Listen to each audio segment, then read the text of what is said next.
cry, even better if you beg. Chapter 106. Whenever Leyla floated her glistening eyes open, there were always two blue orbs looking back down at her. And then this gentle push and pull between them would resume, his eyes never leaving her. Despite the icy colors mirrored in his eyes, Leyla couldn't help but feel engulfed in their warmth. She raised her palms to cover her face, hiding it away from his penetrating gaze while simultaneously pushing him out even though she knew it would be useless.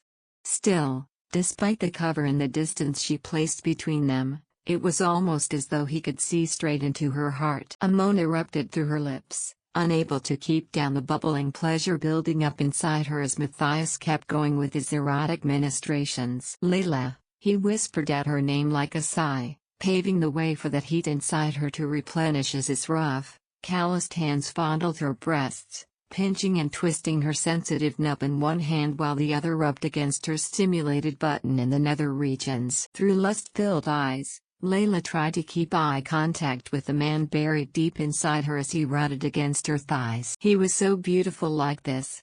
His dark locks matted against his temples, with that pinkish flush on his face as their ragged breaths intermingled between them. He kept steady eye contact with her, his expression barely changing with her attention, but she could see that minuscule quirk up his lips once he'd registered he had her undivided attention. Leyla began to curl in on herself at that moment because she couldn't stand the strange feeling coming over her.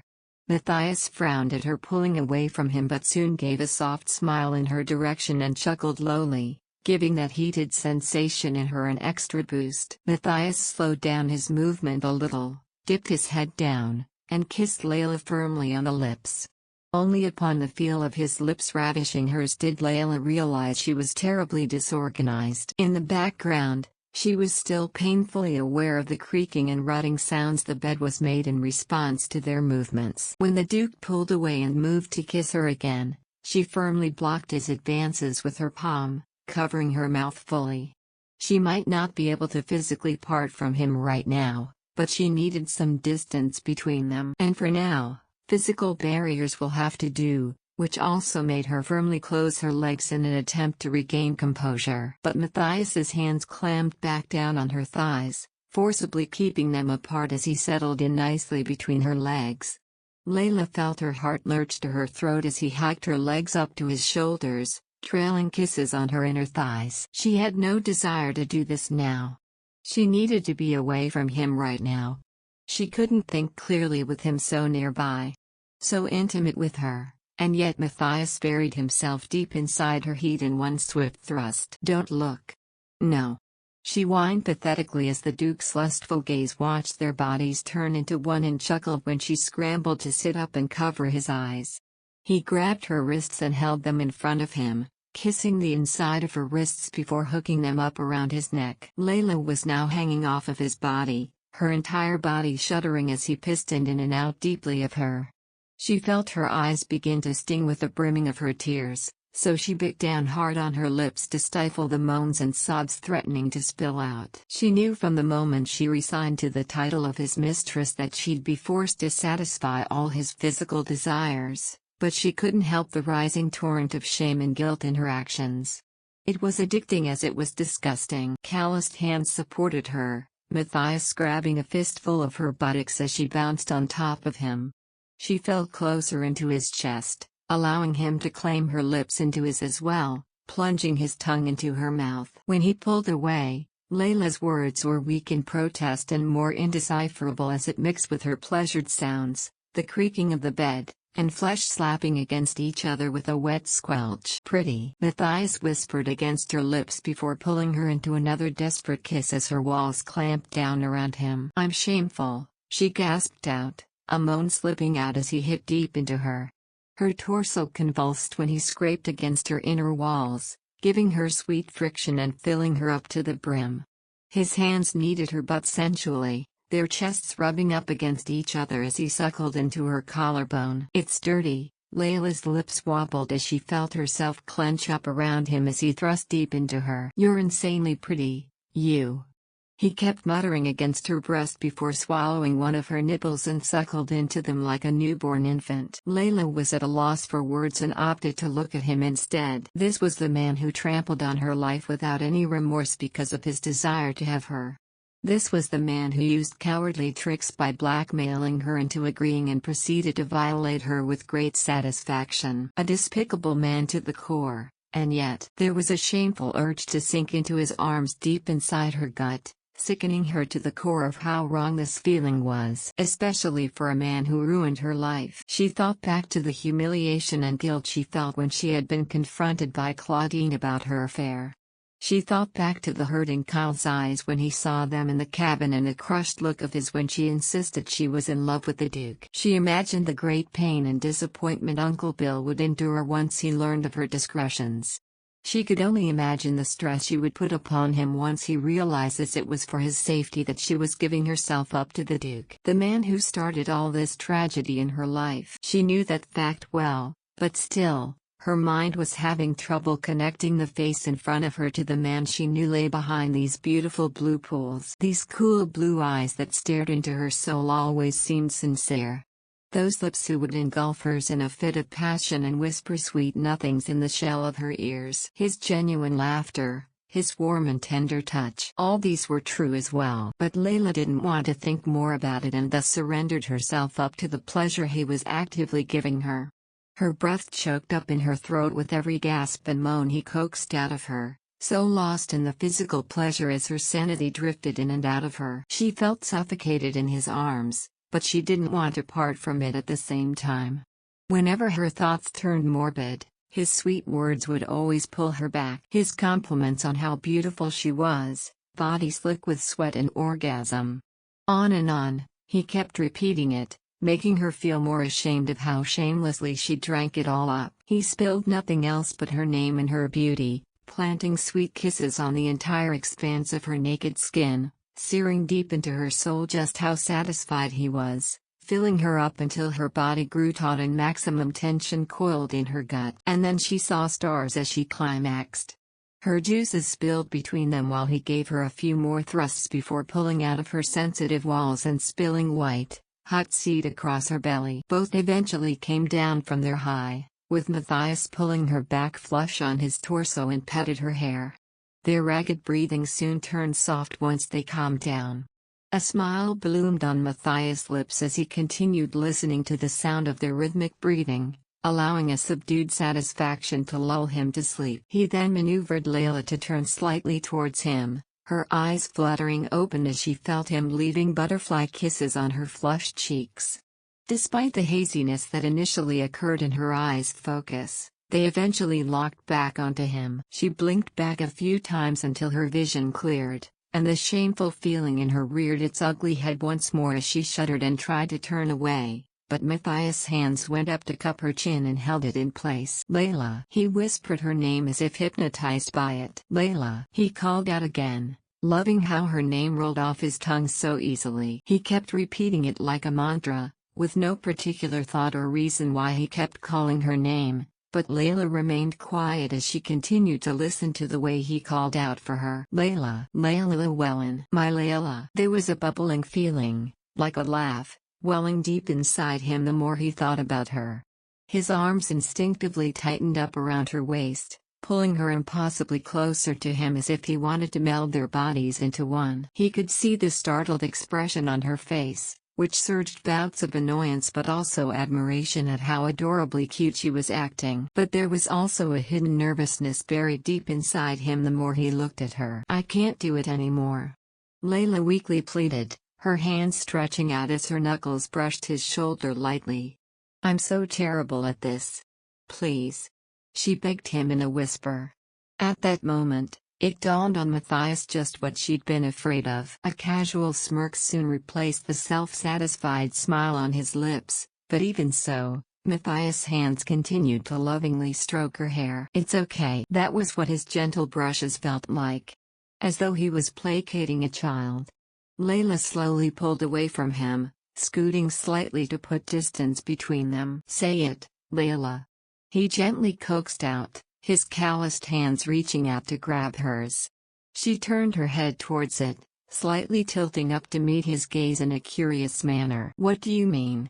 She wondered in confusion, and Matthias' hands moved to cup her cheeks. "How hard do you want me to go?" he asked, and Leyla's eyes widened, and the vibrant flush returned to her cheeks full force as she understood his implications. It's not that," she spluttered embarrassingly, vaguely registering the feel of his dried seed caking against her stomach. I just want to stay like this for a moment, cherish this tranquility between us," she told him lovingly and smiled sweetly towards him. Matthias' arms hiked up to support him, and he looked down at her gentle expression. "Is that right? Come and read on our website Wuxia World site." "Thanks." "Of course," she whispered to him. "After all, I told you I love you, didn't I? Did it seem like a lie?" Matthias could only hum in response, smiling down at her in equal gentleness, but his eyes told a different story. Whenever she looked into her eyes, she could only see deep darkness reflected in him during the night. There had been slight anxiety that resurfaced moments ago but eventually faded into relief when Matthias had given her no indication that he figured out her lie. This allowed her to calm down and relax on the satin sheets beneath them, which paved the way for another thought to spring up in her mind. Something she'd been finding the right time to do. "Actually," she began, nibbling on her lower lips in nervousness, "I wish to ask for something." Feeling his eyes on her, she expertly avoided them, willing the following words to come out of her. "As you know, my birthday is next month," she reminded him, and Matthias chuckled at how nervous she looked at the moment. "When, next month, is your birthday?" Now that he thought about it, Matthias never recalled when her birthday was. This was a perfect opportunity to give her something lavish, something she deserved now she was his mistress. "It's on the first Saturday," she meekly replied, eyes glinting in a show of excitement in the night. Her birthday perfectly coincided with springtime's full bloom this season. What a perfect day for a beautiful woman such as her, Matthias thought in admiration. "So, is this a birthday present?" he asked with a serene smile, and she nodded meekly. "Yes," she whispered in a small voice, hiding her face beneath the blankets, making the Duke laugh. He promptly pried the blanket off her face and brushed a finger against her cheeks as he looked at her. "What kind of gift would you like then?" "I'm having trouble choosing just one," she admitted embarrassingly, and Matthias smiled comfortingly at her, scooping a stray golden lock of hers, and kissed it. "Then tell me everything you want, and I'll get it for you," he whispered enticingly towards her, but it only made her frown. "I don't want that," she replied, finding it utterly absurd at how easy it was to him to just purchase things for her, and yet his willingness to give her everything she asked for made her feel warm. The expression of her false bravado reminded Matthias pleasantly about her charity performance at the end of last year. She was indeed the prettiest fairy that night, yet gave the most hilarious performances. His ever clumsy and most exquisite Leyla. "I'm going to pick something that's meaningful," she suddenly told him, which made Matthias frown in confusion. After a few more moments of silence, she finally looked back at him. "Soon. I will tell you soon. Which is it that I want?" "Are you that confident then that I'll give it to you?" Matthias asked her humorously with a mischievous grin. But Leyla only blinked up before looking contemplatively in thought. "I want to believe you would give it to me," she admitted quietly. "Why do you think I will do that?" The frown on her face deepened before she looked at him sheepishly. "Because I'm pretty?" she trailed off, looking unsurely at him. What else could she answer him after all? He just wanted her because she was beautiful in his eyes. When he continued to stare impassively at her, Leyla couldn't help but become self-conscious. I, she began stuttering. "Why, you told me that I'm pretty," she weakly reasoned out. "Was it a lie?" she asked worriedly the longer Matthias regarded her silently. Matthias narrowed his eyes in suspicion as he stared into hers. He tried remaining more impassively, but the nervous she got, the more adorable she looked. Thus, he'd been unable to hold back his laughter at her expression. Contrary to how she was trying to play him, he couldn't find it to hate this woman. In fact, he looked forward to be getting caught up in her schemes, ecstatically curious as to what she was getting to. Matthias sat up and leaned against the headboard of the bed. Leyla looked up at him timidly, trying to read him, to gouge out his reaction. Gone was the brazenly confident woman who tried to seduce him before, now replaced by her old, clumsy self for that short moment. Giving her a small smile, Matthias leaned his head back on the board to gaze upon the room ceiling, his hand absent-mindedly stroking Leyla's hair in slow, gentle motions. What would it be like to sleep next to her every night and wake up next to her every morning? The thought came to his mind unbidden at that moment. But Matthias knew that was only wishful thinking at most. But why would he even think that? There was simply no logic he could come upon. The title of becoming his duchess was not just to plainly be his wife after all. Even if he were to make her his duchess, Leyla would not be accepted into the empire's high society. Instead, she would be pushed aside, and their family name and honor would crumble in the process. It was best she would only be his mistress. But still, the thought persisted despite him knowing it mustn't come to be. Still, it wasn't as though Matthias was afraid of being scorned by the world. After all, he was a Herhardt, first and foremost. This was just how he has been raised. What he was born to be. He never had the need to look at it from another person's perspective, nor did he have to bow his head in deference to anyone. Whatever it was he wanted, one way or another, it'll be given to him. That was him, his whole life. Once a Herhardt, always a Herhardt. And he can't find it in him to complain about that. But this with Leyla was unknown territory, and all that he knew for sure was he wanted her all for himself. There were even thoughts of bringing in their family's lawyer to gauge out the consequences he would face if he were to break off his engagement with Claudine and take on Leyla instead. But it wasn't the correct decision. Nothing beneficial to their family would come if he were to pursue this relationship with Leyla. He needed to stop. He took a deep breath, his hand stilling in Layla's hair before he pulled it away from her locks. Upon his stilled movements, Leyla looked up at him inquiringly. Yes, being his mistress was the best solution. It might not be the one he wanted, but this way, he could still have her as much as he wished and then stop when their relationship had reached a conclusion. Moving her to Rats would enable Leyla to live her life comfortably where he could keep tabs on her. In this way, he could also continue being Arvis' perfect Duke Herhardt. Nothing will change for him, and Leyla would be solely his. But Arvis without Leyla, well, all of the main estate's gardens, forests, riversides, and vast fields were nothing to him after all. What made them so beautiful to him was her presence. He'd seen her constantly since she'd arrived at the estate. Watched the frail young girl turn into a beautiful woman. She was why he'd come home to Arvis. Ouch, Leyla gasped out softly, gaining back Matthias' attention.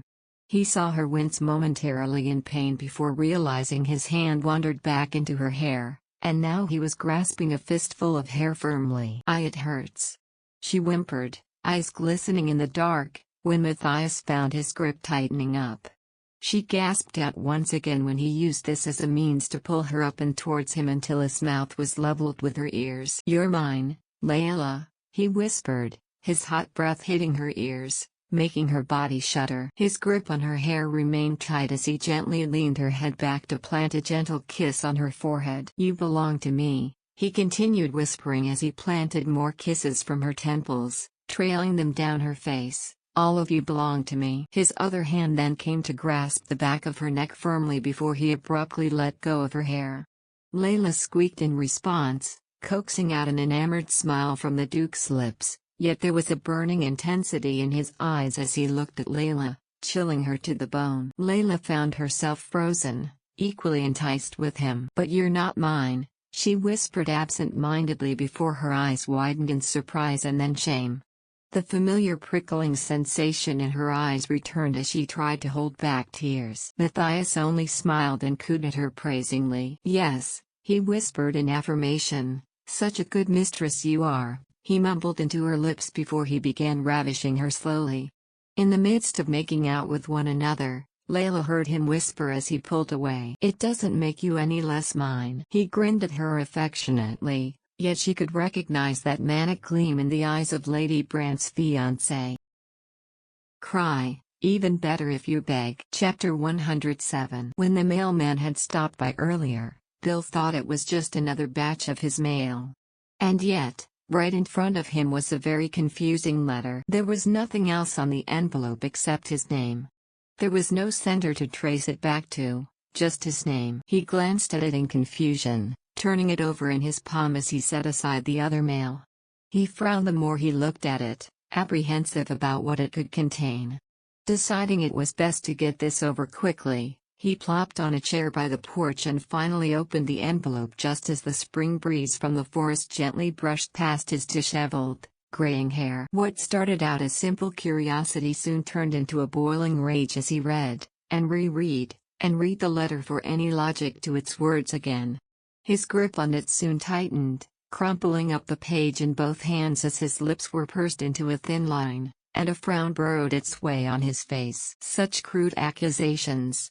He all but hissed until the words were dancing in front of him with rage. I was uncertain how you would take this news, but I write it anyway because you have the right to know about your foster daughter's hidden affairs, Mr. Remmer.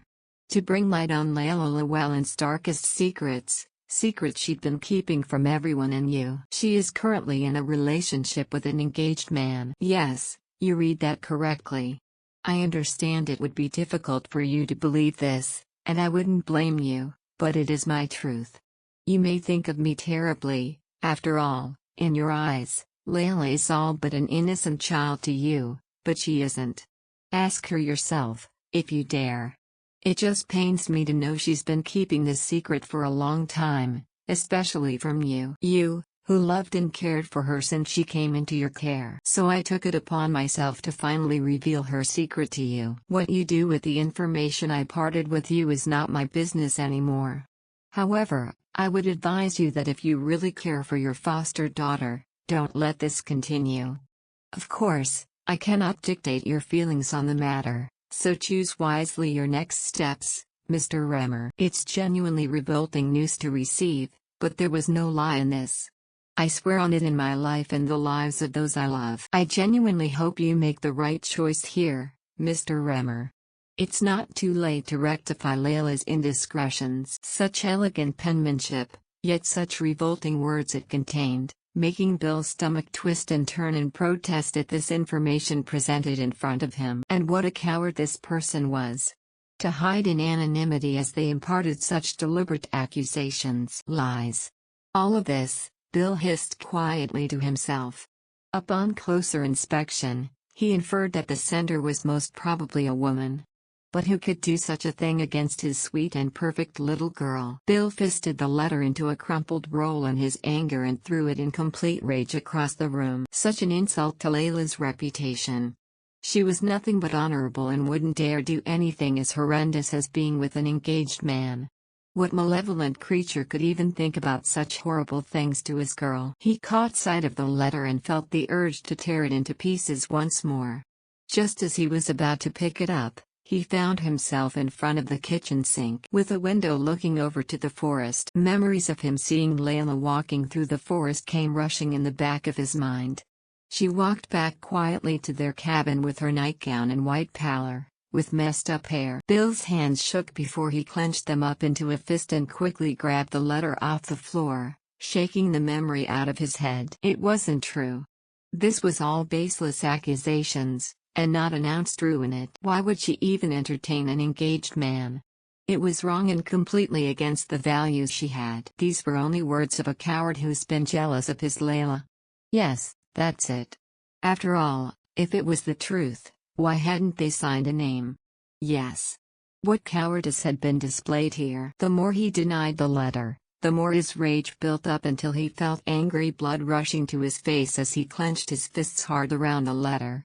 The wooden floorboards creaked beneath him with every shift of his weight as he paced back and forth around the cabin. Everything after it became a blur until Bill found himself tossing the letter into the flames, watching as the flimsy paper eventually turned into ashes. His eyes focused solely on the last line he could see. She is currently in a relationship with an engaged man. No, that's not my Leyla, he whispered into the flames, watching as the fire eventually ate the last of the letter until it all turned to dust. But the rage and ache were still in his chest, making him gather up the ashes left by the fire before digging a hole in the back to bury it in manure and dung.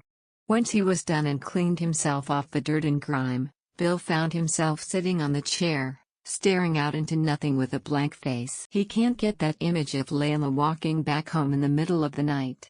It kept flashing across his mind every time she appeared to be more and more like a girl, lost and stuck in the forest. "There's no way," Bill whispered persistently to himself, "no way." The words flowed out like a mantra from his lips, berating himself over and over again for even doubting Layla's credibility and reputation over a coward's words. So stuck in his head, he failed to see how his body shook in the confines of their cabin. "Miss Lewellin, why are you doing this again?" exclaimed the headmistress in surprise when Leyla had once again put forth a letter of resignation. "You're even resigning now instead of requesting to be transferred." She narrowed her eyes in disappointment over to Leyla through the top of her spectacles before taking a sip of her tea. She swallowed the warm liquid, reveling in its feel going down her throat, before letting out a sigh and putting it down on the saucer. "Is this another one of your fantasies to leave your hometown and go to a new city?" she asked her critically. "If so, then forgive me, but I shall put your resignation on hold lest you change your mind again," she told the younger women pointedly. Leyla could only smile sheepishly at her superior, grabbing her other arm by the elbow as she tried to reason herself out. "And no," she stuttered, shaking her head in response. That's not why I put in my resignation," she added softly. The headmistress then clasped her hands before her as she scrutinized Leyla some more. "Are you getting married, then?" she bluntly asked, and Layla's eyes shot up, a blush forming on her face before shaking her head profusely. "No," she exclaimed, albeit a little too quickly, before quickly looking back down to fidget with her fingers. When no further explanation was presented from Leyla, the headmistress began to feel impatient with her silence. "Miss Lewellin, I'd like for you to at least shed some light over this sudden decision of yours," she demanded, "because as far as I've known and seen from you, you've been doing very well, so I have no idea why you'd quit this school." She knew Leyla had to have a good reason to hand in her resignation. Despite her chiding, Leyla wasn't an impulsive woman. She was very observant of all her teachers, especially the new ones. She'd seen the way Leyla handled and prepared her lesson plans. This was not someone who could just leave behind her students. And so she waited patiently for Miss Lewellin to finally explain her reasoning. Leyla paused, unsure of how to start. "I'm going to prepare for college entrance again," she finally said while her hands fisted on her skirt. She needed to sell this lie. After all, she practiced so hard in the mirror, trying to be as convincing as possible. It helped that she had lots of practice in front of the Duke. At her words, the headmistress blinked before rereading the contents of her resignation letter. "You're going to college?" she asked in surprise. "You hadn't mentioned it in your letter. Though, from what I recall, you wanted to go to a university in the capital, didn't you?" she surmised, trying to hide her dislike for the idea. As much as she wanted to hold on to her teachers, who was she to question them for trying to further their knowledge? Certainly not her, a headmistress of a learning school. Still, the headmistress had ample time to find a replacement for her. "Well, if that's really your reason, then who am I to deny you of resigning?" She finally relented, granting Leyla to fully resign from her duties as this school's teacher. Leyla looked up at her and beamed a bright smile upon her acceptance before bowing in gratitude to her. But even that happy face of hers was a rehearsed ruse, and she kept it up even after she left the principal's office until it eventually faded away with every echo of her heels clicking at her step through the empty halls. There was a knocking loneliness banging against her chest, hearing the fading laughter of the children outside as one by one they left the school for their homes. The day for her to leave was also drawing near as Leyla looked outside of the window, seeing the springtime begin to blossom over the vast fields. Flowers were beginning to sprout in the apple tree next to the window. Now, she'll just need to continue to cultivate her plan. Everything was going according to her plan, after all. She just needed more of the Duke. More of his obsession, more of his desire. Sometimes, she would almost mistake it for the love he was showing her. But that couldn't be. She wasn't naive, She knew better that no monster could ever learn to love. Every benevolent action he'd given her, they were all illusion to keep her subservient to him. And yet he failed to see how it was all a trap. And he, a willing victim. What foolishness the Duke portrayed, naively believing all the promises she intended to break. She found herself excited at every smile, laughter, and grin he'd given her freely. Truly, she was becoming everything he wished her to be. Now all that's left is for her to break it down and stab him with the shards of her betrayal. Leyla climbed on her bicycle, all the more determined to see the entire thing through. Whatever nervousness was springing deep down in her mind, she firmly buried it down with the feelings of elation and excitement upon her birthday. Pretty. He called her that relentlessly. His sweet whispers echoed enticingly in her mind, but she knew they were all just poison nectar. Any more and she would ruin herself. Tender blue eyes flashed right in front of her, making her still in her movements. Even if she thought about it, even if she believed some of this could be true, could really happen, how further would this thing between them go? Come and read on our website Wuxia World site. Thanks. What am I thinking? Leyla scolded herself, hiking up the bike stand and got ready to pedal back home. There was no logic to this. Why was she even thinking about things going beyond what they already were? In her frustration, she pedaled furiously down the empty streets, mind running miles away from him as she passed by the wildflowers on the way towards his property. Spring signaled the beginning of the flowers blooming once again. It was an obvious fact that Matthias always observed unceasingly. He took his horse out for a ride earlier and found himself stopping beneath the shade of the willow tree, firmly planted beside the flowing stream across from him. The scent of fresh flowers wafted over him, bringing a cherished memory to mind. His stallion had no qualms in taking the rest and enjoying the spring with him. And so Matthias swung himself over the back of his horse and got down. He patted it for a well-done job before leaning against the willow tree, still in deep thought. Right across the stream was a meadow of budding flowers, yet to fully bloom. This must be what Leyla meant. This must be where she watched the full bloom of spring come and go every year, without fail. A smile came unbidden in his mind, a buzzing thrum beneath his veins when he recalled the way she told him before how she longed for them to enjoy this springtime together. As much as he enjoyed riding on horseback and running through the glen, Leyla knew Arvis better than he did. After all, this was the first time he has been to this section of his estate. Was it right to bring her to Rats? She might have loved Arvis more than he did. But no matter, bringing her to Rats was for the best. He would marry Claudine and keep Leyla to himself in Rats, and there he could do what he wanted into the light. Sponsoring Leyla to her dream college was inconsequential. He could still have her every night when she's finished with her studies, a win-win situation for everyone. Content, he leaned his head against the bark and watched the cloudless sky. He laughed, feeling himself light in the past few days. He'd never felt as listless as he did today. And it was because of Leyla. And he doesn't want it to stop. Leyla was everything for him. Eventually, he managed to drift off, dreaming of golden locks and emerald eyes. She danced in a field of sunshine and flowers, hands reaching out, beckoning him to take her for himself.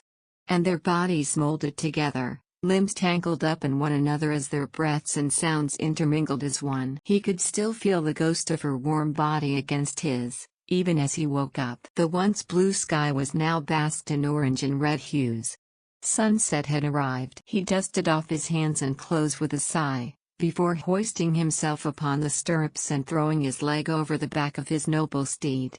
Despite having stayed longer than anticipated, Matthias' relaxed gait remained, even as he galloped across the fields to return to his mansion. Spring would inevitably come soon. For now, he missed his canary dearly. Bill had all but drowned his thoughts in alcohol, only stopping when he realized it was almost time for school to be over. Which meant it was nearly time for Leyla to return home. And so he cleaned up his mess, and then himself, and poured himself some hot tea to sober up a little bit more before she figured something had happened in the moments she was gone. As soon as she arrived, brightly beaming at him and kissing his cheek sweetly, Any thought of confronting her about the letter flew off his head. This wasn't a person who would commit an affair with an engaged man. And so he asked her about her day, and they chatted amicably until Bill all but forgot the anonymous letter when Leyla had dropped some unexpected news upon him. It was like Bill's feet had been pulled under him all of a sudden. This was disturbing news. What happened? Did the Duke change his mind out of the blue? He had thought Leyla would be most affected by this, but she hardly seemed upset by it.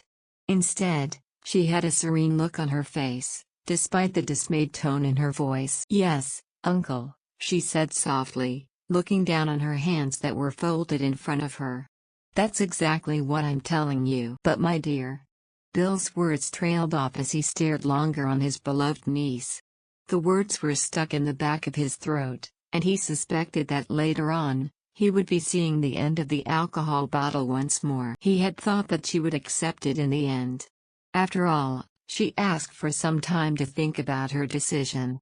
Instead, she did the exact opposite, and opted not to take the golden opportunity the Duke was presenting them. It was unfathomable for him that Leyla could just let that chance for her to pass by. "How about it, Uncle?" she hummed with bright eyes and an eager smile as she looked at him.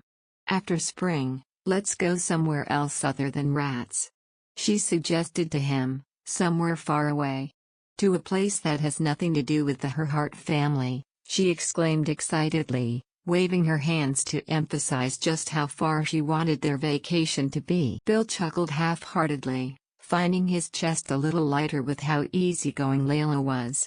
Still, he couldn't shake the undercurrent of worry upon her decision not to accept the Herhardt sponsorship. "I don't care where we go, my dear," he told her gently with a smile. "We'll go wherever you want," he reassured her but kept drumming his hands nervously on the tabletop. "But Leyla, I need you to think about this carefully again.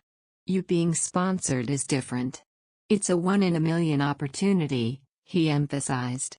"This just doesn't happen to anyone. Think about your future," he finished. Layla's eyes softened as she looked at him before giving him a despondent smile. "I know, Uncle," she reassured him, "but that's why I decided not to take it," she finished, beaming at her uncle brightly. No matter how much Bill wanted her to change her mind, he knew how stubborn Leyla really was. "Oh, that reminds me, Uncle," she beamed brightly at him, which he found to be a little more genuine than before. "Monica got a perfect score on her arithmetic test today. You know Monica, right?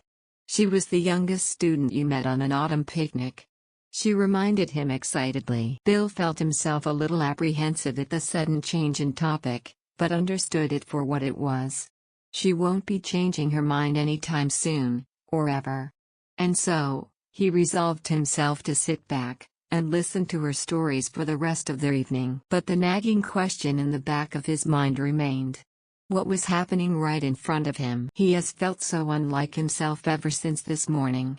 Almost as though he wasn't even in control of his actions as he'd gone through the rest of his household chores earlier.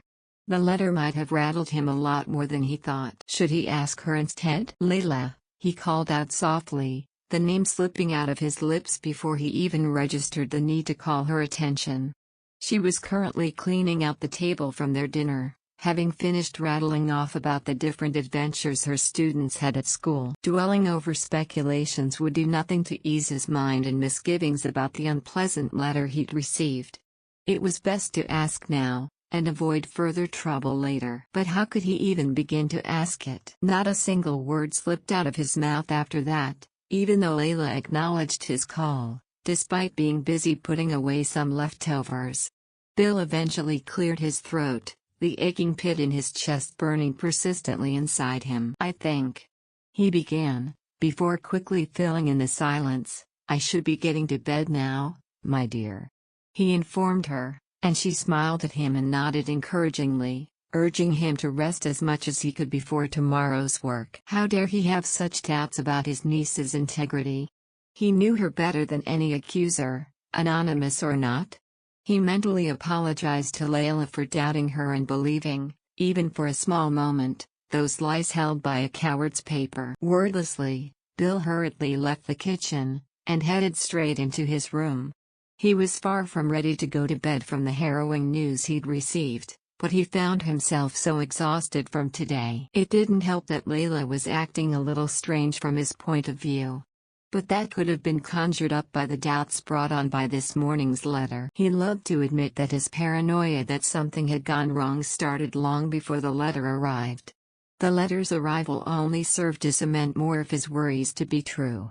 No, it didn't even start after he'd gone and left for the trip last winter. Now that he thought about it, the feeling of wrongness began long before that. Though he was certain when the winter season began, everything had been fine then. Leyla was still acting like the Leyla she once was. And so he lied firmly on his bed, trying to erase the letter in his mind.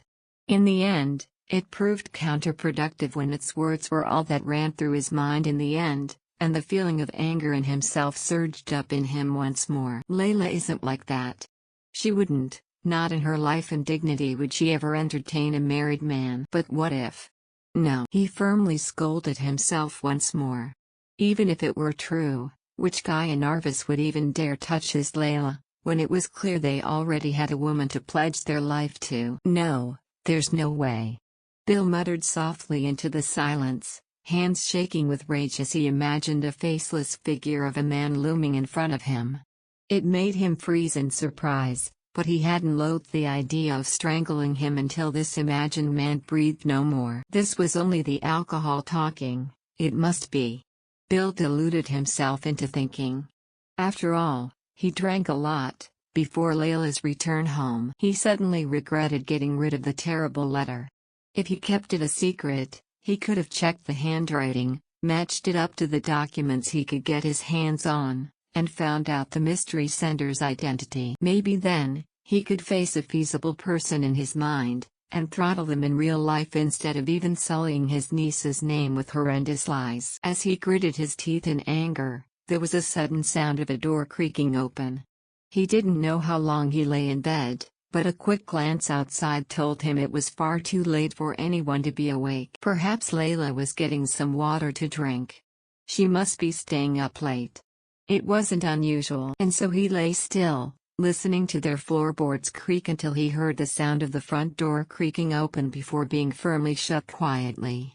And Bill found himself moving unnaturally quiet as he got up from bed and took a peek outside their cabin. And there she was, with a flimsy shawl wrapped around her shoulders, walking through the forest in her thin nightgown, looking as pale as a ghost like when he'd seen her before. But instead of coming back, she was now headed into a forest, and Bill could only stand dumbly in the middle of his room, staring after his Layla's disappearing form into the woods. Cry, even better if you beg. Chapter 108. She arrived at the annex earlier than the aforementioned schedule. The building was still basked in darkness. With a deep breath, she slowly went up the steps, hands buried deep in her thin cardigan's pocket as she fished for the key she'd been given once before. With the cool metal in her palm, she deftly inserted it into the knob, and twisted the door open. Even inside, only darkness greeted her back. But it didn't scare Leyla as much as it did before. Not when she'd roamed these halls, enough that she could navigate through it even in the shadows. She knew that even if she'd leave this place, this building would forever be embedded in the back of her mind, unable to shake the looming memory of them in these walls. Calm eyes raked over the drawing room once she arrived in it. She stood still in place, hands back in her pockets as she took the room in. It was as beautiful, and as intimidating as ever. It also reminded her of that beautiful, and intricately designed cage the Duke had for his canary. Because, in some ways, she mirrored that small canary the Duke had raised. She soon found herself sitting on the edge of the sofa, eyes trailed down on the tips of her toes. They swung back and forth beneath her, before the urge to get up and move returned, and so she did, eventually finding herself outside on the balcony. The cool night air breezed through her face, making Leyla breathe in the fresh scent around her. It wasn't the same biting chill she felt whipping across her face when she first began this deal with the Duke. It's only been a season since her life got pulled beneath her feet, just one, winter season.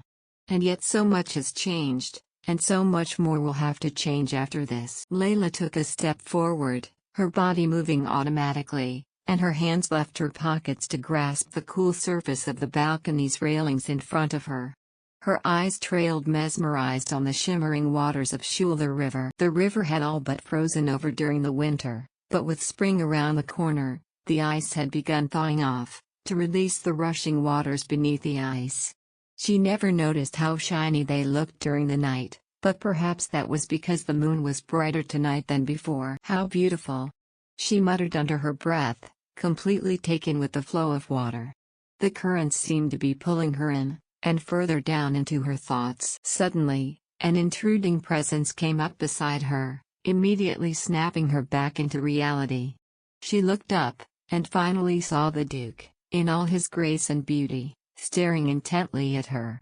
A rush of warmth came upon her. As it gazed upon her, he was casually leaning on the balcony, eyes completely dark and soft. He lightly gestured to the gardens below. The flowers have begun to bloom. He casually began. Leyla felt her throat constrict in surprise at the sudden topic. Flowers? She asked numbly in confusion before her eyes widened in realization. Ah, the flowers. She softly piped up, suddenly feeling awkward around him. All of a sudden, that sunken feeling inside her lightened up, giving her an energized feeling in return. Oblivious to her inner turmoil, Matthias continued on. I think next week would be the right time for us. He informed her, now overlooking outside, eyes trailed on Arvis grounds. What? You said you wanted to show me something. He turned back to her, to that special place you told me. The gust of wind picked up around them, whips of golden locks flying around her face. Matthias' hand reached out to her, softly, and gently tucking in some of the stray strands behind her ear, caressing her cheeks gently afterward as his fingers brushed against her skin. Leyla took him in, drinking in his immaculate image, burning it in the back of her mind to forever remember. Right now, in this night and place, there were just the two of them. He wore a creamy white tennis sweater, over flannel pants, wholly dressed in comfort than his usual formal suit and ties. It gave her a surreal feeling, unable to comprehend this was the man in her nightmares. What a strange man he truly was. What about this weekend, instead? She counter-suggested, hurriedly breaking eye contact and gesturing wildly to the gardens.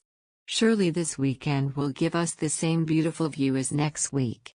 She smiled at him shyly. Even as she smiled appeasingly towards him, it was like everything was slowly being muted. She was hyper-fixated on the wildly beating heart in her chest, afraid it would be too loud. Matthias would quickly be onto her. And now that she was so close to realizing her freedom, something inside her was hesitating. What would a duke do, if he knew the truth? A sigh escaped from the man before her, bringing her attention back to the present once again. Unfortunately, we can't. Matthias told her, I will need to leave for Rats this weekend. He regretfully explained to her.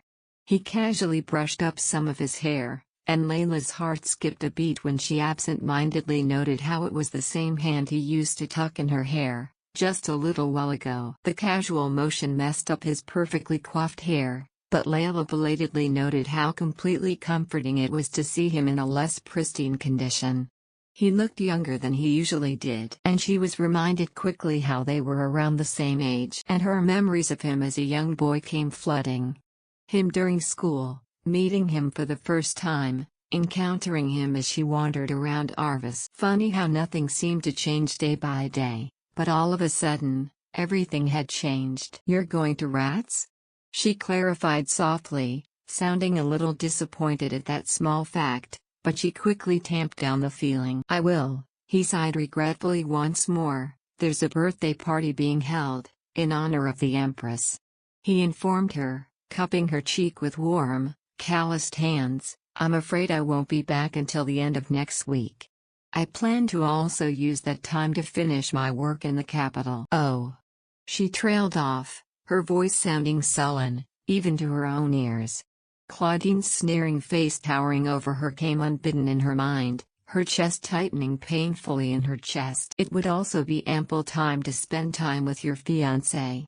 She thought unkindly, and quickly nodded her head in understanding, before eyeing the river in complete resoluteness. Come summertime, she was certain that the Duke's impending nuptials would eventually be the talk of the town, if not the whole empire. Even today's lunchtime was spent on praising and admiring the young Lady Brandt, soon to be the current Mrs. Herhardt, the next Duchess of Arvis.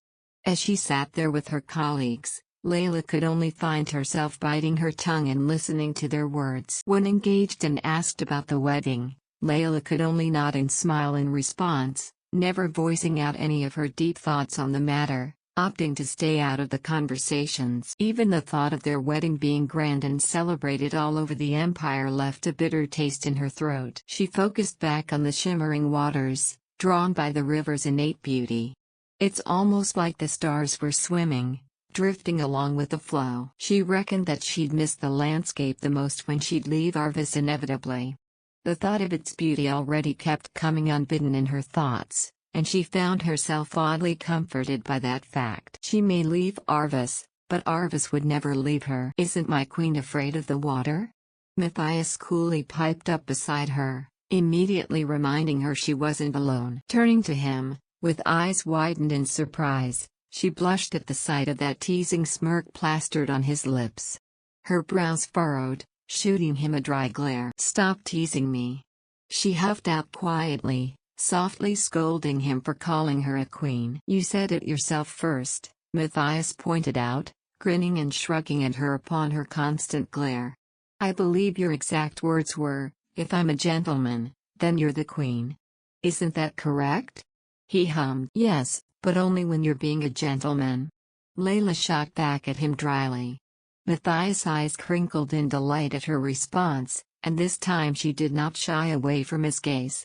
Despite the obvious passage of time in him, Leyla would never deny how beautiful he was to her. He's grown strong, and more mature than he'd been before, but he was always so mesmerizing to her. She gave him a slow once-over, slowly drawing closer to him as she met his eye. "Unfortunately, you don't look much like a gentleman today," she hummed, "so just call me Leyla." Just when she began to look away, Matthias stepped closer, and immediately cupped her cheek to keep her looking at him. They stared into each other's eyes, with Matthias' thumb gently caressing her pale cheeks. "Come summer, I'll personally teach you how to swim," he promised her, eyes slightly glancing down at the shimmering river. Almost as if he read her earlier thoughts, he went back to meet her eyes. "So then you'll feel how it is to swim in the stars." A painful lurch came upon Layla's chest, a watery sensation in the back of her eyes as she saw the determination in his eyes. It was so out of the blue, it caught her off guard, and now she was trying to blink back the tears threatening to make an appearance. "No, you won't," she whispered softly. "You're lying," she said, a tremble in her voice the more she held his gaze. "I won't even be here in the summer," she said out loud, without meaning to. At the last statement, Matthias could feel something burning in his chest, a wild beast unfurling awake at her words. His eyes narrowed towards her. As if noticing her slip-up, Leyla tried not to react too much but instead opted to clarify why that was. "You'll be married by then, won't you?" she reminded him. "By then, I'll have to leave Arvis. And we won't ever be here together again." "I see." Matthias' voice trailed off as his brows furrowed in thought. "So you see," Leyla huffed out a breathy, despondent laugh, "you were lying after all." Matthias looked at her sorrowful eyes, and cupped the back of her head gently, drawing her closer to him. "Shelter River is not the only river in existence," Matthias quickly rectified.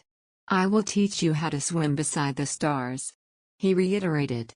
Leyla smiled despondently at him. "Everything's so easy for you," she absent-mindedly pointed out, and he just shrugged at her. "I never have to think hard about trivial things." "And what am I to you?"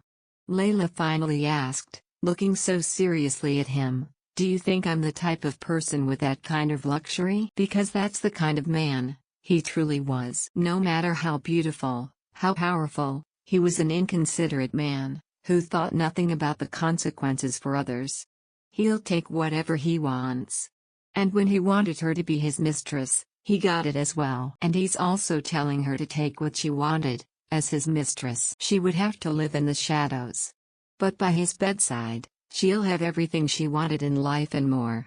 And he will still get married, and carry on with his life as business as usual. Easy peasy. Do you think this has been easy for me? She persisted, her palms locking up in its joints to prevent herself from clenching them in frustration. Don't you even feel sorry for me? Gone were the thoughts of trying to keep up the act. She just wanted him to stop being quiet, and give her an answer. How did he really see her? Beyond being beautiful, beyond being his, what was she, to him? Do you regret any of it? She asked again when he still remained silent, even a little of it? What have you done to me? Still nothing, but something was already bubbling up deep within her. I'm leaving you. Come and read on our website Wuxia World site. Thanks. She wanted to say it. Bring a reaction out of him to give her any hints of his answer. But she wouldn't. Telling him now would jeopardize everything she was trying to do. And she won't let him ruin this. She'll leave him and disappear to a place as far away from Arvis, and consequently its Duke, as possible. And she will forget about both the Duke and Duchess of Arvis, no matter how long it would take. But what if she did mean something to him? If he was sincere in his want of her, then was it even worth believing him? Was he worth all the pain, the tears, the hurt she'd experienced with his obsession and desire to have her? Should I stop this now? And save my heart from the ache? The silence was beginning to deafen Leyla, until finally, Matthias gave her a reply. No. Something in Leyla cracked with his answer. I don't regret anything. He told her. She searched his eyes for any secrets or deceit. There was none. He was wholly sincere that he did not regret anything he did to her. He was beautiful in his self-assuredness, but it didn't hide from her the ugly flaw in his personality. So, that's your answer, Leyla sighed out, half in relief, and half in acceptance. And what about you? Matthias asked her, his voice dropping into a low baritone as he began to hover behind her, his mouth right next to her ear, the heat of his body spreading to hers. The plan was on, after all. Me too. She told him with a bright smile, turning to face him, and cupping his cheek in exchange. She stroked his face in a loving manner, coaxing him to draw closer to her as she gave him her sweetest smile. I don't regret anything with you. She finished, thinking about how devastated he would be when she'd turn up gone as soon as he returned. Yes, she won't regret anything with him indeed. The night had been full of noises and sounds. Bill could even hear the nightingale chirping outside, while an owl hooted off at a distance as if to respond, adding to the symphony of the night. He swept back his unkempt hair over his head, joint in his hands stiff in the chilly night. As he drew closer to the annex, he found himself frozen, staring into the lighted building. It was an impulsive decision to follow Leyla, he knew that. He took extra measures to ensure she wouldn't realize he had followed her. He initially thought she had been sleepwalking and felt immense worry for her. But she was walking purposefully until she disappeared from his line of sight. And so he rushed to follow her without any further thought. But he'd been unable to find neither hair nor sight of her form in the dark.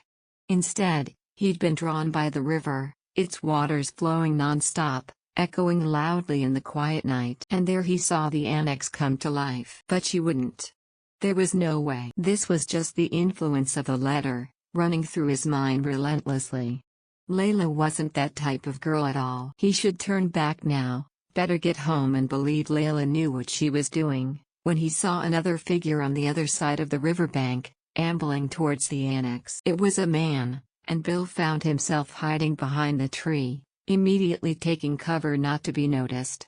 When he'd chanced to glance at the newcomer, he immediately recognized him. It was Duke Herhardt. He watched as the Duke calmly entered the annex, walking up the steps, while different parts of the separate house from the main mansion continued to light up inside. This made no sense, Leyla would never. Still, he found himself glued to the spot. Wake up, Bill, he muttered to himself, you're being delusional, it's best we get some sleep.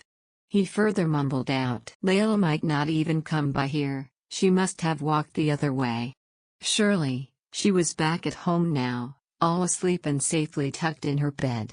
Yes, there was no reason for him to suspect it was Leyla in the annex, waiting for the Duke. It could have been one of the attendants, sent ahead to get things ready for their master. But just when Bill had fully convinced himself, he saw the Duke step out onto the balcony, and followed closely behind by a woman. Bill didn't need a long time to recognize her either. Leyla's face was pale as she walked down the connecting stairs in front of the annex.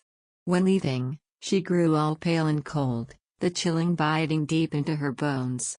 The moon was high in the sky, illuminating her path through the forest. All traces of false niceties were also gone from her face. She was left with nothing but a broken spirit and an indifferent look as she recalled the passionate kisses the Duke had given her before parting. She made sure to fix her glasses, and then straightened out her face, before resuming her steps, a routine she built over the nights with Matthias. It was just like any night.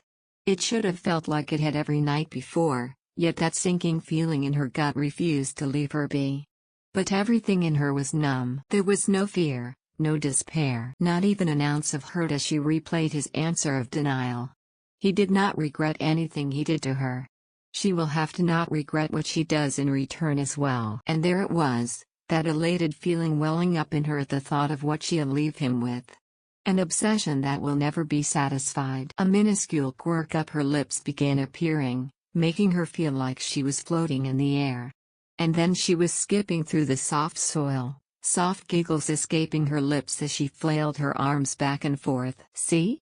I can do it well," she thought delightfully to herself, until she felt something dribble down her cheeks, again, and again, and again, until she couldn't ignore it anymore. She blinked back in confusion, stopping in her victory skip, and brought a shaky hand up to her cheeks. Why was her hand shaking? Why did they become wet after she tapped her cheeks? Her vision began to be blurry, and then it clicked in her head. She was crying. Why was she crying?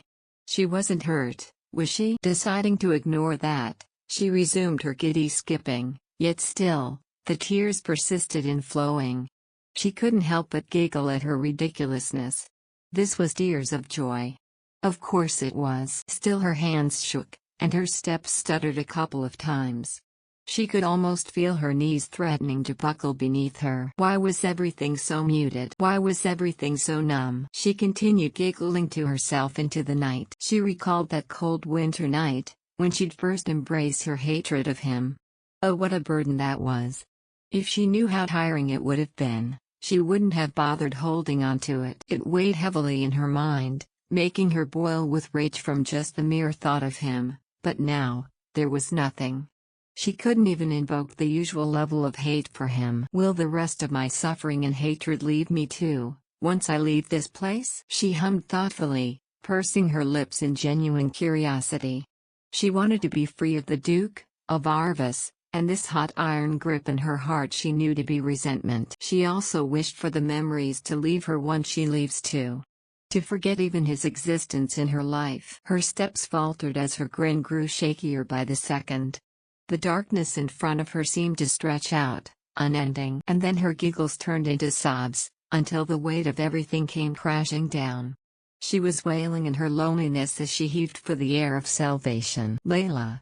A concerned yell of her name filtered through the haze of her racking sobs. Leyla gasped for breath, tears still flowing, as she hastily looked up and rushed to wipe away her still flowing tears. "You uncle?" she stuttered, hoping with all the deities in existence she was hallucinating. There was no other way she would be able to hold on to her composure over anything else. But it was true. This was no hallucination. In front of her, she could see her uncle who always stood so proudly. Her uncle who was unwavering in his strength. Her uncle who cared and raised her as best as he could from her difficult childhood was walking to her now in staggering steps. She shook her head in a final attempt at denial, but even as her vision blurred once more, and cleared up as she wiped the tears away, he remained clear and vivid in front of her. Before she knew it, he was standing right in front of her. And the chill in her bones turned frigid, as she fell onto her knees. The gravity of what she's been doing nailing the final blow to her sanity. But instead of coming back, she was now headed into a forest, and Bill could only stand dumbly in the middle of his room, staring after his Layla's disappearing form into the woods. Cry, Even better if you beg. Chapter 109. It had been a while since Leyla had been led limply by the hands of her uncle. She was unresponsive during the whole walk, and now, the cabin remained silent and still even at the break of dawn. Consciousness eventually bled into her eyes, the glassy look disappearing into her resignation. Her eyes flickered down, imprinting in the back of her mind every crack and crevice on the old wooden table in front of her. She blinked a couple of times. Everything that happened was still so surreal. Each scene came in flashes, playing loop by loop endlessly. But the most prominent one was Uncle Bill crying. She let out a low chuckle, devoid of any emotion. Her uncle was crying because of her. Sunlight eventually streamed into the cabin, Layla's eyes latching onto the silhouette of the sun rising through the clouds, parting as though to tell her everything would be fine today. The birds flapping their wings also drew her attention. She vaguely remembered holding back her uncle as he tried to run back to the annex. She was hugging him firmly from behind, holding him in her arms with an iron grip as he yelled profanities and promised to kill him. She was vaguely thankful they were deep in the forest, no one else would hear their commotion. But it seemed to happen forever ago, and now, she was uncertain what would happen next. "This needs to stop, Leyla," Uncle Bill finally began, his voice cracking and rough after the long night. "Tell me what's wrong, because this is not right, sweetheart. Please, tell me the truth." He pleaded with her, yet Leyla couldn't find any words to tell him. Bill's heart ached for the girl he raised. This catatonic state of hers greatly reminded him of that little girl who came to him after a few tragic experiences. He ensured she would want for nothing, and have a beautiful and better life than she had in her youth. And now he won't let her become the Duke's mistress. He'll kill him before he ever let that happen. Bill promised to himself, as his fists clenched at his sides. "Uncle, Leyla began to explain, but Bill could finally see right through her. "Don't you dare lie to me," he scolded, making Leyla flinch involuntarily at his raised demand. "I know you, Leyla, I know you," he reiterated, "and I don't believe for 1 second this had all been voluntary," he finished, breathing deeply through his nose as he tried to rein in his temper. Leyla didn't need that from him. She didn't need his fury. But she also needed to be reminded she had people in her corner, no matter how futile it seemed for her. And it was like his words had cut deep into Leyla, for that passive poker face of hers twisted into something undesirable. Her lips curled downwards as they trembled, and sobs racked out of her body, as she desperately hid her face in her palms. Bill immediately sat beside her, and pulled her into a comforting embrace, whispering how he'll make things better soon. She just needed to trust him. When he persisted in asking how long this had been going on, how it began, Leyla bit into her lips, unable to look at him. He worried she'd draw blood. But then things began clicking into place. The accident in the greenhouse, the way the Duke dropped the charges and kept him employed despite him knowing some employees had been sacked for lesser offenses. The way Leyla started pulling away from him, while at the same time began to cling desperately around him. The added favors the Duke made to what he thought would help better his and his niece's situation in the long run. And like a fool, he didn't think twice about looking at the gift in the horse's mouth. Bill despaired how he'd been a willing pawn by the Duke to imprison his lovely girl further. He could only pale at the thought of his involuntary compliance. It wasn't the Duke's mercy and grace that got him out of jail. It was the promise of Leyla submitting to his whims and desires that did. "No way. It was the accident, wasn't it?" "No." Leyla persisted, pleading it was anything but, promising she'd fallen in love with the Duke and begged him to make her his mistress, but Bill could hear every lie now that he was well aware of it. Blatant lies they really were, very plain to see. Leyla had never been a good actress, much less a liar. He hadn't been able to see it before because he didn't want to see it. "I foolishly thought he'd saved us from poverty when he released me, but I had unwittingly sold you to a monster instead." "No, uncle. Please, believe me, I love him. I was selfish, I wanted him to be mine. I promise you I'll kill him, with my bare hands if I have to." Bill shot up to his feet, unbridled anger now coiling beneath his veins, a hidden promise to deliver it to the guilty party. Bill had no doubts the Duke even took into consideration the ruined reputation Leyla would have once word of their affair would get out. If that happens, Leyla would forever be trapped within his shadow, his to use and dispose as he wanted. The Duke would bear none of the brunts of his actions, but Leyla would bear every shame. "No, uncle, don't."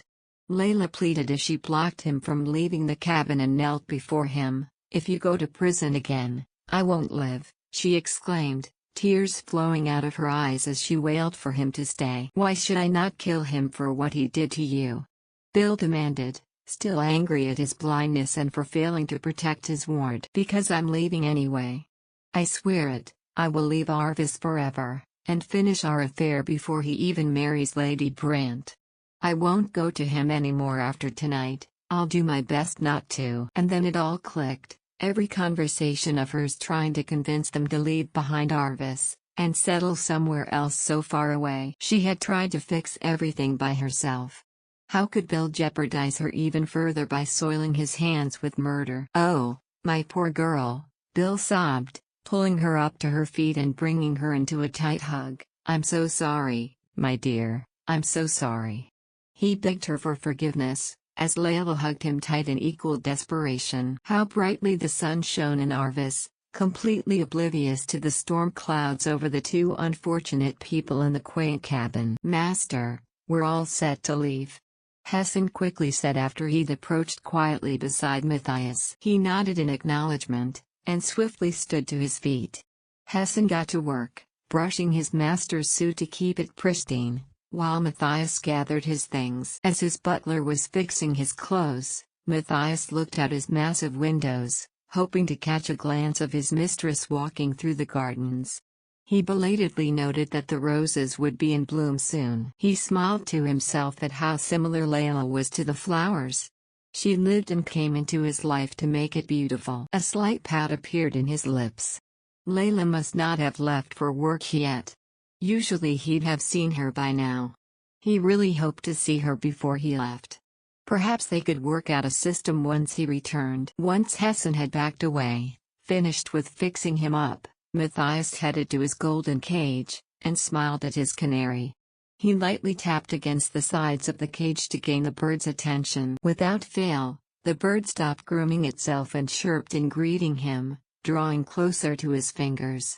It was happy today too. Matthias turned on his heels and walked out of his mansion. His chauffeur held open the car door for him as he descended the steps. Belatedly, he cursed himself in his mind for not asking what she wanted for his return. Nevertheless, he was certain he could pick her a gift worthy of her beauty. "Oh, Mr. Remmer, good morning." Hessen's voice interrupted Matthias' musings as he halted from entering the car to look back and saw his butler greeting the old gardener, who held a muddy shovel in hand. Matthias hoped he wasn't tracking mud all over the garden, and if he was, he'd clean it up soon. "Can I help you with anything?" Hessen asked the gardener, who locked eyes with the Duke. There was something there, Matthias could tell, but he couldn't fathom where it would come from. "Mr. Remmer?" Hessen called out softly, finally gaining the gardener's attention once more. "Oh, it was nothing. Must have blanked out for a while there." Bill replied amicably to Hessen, his hands on his shovel tight, judging by the way his knuckles were turning white. Bill had decided to never go near the Duke again, in an effort to keep his promise to Leyla. But when he'd seen the Duke going down his mansion, all pristine and untouchable, he marched forward, making a beeline for the Duke. "Come and read on our website Wuxia World site." "Thanks." It was only the memory of Leyla begging him not to, that kept him glued in his spot, long before the butler even took notice of him. The Duke must have brushed him off as something trivial, for he got in the car not long after that. He watched as the chauffeur shut the Duke's door, going around the car to get back in the driver's seat. Oh, how outwardly he really was the picture-perfect gentleman. Bill had once been in disbelief and awe of him. "Bill, truly, what's wrong?" Hessen turned to him once more, after giving his master a respectful goodbye bow. "This isn't like you." Bill's grip on his shovel tightened, and he swallowed down his scowl and displeasure. Hessen wasn't free of his ire either. He was undoubtedly the head butler of the Herhardts and was well aware of his master's extracurricular. He must have known it was Leyla, and still, he did nothing. Bill gave him a tight smile instead. "Really, it's nothing," Bill insisted, quelling his anger with righteous patience. "For Layla's sake, and so they can escape. He will rein in his rage." The family he once saw as his fellow workers were gone. They weren't family if they blindly allowed this to happen, and never thought to inform him. These were people he'd been with, grew up with since his youth. This new truth was sickening and disheartening to him. And now, he was just plain tired. "I was just going to say goodbye," Bill added as an afterthought, "that's all, nothing more." Without waiting for a further reply, Bill hurriedly made his exit, and went back to the direction of the gardens. Just as he was about to near a flower bed, he was stopped by an image of a child, waiting in a mail wagon. And then his ugly emotions came rising up, immediately rearing its ugly head, as he threw his tightly gripped shovel away in haste. His abrupt actions didn't go unnoticed, drawing a few more stares from his fellow co-workers. But no one dared to ask him what was wrong. "Ah, Mr. Remmer. Just in time, I see," remarked the mailman jovially as he noticed the seasoned gardener. He began to approach Bill with a bright smile, and the old gardener fought to keep himself calm. Whether the mailman noticed his trembling hands as he received his telegram, he would never know. His eyes focused on the telegram he had just received. A cold steely gaze formed in his eyes as he realized what it was. It was a telegram replying to the one he had sent a few days ago. Discreetly, he opened up his telegram away from any prying eyes, and read its contents swiftly. Relief bled into his eyes the more he read its contents, his trembling hands coming to a relaxed grip, and the burning ire in him was gradually doused. He won't make the same mistake again. This time, he'll make sure he'll protect his Leyla, and not fail her as he did. He only has one priority left, one promise to keep with all his heart, and he won't fail it. He's ready to leave everything behind for this. Everything else pales in comparison than the promise this one thing would bring them. Leyla was now his utmost priority, and no one else is above that. Not even his own life. "Teacher, are you sick?" a small voice asked Leyla. When she looked down, she saw Monica, looking up at her with worried eyes. Before she could even answer her, the little girl's lips began to tremble and promptly began to cry. "Teacher," she wailed, and reached out to grab her by the edge of her sleeves to tuck her arm down as Leyla rubbed the sleep from her eyes. "Oh sweet thing, I'm sorry for worrying you," Leyla hushed, while simultaneously trying to keep herself alert and awake to do her job. She reached down to hold the girl's hands, while her other hand reached to put on her glasses. "Why are you still here? Is your ride not here yet?" she asked worriedly, smiling reassuringly to the young girl. Monica whimpered as she still kept sobbing with worry. "You look sick, teacher," she persisted, fresh tears flowing once more. "Please don't die," she wailed once more. "Don't be like my mom too, teacher. She was sick, and then she died. Don't die, teacher," she kept saying. In the end, Leyla was kept out of her depressing thoughts trying to console the young girl. She was nowhere near sickness nor death. She ended up sitting the young girl in her lap, while wiping her tears away with her handkerchief, until the wails and sobs turned into sniffling instead. "So, teacher is not dying?" Monica sniffed, her red-rimmed eyes finally beginning to believe her. "You're not sick?" "No, I'm not," Leyla said with a smile, but inwardly, she was berating herself for holding herself rather poorly that her student had to see her in such a pathetic state. Meanwhile, finally convinced, Monica quickly beamed at her and hopped out of her lap. She darted quickly to her things, and then back, holding a fistful bouquet of grass flowers up to her. "Then, I'll give you this, teacher," she sweetly offered. Some plants had already started to wither, but Leyla could still see the brightly colored yellow petals, and received it kindly. "Thank you, Monica. Don't get sick, okay?" Monica reiterated and Leyla nodded with a gentle smile. "You promise?" "Pinky promise," Leyla told her. Monica beamed at her brightly. Leyla set the bouquet down gently on her desk, before wiping the remnants of her tears, and fixing the little girl's hair back to how it had been when she first entered the class. The child finally left for home, leaving Leyla alone to her thoughts once more. The novice teacher sat in her seat, looking out into nothingness before she shook out of her own reverie, and gathered her things, before getting ready to return to their cabin. She half dreaded having to see her uncle again, still being painfully reminded of what he now knew about her. "Let's leave, Leyla." Oh, how she longed so much to hear those words from her uncle. But she hated how he had to know about her sleeping with the Duke for him to say it. He'd been silent for several days since he figured it out, leaving her to her thoughts and ruminations, when he broke his silence this morning just to tell her that, "I can't leave you in his hands for another day. Let's run away together, even to the end of the world, so that the Duke will never find you again." Her uncle's eyes were cold, even though his words were passionate as he said them to her. Speechless as she was, she couldn't deny wanting to do the same, and nodded her assent. She was going to leave soon anyway, so why not do it sooner than expected? She hated she had been caught by her uncle, but the damage was done. She'd been discovered, and Uncle Bill ended up getting hurt. At the very least, she could finally leave him now. All that was left was to leave him. It was what she wanted most in the end after all. It didn't matter to her where they would end up. So long as it was as far away from him as possible. So long as she could forget him in peace, and never see him again, she would be happy once more. And then she could relive her dream life, and live peacefully with her uncle once more, as they did before this whole mess even began. She hoisted herself over her bike, occasionally rubbing her eyes to keep herself awake until she got home. She then proceeded to pedal back home, quickly passing by the cityscapes and busybodies in the streets. Before she knew it, she had already turned down the road headed to Arvis, a fond memory quickly resurfacing to mind when she'd been visiting Uncle Bill as she rode on a rattling mail wagon. She had been practicing milling with an old luggage bag in her tiny arms. She remembered praying earnestly that her Uncle Bill would like her.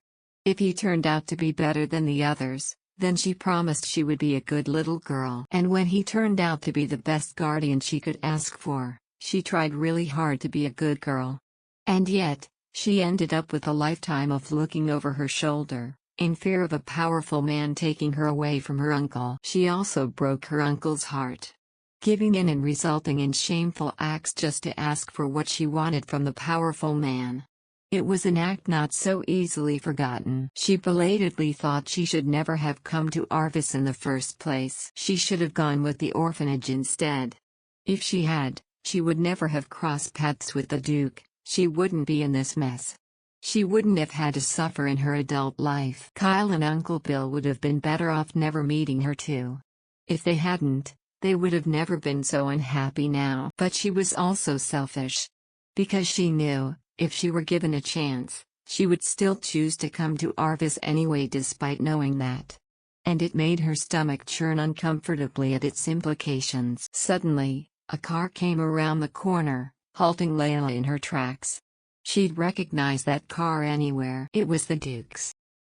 Cry, even better if you beg. Chapter 110. The leaves around her were of a beautiful forest green, swaying along with the evening winds as the sky was painted orange as the sun prepared to rest for the day. Leyla found herself scooting closer to the shaded area on the sidewalk as she watched the car halt in front of her. She had no doubt it had been ordered to do so by its master, safely nestled inside. As expected, the doors in the car clicked unlocked, and Matthias pristinely stepped out of the vehicle without further ado, and made a beeline straight for her. Leyla could only watch him in rapt attention, drinking in his image and form, unconsciously burning it to her memory. He stopped a couple of paces in front of her, and they stared into each other's eyes. None of them made any move to fill the awkward silence between them, aside from the rustling and whistling of leaves and winds. "Have you given it much thought then?" Matthias finally asked her, breaking the silence after a quick glance at his wristwatch. He was supposed to be departing Arvis, but that had been delayed due to an abrupt luncheon meeting. Which meant he would have to miss the evening train, which she was supposed to take to be able to attend the Queen's birthday party on time. Upon her confused look, Matthias decided to clarify. "Your birthday gift, have you given it some thought?" He asked her again, deciding to ask now instead of later, when he'd most likely forget to ask. Leyla let out an indecipherable sigh, and Matthias faintly noted how her knuckles turned white as she gripped her bicycle handles. She seemed exceptionally smaller and younger today, and once more, silence befell them both once again, with Leyla content to stare at him. Matthias greatly adored these moments with Leyla. He was most fond of these moments because they also gave him a great excuse to ogle and take in every bit of her features and memorize every crevice and reaction in her body and mannerisms. From the way she talks, to how he predicted her thoughts would be, down to her eyelashes, her golden locks, kissable lips, and soft body. He wanted more of her, even though he already had all of her. He wanted more of her kisses, more of her smile, more of her touch, her warmth, her scent on his sheets. He wanted to make sure as well everyone knew she was his. And he wanted to hold her attention, her eyes, and her priority forever. Now that she was no longer looking as scared of him as she was before, he wanted to see more of that blushing cheeks, and hear more of her devotion to him. She might often be lost in her thoughts, but he was lost in thoughts of her. And it made everything soft and beautiful in his bland life. It was an exhilarating feeling indeed. "Yes, I remember," she softly told him, smiling prettily at him with those soft, kissable, plump lips of hers. "Can I say it to you now?" she asked him. Leyla was sick to her stomach now that she was this close to him. Gone was the earned comfort she found around him as images of her uncle's heartbroken face flashed through the back of her mind. She still had a part to play after all. She needed to look alive, like she loved his attention on her. "Tell me," Matthias ordered her with no hesitation, and Leyla tried her best not to smile derisively. Even if I tell it to you, do you really promise to give it to me?" She tilted her head up cutely at him.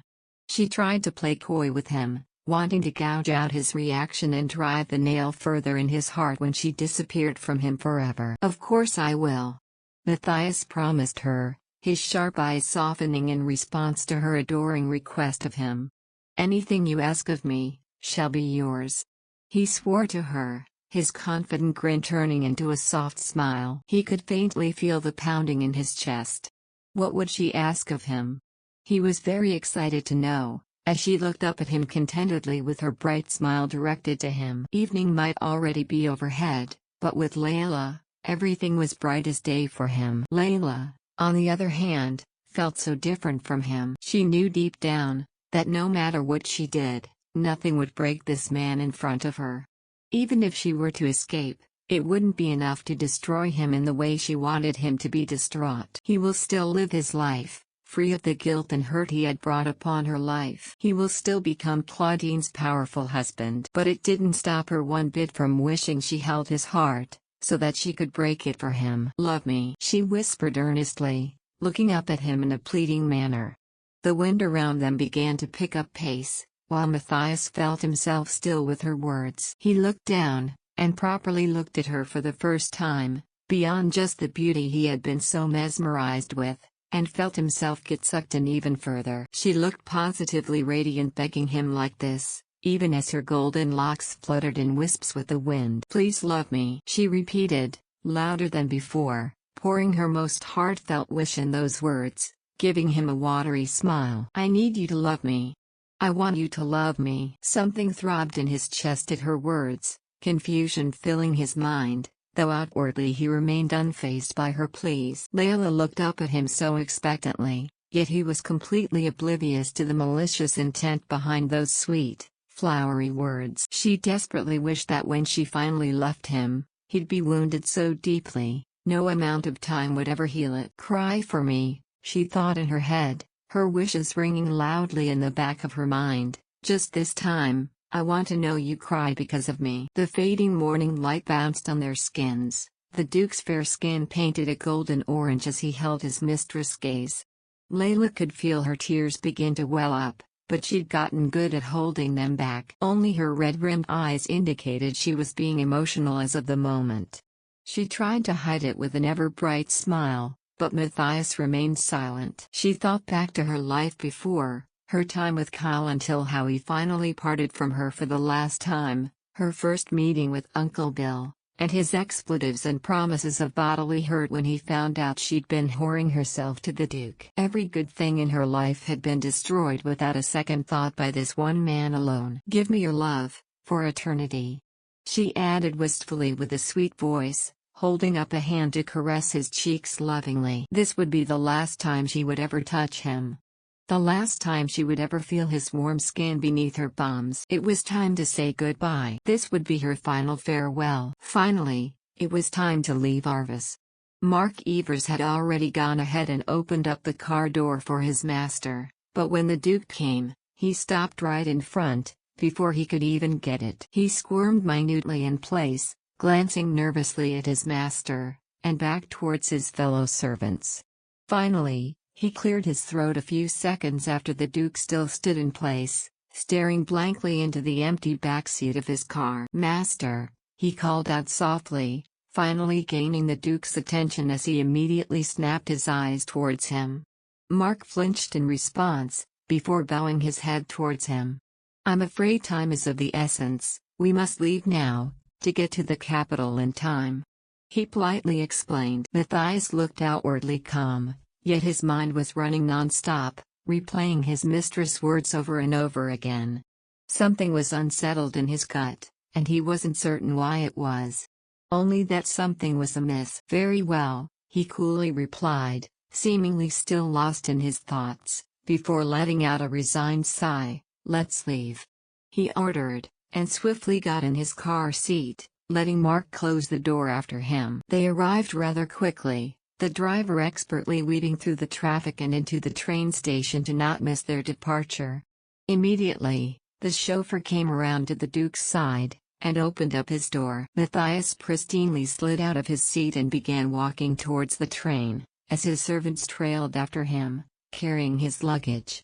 The train station was rather crowded at the moment, but at least no pedestrians were standing in the way of the Duke as he waited for the train to come around in the front of the platform. Once the train rolled to a stop in front of them, and unloaded its current passengers, Matthias wasted no time in climbing aboard, followed dutifully by his attendants. He was seated comfortably, while the others sat a few seats down, but still close enough to make sure he had everything he needed. Once the last passenger had climbed aboard, the train let out a sharp whistle, and thrummed with low vibrations as it started to leave. Chatter filled around Matthias, but he saw little reason listening in, and stared out of his window instead. He watched as the train rolled out of the station, the buildings blurring in front of him, and every face of every person he could see. It was a sight he'd seen so many times now, it had gotten dull so long ago. This was only a short trip, after all.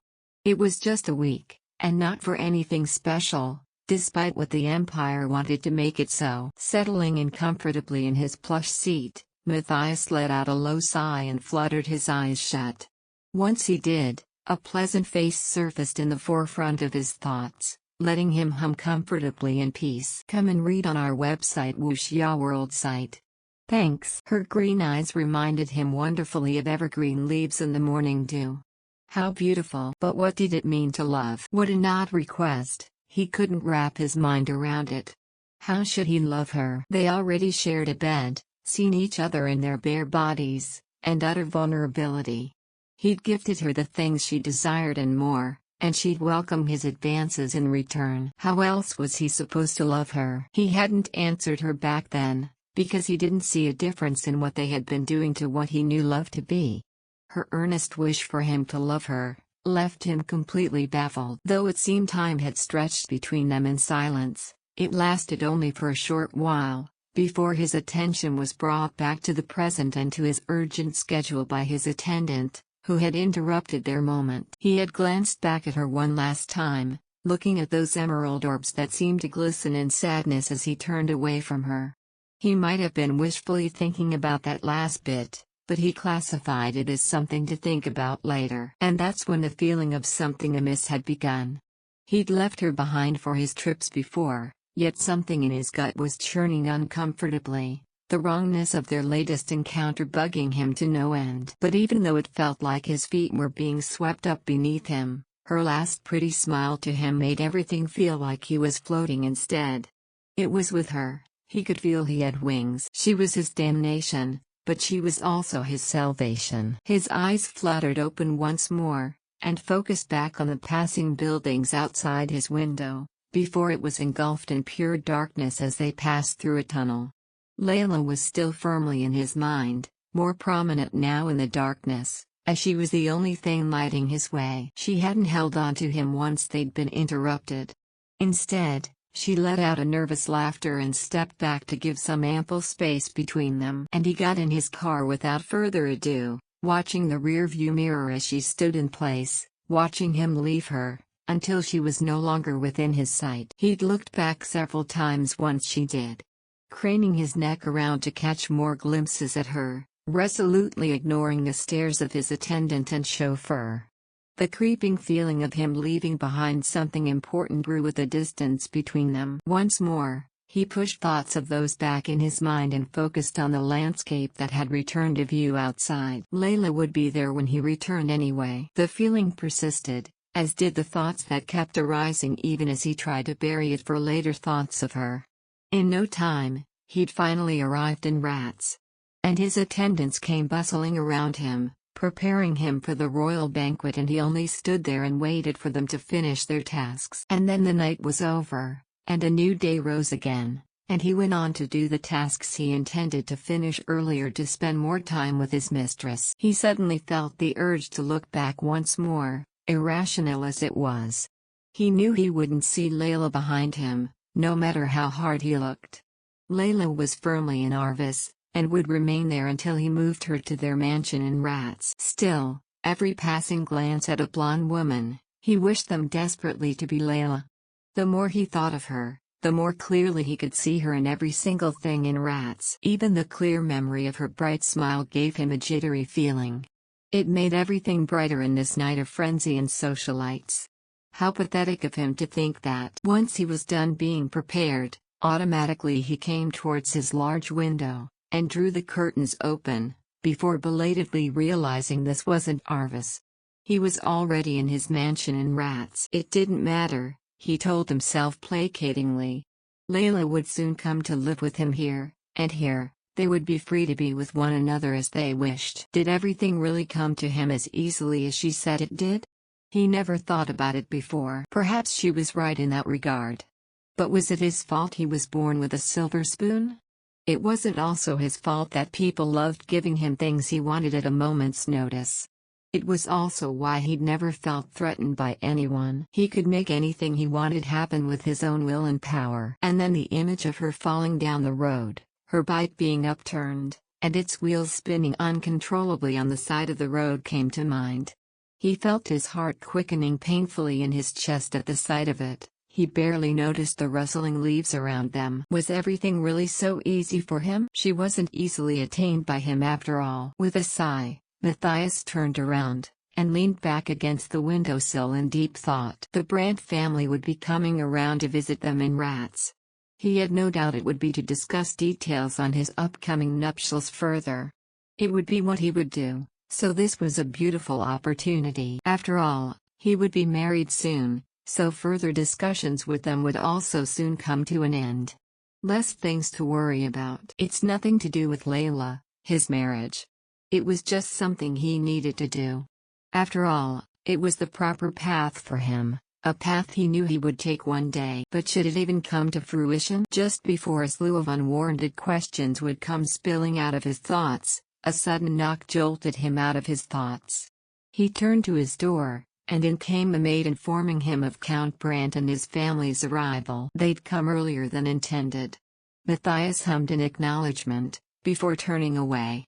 Shortly after, he exited his chambers, and came to greet his fiancée and soon-to-be-in-laws. Claudine was as radiant as ever, wearing the latest spring fashion.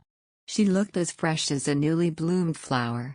Even the Duke's nearby maids couldn't help but be enraptured by her pleasantly. He'd also heard that Claudine performed well last night, She was the most desirable lady in attendance. Truly befitting for the next in line Duchess Herhardt. She even beat the Empress' daughter, who'd also tried to offer him her hand in marriage. But being noble-born, Matthias expected her to do well on such occasions.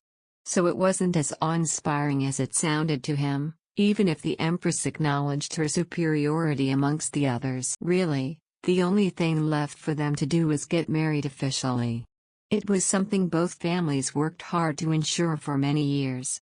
And one that would ensure that the next generation of Herhardts would grow into more power, and the glory of their family would continue to hold long after they're gone. "Oh, Duke Herhardt, I'm very pleased you're finally here," greeted Claudine with a beaming smile, immediately standing up to greet him politely. Matthias only nodded politely towards her in response, languidly approaching them, and smiled at his other guests. Claudine bitterly thought that while he'd been dutiful to her last night, staying by her side, and escorting her wherever and whenever they were needed to, she could tell he wasn't really paying attention at all to anyone. Even as he looked at her, he didn't seem to find her worthy of any thought at all. "Would you all care to join me for a walk in the gardens?" he immediately asked Claudine, wasting no time for niceties. Everyone was taken aback by the sudden request, as they all looked at him in confusion, and half with apprehension. It was a very odd request, especially as he'd never done this before. Anytime they were meeting up, it was always with visiting families and attendants. He'd never once initiated contact, completely content the Brandt family would be the one seeking him out if they ever need anything done. "Why, you mean, just us? The two of us?"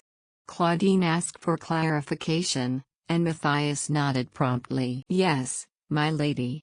I wish to speak to you about something," he told her, his tone indicating he won't have any qualms telling her anyway, even if she were to deny an opportunity for any privacy. It hurt Claudine very much that she could tell just who he'd been thinking about before the odd request. Even as he talked to her, the least he could do was marry her first, before bringing up the subject of his mistress. Unfortunately for many of them, before Claudine could even give him a response, a servant came hollering, calling out loudly for their master's attention. They rushed in without any preamble, all frazzled and panicked and also terrified. "Master." It was Matthias' attendant. Elise frowned in displeasure, immediately shooting up to her feet in indignation. "Have you no manners? We're in the presence of our guests. You would do well to make no commotion unless it's a life and death situation," she immediately scolded, and the attendant blushed furiously in embarrassment at being openly berated. Matthias assessed him momentarily, before that uncomfortable churn returned in his gut. His entire frame tensed in anticipation, completely ignoring his mother, and went past her to regain his servant's attention. "What happened?" he asked harshly, and the attendant's eyes locked on his before the fear returned to him. Now everyone was eager to hear what was happening and watched as the attendant gulped down nervously, and bowed his head deeply in front of them. "We had received an urgent call from Arvis, my lord," he finally said. "Cry, even better if you beg." Chapter 111. Everything had come to a standstill after that, and Matthias took a deep breath, unknowingly glaring at his attendant for whatever unpleasant news he was about to impart. Matthias could feel the uncomfortable churning growing in his gut, and wondered if this was it. This was what's been bothering him since he left Arvis. "What call? What happened?" he immediately demanded, while Evers stammered through his words. "Just say it, Evers," he commanded impatiently, and the man flinched at his raised tone, and bowed his head even further, but spoke in a clear and loud voice. "They had just discovered that Bill Remmer and Leyla Lewellin had gone missing in Arvis," he began. "It seemed both of them had run away, my lord." Silence came after his words. You could hear a pin drop with the tension in the room. Meanwhile, hidden from Matthias' view, Claudine made a Herculean effort not to show the pleasing smile threatening to reveal itself from hearing the news. Claudine stared at Matthias' back, who remained unmoving. No one realized it, until they stopped by their cabin, and found they were gone along with some of their belongings. It seemed they'd left sometime last night. Evers regrettably finished. "What an ingrate," suddenly exclaimed by Elise after a few more moments of silence. "After all we've done for them." Her words were cut off abruptly when she realized the funny looks the Brants were giving them, and felt embarrassed. "To have a servant run away from you. That was utterly embarrassing." She thought of the nasty rumors this would incur. Elise was no stranger in using rumors to undermine a powerful family. This could be the beginning of many conspiracies against them. Oh, how awful of them to do so, for sure, Duchess Elise. Claudine quickly joined in, to show support for her soon-to-be mother-in-law. "What could have possessed them to do such an insult to your great family?" She looked convincingly worried at her fiancé, her body shaking with what they perceived to be hidden rage. But it was hidden excitement instead. So her letter had arrived safely in the old gardener's hand. She hadn't been sure how it had gone, but fortunately it went better than she expected. "This seemed to be more urgent, my Duke," Claudine began, looking at him, and then to their companions. "We must postpone discussions of our wedding, and let the Herhardts settle their affairs before imposing on them." She told her parents. "Well done, Leyla," Claudine praised in her mind. "I couldn't have asked for a better performance." Claudine looked back at the Duke, and took note of his prolonged silence. While the two duchesses were hurt and confused by these sudden actions, Matthias remained outwardly indifferent to the news. But Claudine could feel it in the air. Finally, she had caused something to affect the great and powerful Duke of Arvis. She couldn't help but excitedly think about what he would do next.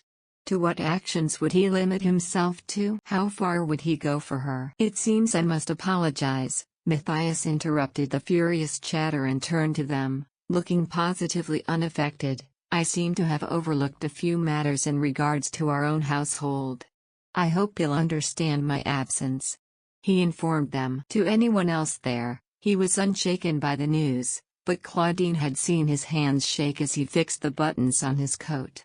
And she mentally applauded Leyla for a job well done indeed. She might even be more inclined to forgive Leyla for the humiliation she'd experienced with their affair. At last, this untouchable man that would be her husband, had something taken from him.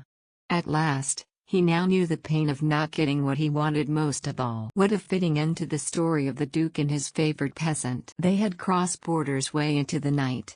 As Leyla looked outside her window, she could see the fading outline of scenic views. Despite the darkness blanketing the outside landscapes, she could see it vividly. It was so reminiscent of the times she boarded the train by herself in her youth. It had been a strange feeling then, going into a peculiar company all alone by train. Just as she did back then, she sucked in a deep breath, holding it in as long as she could, before releasing it slowly outside her airways in an attempt to calm down her beating heart. When the train passed through another tunnel, for a split second, she saw herself again, but not her current self, but the lost little girl she remembered seeing back then as she rode into Arvis. Once the train completely passed the tunnel, and back into open air, her reflection reverted back to her current image. She couldn't help but chuckle mirthlessly to herself. That wide-eyed look on her face in her youth was replaced by a haunted look by a war veteran. But Leyla was no soldier, nor a veteran. She was simply tired and numb. Something in her felt empty in leaving Arvis just like this. "Focus on me, Leyla," she faintly heard. "That's a good girl." Her uncle cooed comfortingly at her. She looked at him with a mix of surprise and confusion. She had thought he'd been asleep. A warm and coarse cloth came to dab gently on her cheeks. Had she been crying? "We've still a long journey ahead of us, but I guess you'd know it better than I." He smiled at her sadly. "It is, after all, your hometown," he finished softly. Leyla's eyes widened, before she smiled at him gratefully. She could see he was exhausted by their quick escape from Arvis, yet still, here he was, making sure she was okay. But at least, boarding the train didn't leave her with a deafening silence.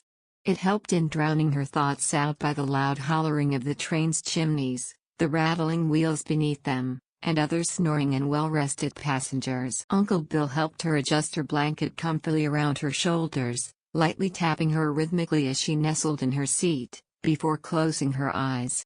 She could hear him quietly humming a soothing lullaby he used to sing to her when she'd wake up with nightmares. She wanted this moment to last. When he first brought up going to Levita, Leyla had doubted he would go through with the plan. But he moved quicker than she anticipated, and suddenly, they were both ready to leave. She didn't expect to leave so quickly. When night fell on Arvis, he immediately carted her around, bringing a sparse number of their belongings, and snuck out in the cover of darkness, away from prying eyes.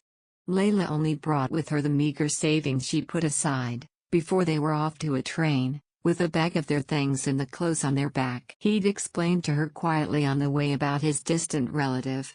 They lived in the southern end of Levita, and while they only shared a name between them, they had been willing to help them keep a low profile, and settle down eventually. Even the stinging in her chest felt a little muted at that. "I'm sorry, Uncle."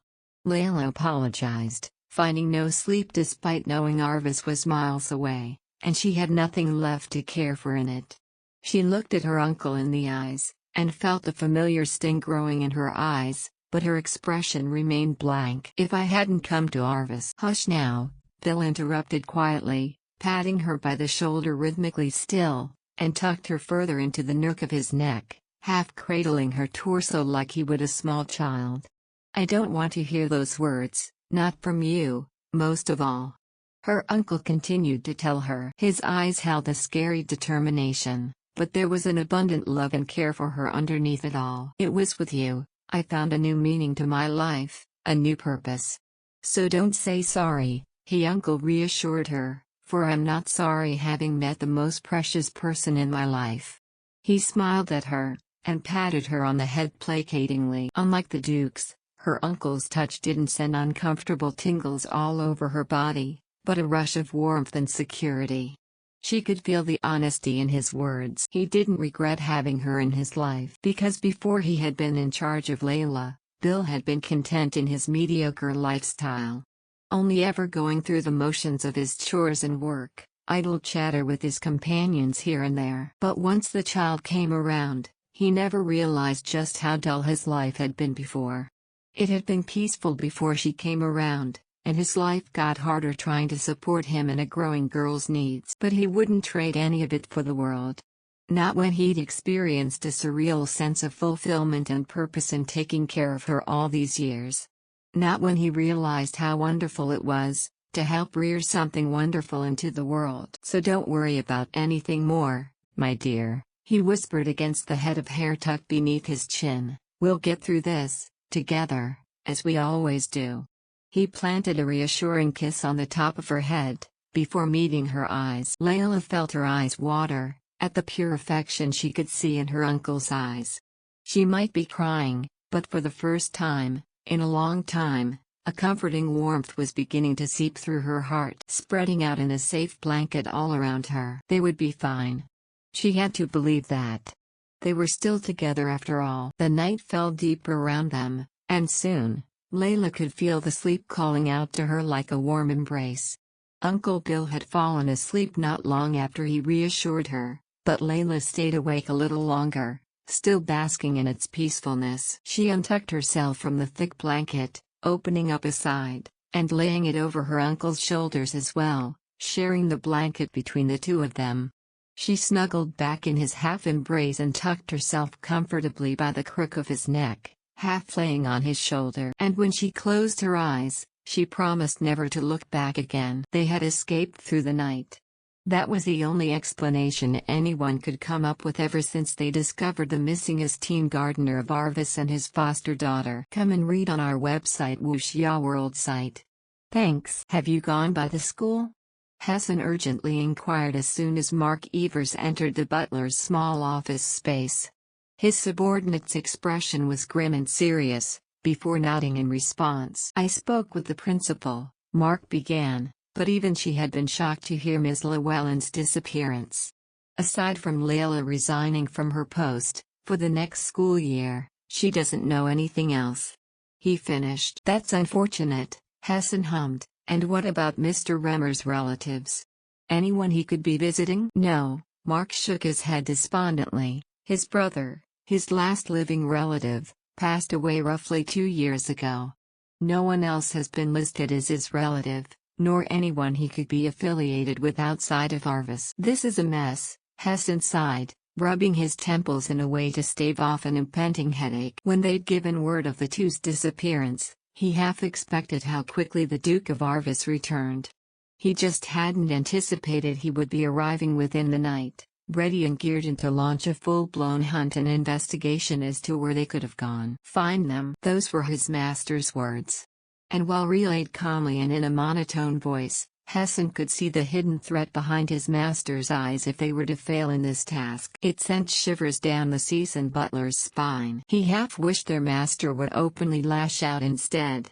At least it would be simpler to clean up broken furniture or things, and replace them, than trying to appease the hidden dragon he knows is threatening to burst within his master. Even now, the Duke of Arvis remained cool and unfazed, but Hassan could feel how different, and much colder he'd become. But the Duke seemed to have calmed down by now. Perhaps he'd finally given up? Mark asked him rather hopefully, but before Hassan could even respond, the bell rang sharply in the butler's office. The Duke was summoning him. Matthias woke up normally the days after Leyla disappeared. He went on as he normally would even when she had been around. Still the picture-perfect Duke of Arvis. He'd gotten up early as he normally did, read the morning paper as usual, and ate his simple, yet expertly cooked and planned breakfast. After that, he got ready for work, and wasted not a second more. He went on receiving reports and meeting with prominent business partners. He'd met with concerned directors, and offered expert solutions. He even attended afternoon meetings promptly, and finished them satisfactorily to his standards. There had also been added concerns of nearby disputes by country borders, and he'd sat back and watched those meetings as well, but he hardly felt the need to participate. It was all very trivial to him, nothing purposeful. The Herhardt house will still prevail either way, despite the logical reasoning stemming from both sides of the disgruntled parties. He quietly chuckled in amusement at their squabbling. How very pathetic they all were. He hardly cared if anyone noticed his less-than-ideal behavior. They didn't matter to him at all. He could feel their confused stares on him, but they didn't matter to him either. None of them ever did, and it made him burst into a rude laughter in the midst of the meeting, effectively cutting off the argument, as they all stared at him in a mix of confusion, apprehension and offense. His laughter died down eventually, and Matthias smiled at them. "I apologize, do continue." And they spared him some last glances, and resumed their talks. Matthias might have acted as a liaison to both sides, and helped them reach a compromise, but it was hardly a noticeable feat. The answer had always been in front of them, they'd just been too blinded by their own agendas. They hardly reached the correct conclusion. All in all, it had been a family business that expanded so rapidly, that eventually their management methods for each expansion began to deviate from the original system. Which eventually led to many inconsistencies, and mismanagement, but Matthias quickly directed them to which was proper and more effective. And after that, he went to a dinner meeting. While he found it relaxing being around familiar faces, and slipped in easily to his usual role as the lead conversationalist, it wasn't a memorable night. He'd had many of those nights already. Just another easy day for him. So quiet and perfect. How boring. "We're very sorry, my lord." Hassan apologized as soon as he arrived, bowing deeply at his side. "Ah, that's right." He'd summoned his butler for their recent progress. "How disappointing their performance has been lately. So far, they've told them they left in the middle of the night, and with no leads as to where. They neither had colleagues outside of Arvis, or any living relatives remaining. No connections leading to where they could have run off to. Find them," he reiterated, still looking serenely into his fireplace. He shouldn't have had to repeat them in the first place. "But, my lord," Hassan began after a tense moment of silence, but Matthias wasn't interested in hearing their failure. "It's simply impossible for anyone to disappear without a single trace," he abruptly interrupted his butler. "They have more relatives than the ones in their direct line, I assure you," he pointed out, before leaning back in his wing chair and closed his eyes. "Use whatever means you need to. Just find them." he finished. Hassan remained standing in place, observing his master a little while longer. Outwardly, the Duke was calm, and hardly affected by this news. But he'd been serving the young Duke almost all his life. He could pick up the way his jaw had grown sharper. His cheeks are hollower than before. And the tenseness in his frame, even as he feigned relaxation. "As you wish, my lord." Hassan finally responded, bowing down once again, before quietly making his exit. Matthias took a deep breath, sinking further into the plush cushion of his wing chair. He hadn't bothered getting out of his suit, he was rather comfortable even. And then a beautiful face flashed in the back of his mind, and he let out an amused laugh at the ridiculousness of it all. "Well played, my little bird," he chuckled in amusement with himself. "I fell right in your trap," he praised, smiling maniacally. It all clicked right then and there, when he'd heard they had disappeared, why he'd been so unsettled. It was because of this. Always, his little bird always had tricks up her sleeves. He expected her to be up to something, but not of this. He never thought she would escape him. What a truly delightful being. He'd never grow bored of her now. And to think she begged him to love her. Ah, she really was driving him crazy, wasn't she? Ah well, he'll see her soon. Yes, he'll have her within his arms again soon. And she won't ever leave him again. Slowly, his eyes opened up, and he rose to his feet. Smoothly, he began discarding his clothes, replaying in the back of his mind how Layla's deft fingers would undress him boldly as she stood bare naked in front of him. He went to shower, images of their entangled bodies replayed with every sliding droplet down his skin. Once he was done, he then went to bed. The next day, his routine began once again. And when he walked out of his doorway, he felt nothing. No peace, no agitation. Just plain nothing. He knew he wasn't fine with Leyla being gone, but it also wasn't unbearable. He will see her again, and have her again. But if she really were to be gone from him forever, he won't let that happen. He doesn't know what would happen to him if she was forever gone from him. He chuckled to himself once more, but it was devoid of any emotion at all. Belatedly he could feel the lingering stare of his servants, but they didn't matter to him either. He settled down in the back seat of his car as Hassan promptly closed the door once he'd been settled. He continued laughing to himself, ignoring the worried and questioning glances they were all giving him. Let them think he was crazy. They didn't matter to him. In the end, this was only temporary. As the car rolled down, and Matthias watched the scenic route outside with a serene smile, he laughed once again. Ah, how beautiful the greenery was. It reminded him of her eyes. What a funny thing all this was. Cry, even better if you beg. Chapter 112. Matthias praised himself for remembering every detail of Leyla so vividly. What an impressive feat. He was fortunate the roads were not blocked today. The traffic flowed smoothly outside as he settled in nicely in the back seat, and they soon moved away from the group of girls he'd just seen. He thought he'd be better at ignoring thoughts of her over time, but his control flew out the window once more, as he impulsively barked out a command for the car to stop. He'd just seen a group of birds fly off a branch on one of the trees down the Platinus Road. Did Leyla tell him how she loved birds because they were always there with her? He knew roughly the feeling. The birds were always there around him, anytime, and anywhere he'd looked. One form or another of a bird would be there. And suddenly, he noticed more and more of these birds. And it grew unbearable for Matthias to keep seeing them around him. His chauffeur looked befuddled by his sudden request, and hastily called out to him when he parked to a stop on the side of the road. But Matthias was already out, ready to take a walk alone on the road. "Go back to Arvis, I'll walk the rest of the way from here," he swiftly replied and shut the door behind him, even as he heard the tail end of the chauffeur's concern. "But master, your meeting with Count Klein." Matthias was off, and not a single thing mattered to him. When the news of Leyla had reached Kyle Atman's circle, he remembered it had also been around the time when the scent of roses permeated the air prominently. It was timed perfectly around the time he knew Layla's birthday would be. It was a bittersweet reminder to him. This was Layla's favorite season of the year. mostly because her favorite flower would be in full bloom. And so he busied himself with his studies, cramming into his brain every bit of subject requirements and lessons to drown out the horrifying memory of his last memory of her. He'd gotten into the habit of hiding out in the library during his spare hours, only leaving to go back to the dorms, his classes, or when his group of friends summons him out. On and on, this went unchanged until a random group of his schoolmates came across him in the library. Kyle called out one of them. It was the magistrate's son.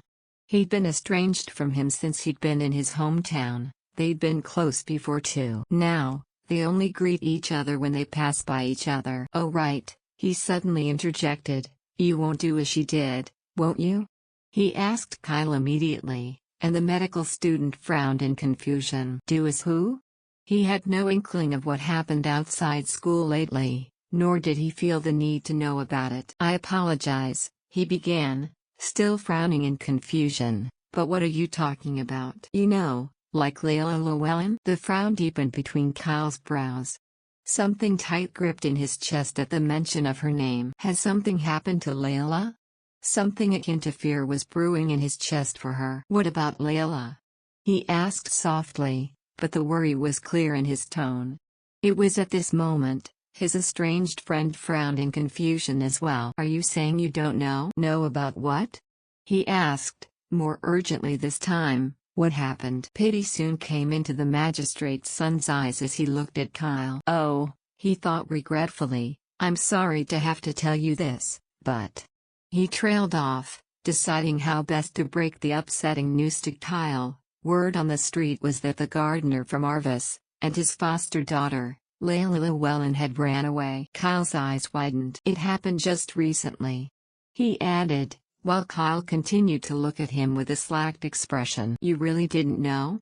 He asked again, and Kyle's eyes lowered to the ground in disbelief. I'm really sorry you have to know it like this. He eventually amended, perceiving Kyle's expression to be a mix of disbelief and distress. Most of the students attending Carlsbad's College had known Kyle and Leyla had been set to marry one another. It was a fairy tale love story for most of them. With Kyle being a prestigious doctor's heir, and Leyla a lowly orphan girl trying to make a name for herself. They'd gotten along swimmingly since they'd been children, and everyone had been rather devastated to hear their engagement had been broken off. It had been all anyone's been talking about for a while. Just as his colleague was about to leave him, an iron grip grabbed him by the shoulders, and he jolted around to look at Kyle in surprise. Wait, just wait. Kyle told him, the plea coming out through gritted teeth as Kyle tried to rein in his swirling emotions. Tell me everything you know. He begged. And so his old friend did. Later that afternoon, when Kyle was finally left on his own devices, he stood out in the warm afternoon spring glow, but his pallor was as pale as though he was still standing in that cold winter night. Leyla, what happened to you and Uncle Bill? He whispered off into the wind. Please, I need to know. He finished, knowing his words would disappear into the wind. The sound of rustling leaves drifted in and out of the platanus road alongside the spring breeze. Matthias remained observing of this matter, as he contemplated how unchanged his days had been lately. And then another thought came unbidden to him, a thought he'd been surprised to know he even remembered such a thing. But when exactly did such a day occur? He couldn't recall specifically. It had been around winter though, the last of the leaves were just about to fall from where he'd been standing. He'd walked alongside her too, down this road, completely enamored by her presence. She was the sole focal point in everything he did. She was like the road he stood on, leading him to his righteous path. But she wasn't, was she? Perhaps she'd been the wind all along, drifting in and out of him, but something he wanted around all the time. He stood still, his steps halting in the middle of the pavement. This was the place. This was where he last saw her standing. Looking all pretty, as though she'd been waiting for him to see her. And he'd always come for her. His breathing came out in ragged breaths as he closed his eyes, conjuring her in front of him.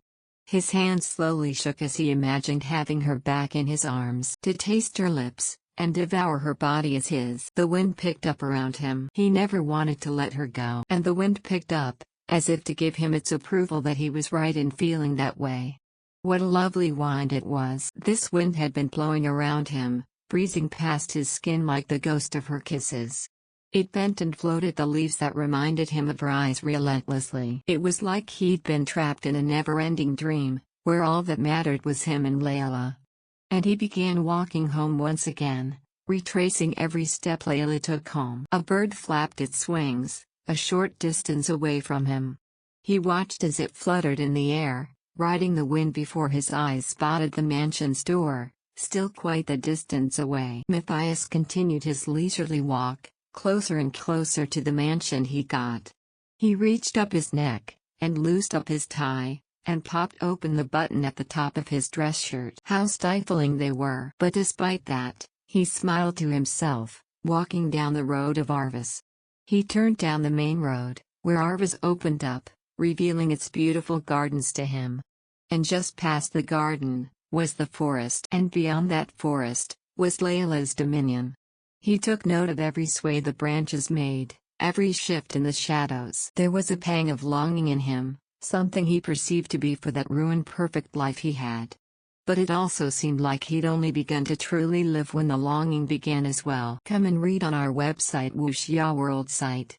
Thanks. Every step towards his mansion, it was almost like he was taking a step back in time instead. The further and further back he got in his memory, the closer he got to his mansion. And then in the back of his mind, he heard it.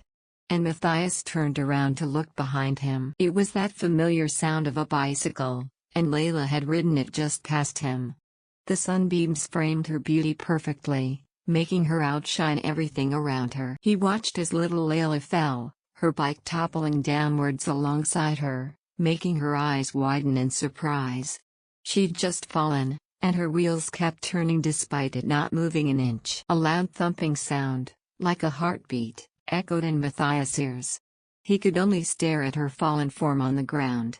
And then she looked up, and it was the brightest set of eyes he had ever seen. She was beautiful as a child, too. Leyla. He called out her name softly, her small, plush lips parting in surprise at him calling for her. And then her figure shifted. The little girl was gone, and now the woman was in front of him, looking up with a beautiful smile.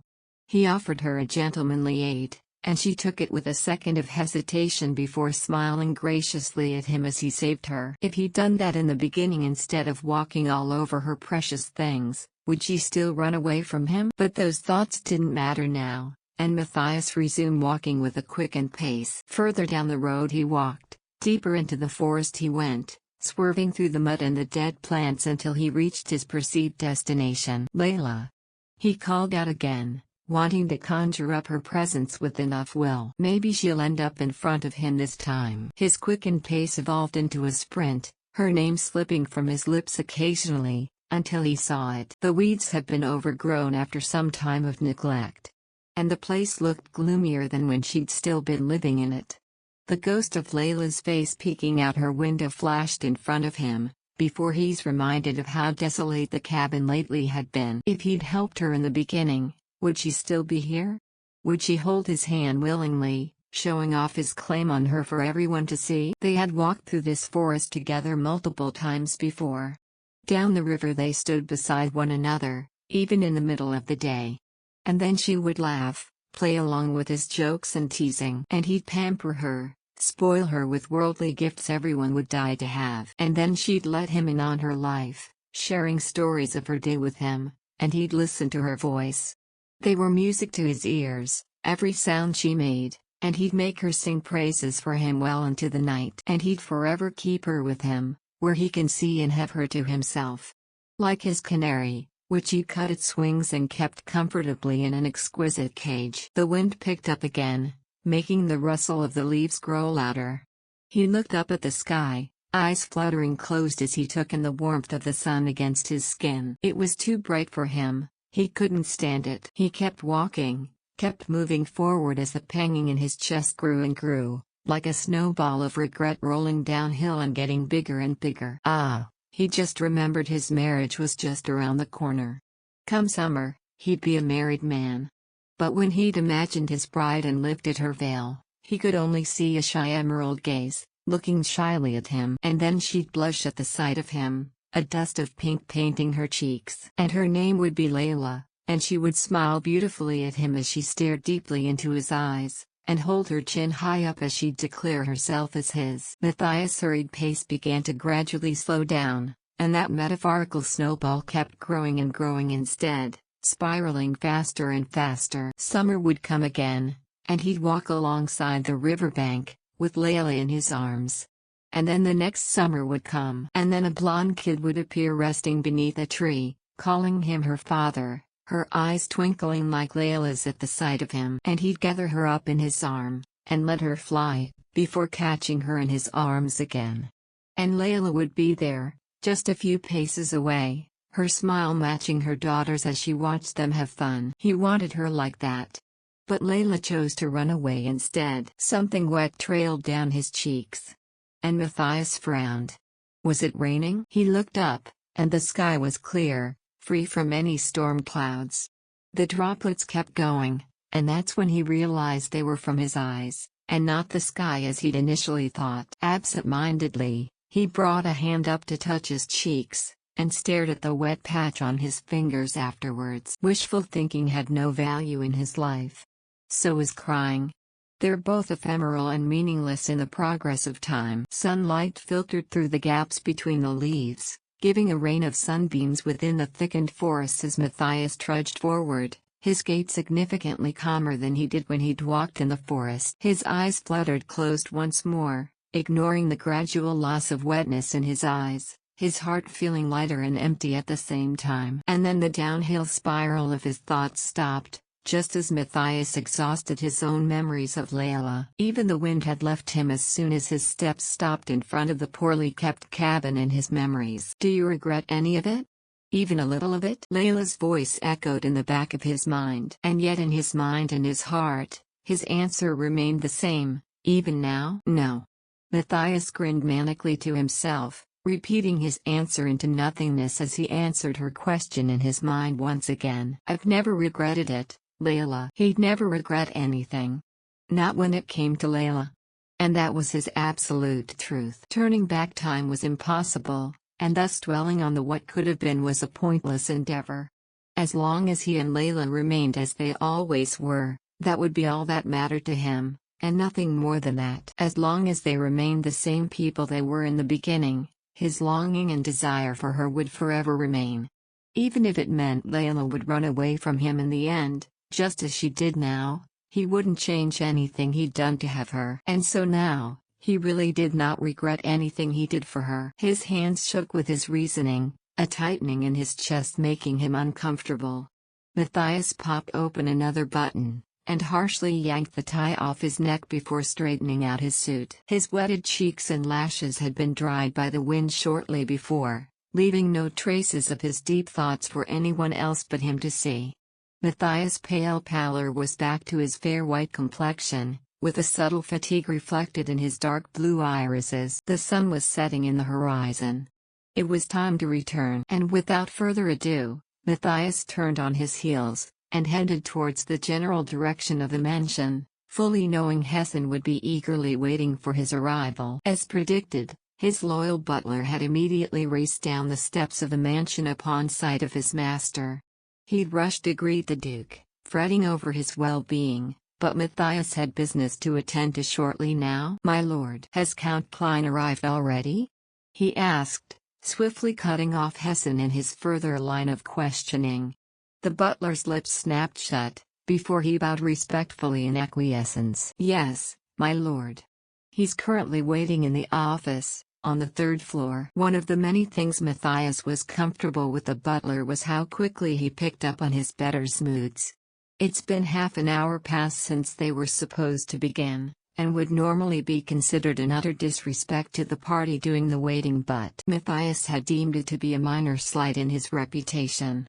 After all, he was meeting with a competitor who once made him wait an hour into their previous meeting. Hessen led him to the office, while simultaneously remaking his master's appearance to something respectfully presentable once more.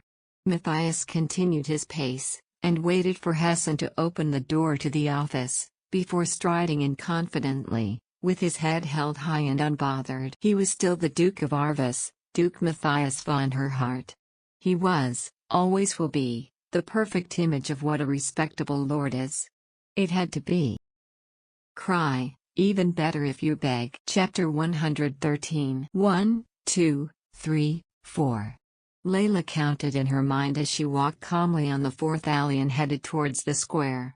She'd just come from the bell tower, and since she'd found the place unfamiliar, it was expected for her to get lost for a few or more turns in the new territory she found herself in. After reaching the square, she finally managed to find her way back to their new home without spacing out and getting lost again. Once arriving at their destination, Uncle Bill's very distant relative had endorsed them to a residential building, with a free space on its second floor.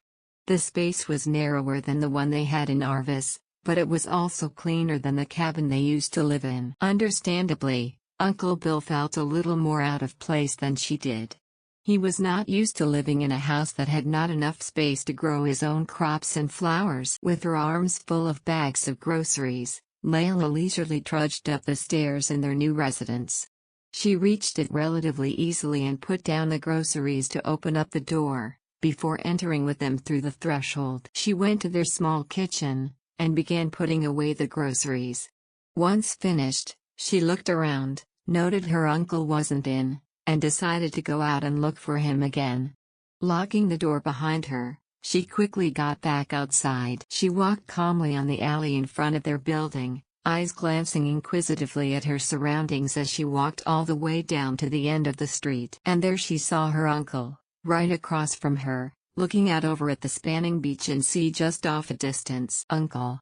she called out, jolting him for a moment, before he turned around and saw her. Bill wiped the forming sweat of his temples and smiled at her as she neared him. He'd just begun work on the nearby dockyard in the harbor this week. She hoped it wasn't too strenuous for him. "What brings you here, my dear? Shouldn't you be waiting at home?" he quickly inquired after greeting her. Leyla only shrugged and smiled. "I checked the time, and figured work was done for the day, so I came to fetch you."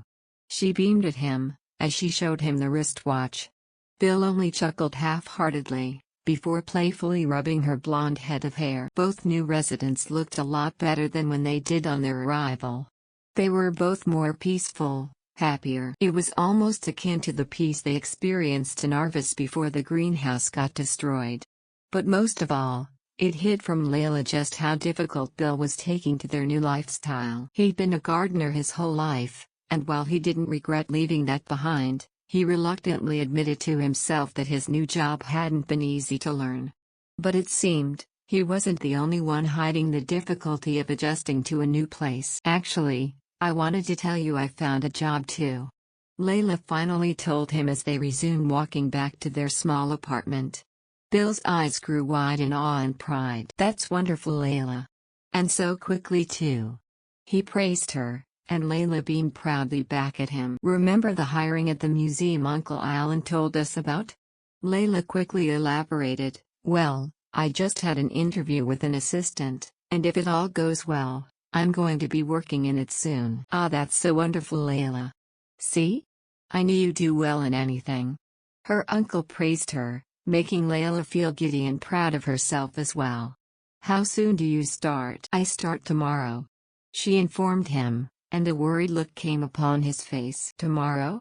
he asked her worriedly. "But you're still not feeling well, my dear. Are you sure you can handle work in such a condition?" Leyla quickly nodded her head in assent. "Of course, Uncle," she reassured him. "Besides, they might think I'm a patient if I make that as an excuse. You're not even eating properly since we got here, so what if they see you as a patient?" Bill asked her bluntly, his worry for her not letting him be delicate in his questioning. She really hadn't eaten much, and whatever she ate, she'd hurl out moments later. It made him more anxious and worried with every passing day. "I'll be fine," Leyla insisted softly. "It's just the new environment, I'm sure. Once I begin work, I'll integrate more into the community and adjust better." Bill took in a deep breath as he eyed his ward. "All right," he finally conceded, "but only if you're sure." "I'm sure," she reassured him with a smile. Bill didn't like seeing that smile. She'd gotten thinner since they'd arrived. And she kept smiling at him reassuringly, avoiding any topic of him helping her. He wanted to help her. At this point he even wished for her to cry and scream out her frustration. Yet still she kept smiling. And there wasn't anything Bill could do when she'd refuse his help. "Oh look uncle, we're finally here." Leyla beamed at him, pointing to their apartment as she quickly averted the subject. She quickly pulled on his arm, pulling him towards the residential building when she met some resistance. "I know that Leyla." Bill smiled at her. "Come on." He encouraged her to follow him. Leyla frowned in confusion. "Where are you going?" "It's rather hot outside today," Bill hummed thoughtfully, "and I suddenly feel a craving for some ice cream. Come along now." He kept walking away from the building, leaving his niece confused, yet still eagerly following behind him. Eventually they ended up sitting at the outside tables of a cafe that served soft ice cream. They sat across each other, basking in the open air and savoring their cold treat. It was a nice change of pace as Leyla finally received her vanilla-flavored ice cream, while her uncle had an ice-cold beer. "Eat quickly or it'll melt soon," Bill pointed out to Leyla when she just stared at her ice cream bowl. This jolted Leyla to look at him dryly before picking up her dessert spoon and scooped a heapful of ice cream, making a show of shoving it inside her mouth. "It's not like it's difficult to eat," she murmured to him, and Bill chuckled at her. "Oh, this tastes good," she remarked, smacking her lips together in appreciation. "Do you want something difficult to eat then?" "No," she quickly responded, eyes crinkling in distaste, and continued to eat her ice cream heartily. They laughed and talked with each other, as Leyla desperately drowned the thoughts of heated touches and dark blue eyes in the back of her mind. She looked up at the bright sky, and saw only blue. It was the clear summer sky. Not long now, summer will soon arrive in the distant city up in the north. Cracks had begun to form from the solid foundation Matthias had built for himself. He could feel it grow stronger the more time passes by away from Leyla. He could hardly sleep anymore, and the days had begun blending together. Nothing in his mind made any sense, nor became more important than finding Leyla. Day after day, Matthias found it harder and harder to get out of bed. It wasn't until late in the morning that he finally rose out of bed. His eyes remained sunken despite the prolonged rest, his face hollow and sharp, his blue eyes dull and darker than before. He dragged his feet towards the bathroom, where he stopped and looked at his reflection with a blank expression. His eyes were notably bloodshot, more indication of his restless night. Lately he'd find himself laughing to himself, but nothing was funny. His chuckles and grins were all devoid of any emotion other than numbness. Prevalent numbness. When had anything stopped being amusing? When did they all stop becoming ridiculous? He had no idea. They all just ended up unimportant, shoved so far back in his mind, he couldn't be bothered to waste time to think about them at all. He splashed the cold water on his face, a futile attempt to keep himself focused, and wiped it clean before looking back to his reflection again. He needed to shower. And so he did, but the pounding in his temples grew worse as soon as he got out. And then 3 sharp knocks came. "My lord, it's me, Hassan." The muffled voice greeted him from behind the thick doors. Matthias grabbed his robe and went out of the bathroom. Hassan was momentarily important too. "Enter," he commanded, his cool and composed tone never changing. Upon the butler's entrance, Matthias noted the way he had pursed his lips in contemplation upon the sight of him. To be honest, Matthias still found himself rather dashing. Matthias settled by his wing chair, which he'd since ordered it to be moved near the window, as opposed to its original post in front of the fireplace. He let out a relaxed sigh as he leaned back, eyes trailed to look over the budding roses out in the garden. He glanced at the road Leyla took before, seeing her pass by as she usually did, before she once again faded from his view. What a tedious and normal life he led. He listened quietly as Hassan rattled off with today's morning news while simultaneously preparing his preferred coffee. What boring news his butler brought him again. That wasn't what Matthias wanted to hear, and it seemed his butler saw right through him when Hessen quieted down and bowed to him apologetically. "I'm truly sorry, my lord," Hessen said. "We still found no traces of Mr. Remmer and Ms. Lewellin, so find them." Matthias hummed disinterestedly, taking a relaxing sip of his scalding cup of coffee. Hessen appeared to want to say something. "Come and read on our website, Wuxia World site." "Thanks." Day after day news of his servant's failure to find his bird came, and day after day, Matthias' mind hadn't changed. He will find them. There simply wasn't any reason why he couldn't. They just needed to look harder. "I will do my utmost, my lord," Hessen finally told him, bowing at him in resignation. And Matthias smiled as he looked outside, waiting for the roses to bloom for him. He was satisfied with the butler's answer, but Hessen could only grow more worried for his master. He knew how affected Matthias had been since Miss Lewellin's disappearance. Matthias didn't have to tell him. His actions and state of health were of great indication to him. And so he takes his master's unreasonable requests within stride, but he won't stand idly by and watch his master waste himself away. That was not proper for a butler. "I shall send Dr. Edmund to you upon your return home later then as well, my lord," Hessen informed him dutifully, which finally made his master get out of his musings. He could see the confused question on the Duke's face. "Allow me to do this for you, my lord," Hessen requested his master, "for the ease of this old butler's heart. The Duke doesn't sleep nor eat well anymore, that much he could tell. And he's lost weight, if his sharpened features were of any indication."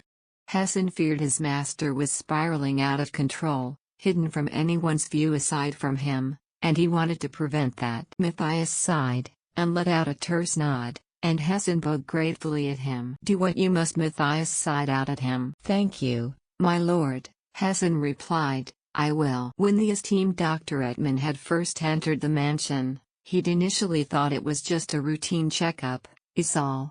But looking at the Duke, seated in his chair all relaxed and spacing out, eventually made him feel worried for his patient. The Duke greeted him the same. He was calm and composed the entire time when he'd give his focus on the doctor, but Dr. Edmund's main concern was how emaciated the Duke had become. Once he was done checking up, the doctor took his seat across from the Duke, and got ready to relay his assessment. "Just prescribe me some sleeping pills." The Duke beat him to the chase, and the doctor blinked in alarm before hastily protesting against such measures. "Duke Herhardt, I must advise strongly against. I only need to sleep well, then I'll be fine." Matthias quickly interrupted, disregarding his advice as tiresome and trivial at most. "Just losing sleep does not equate to losing so much weight and appetite, Duke." The doctor persisted. "If I can sleep well, then I can eat well." Matthias rationalized with a shrug of his shoulder. "Like I said, I need only sleeping pills." Dr. Edmund was greatly disturbed by this insistence. He didn't want to prescribe any medicine for the Duke, and wanted to let him gradually gain weight, but the Duke was adamant that lack of sleep was the only problem.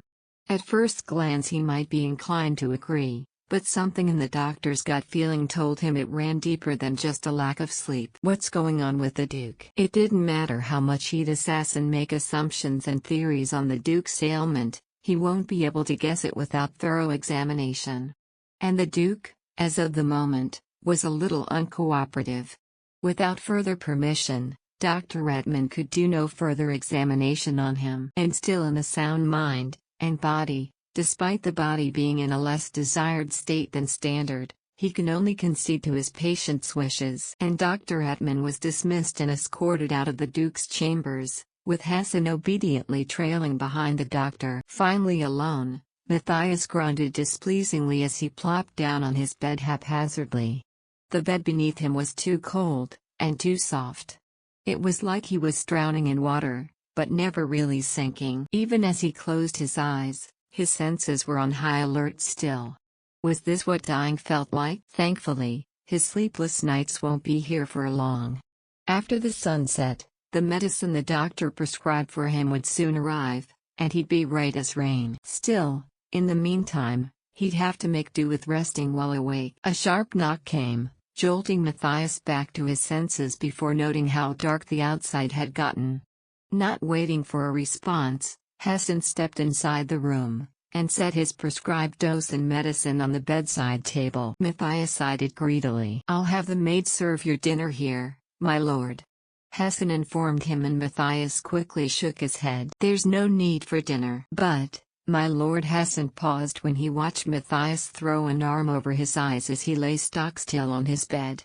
Hassan's lips pursed into a thin line, before bowing at him. "Then rest comfortably, my lord," Hassan relented, before quietly shutting the door behind him so as to not disturb his master further. And then only static silence remained with Matthias for a long while, before he found the energy to move again. When did it begin?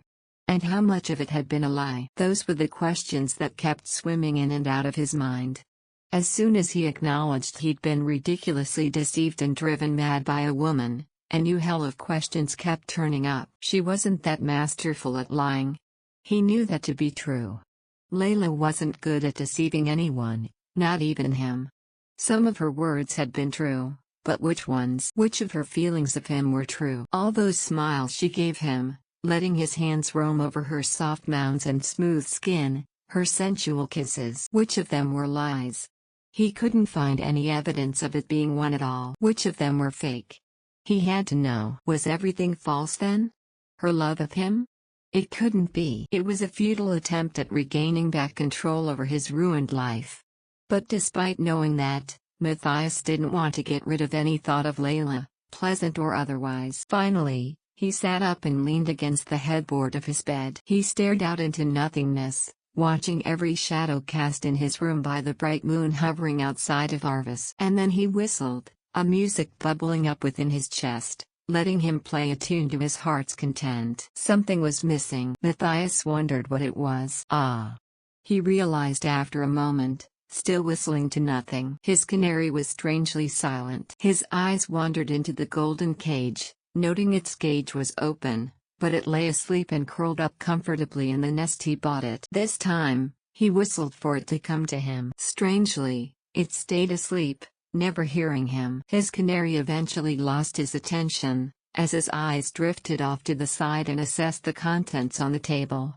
Something deep inside him was bubbling up, but he couldn't put a pin on it. He was staring at the medicine. It was the urge to finally fall asleep, to give in to the magic of medicine and depend on it. Should he? He did ask for it. After longer contemplation, Matthias finally moved, his hands reaching out for the small pill that would bring him one night of rest. He swallowed the medicine dry, before settling back in his plush bed, a relieved smile on his face. He can feel it taking effect, the buzzing underneath his veins eventually dying down. He was right. Sleep was all he needed. He'd be okay now. Cry, even better if you beg. Chapter 114. Dr. Etman is coming to visit Matthias? Leyla von Herhardt asked after hearing that their doctor was coming and going to check the Duke's health. "Yes, my lady, I heard that he went there today." The maid, intimidated by the sharp tone she had taken with her, visibly cowered down as she mumbled under her breath. After hearing this, she was silent for a moment. When the middle-aged maid next to the two duchesses nodded, the young maid took that as a sign and hurriedly left with the empty dishes in the room. By the time she was gone, only 2 side dishes had remained in the quiet drawing room. What should I do? He was a child who grew up without getting sick. Leyla von Herhardt looked at her mother-in-law with anxious eyes. The former duchess on her part, also appeared full of worry. Bill Remmer and Layla's departure shocked and confused everyone in Arvis, and it was rather a great concern for them as well. Even though the relationship between the two was concerning, Layla's interactions with Matthias before gave no indication why they would leave them this hastily. Fortunately, it didn't seem as though Matthias was too bothered by their disappearance. That's right.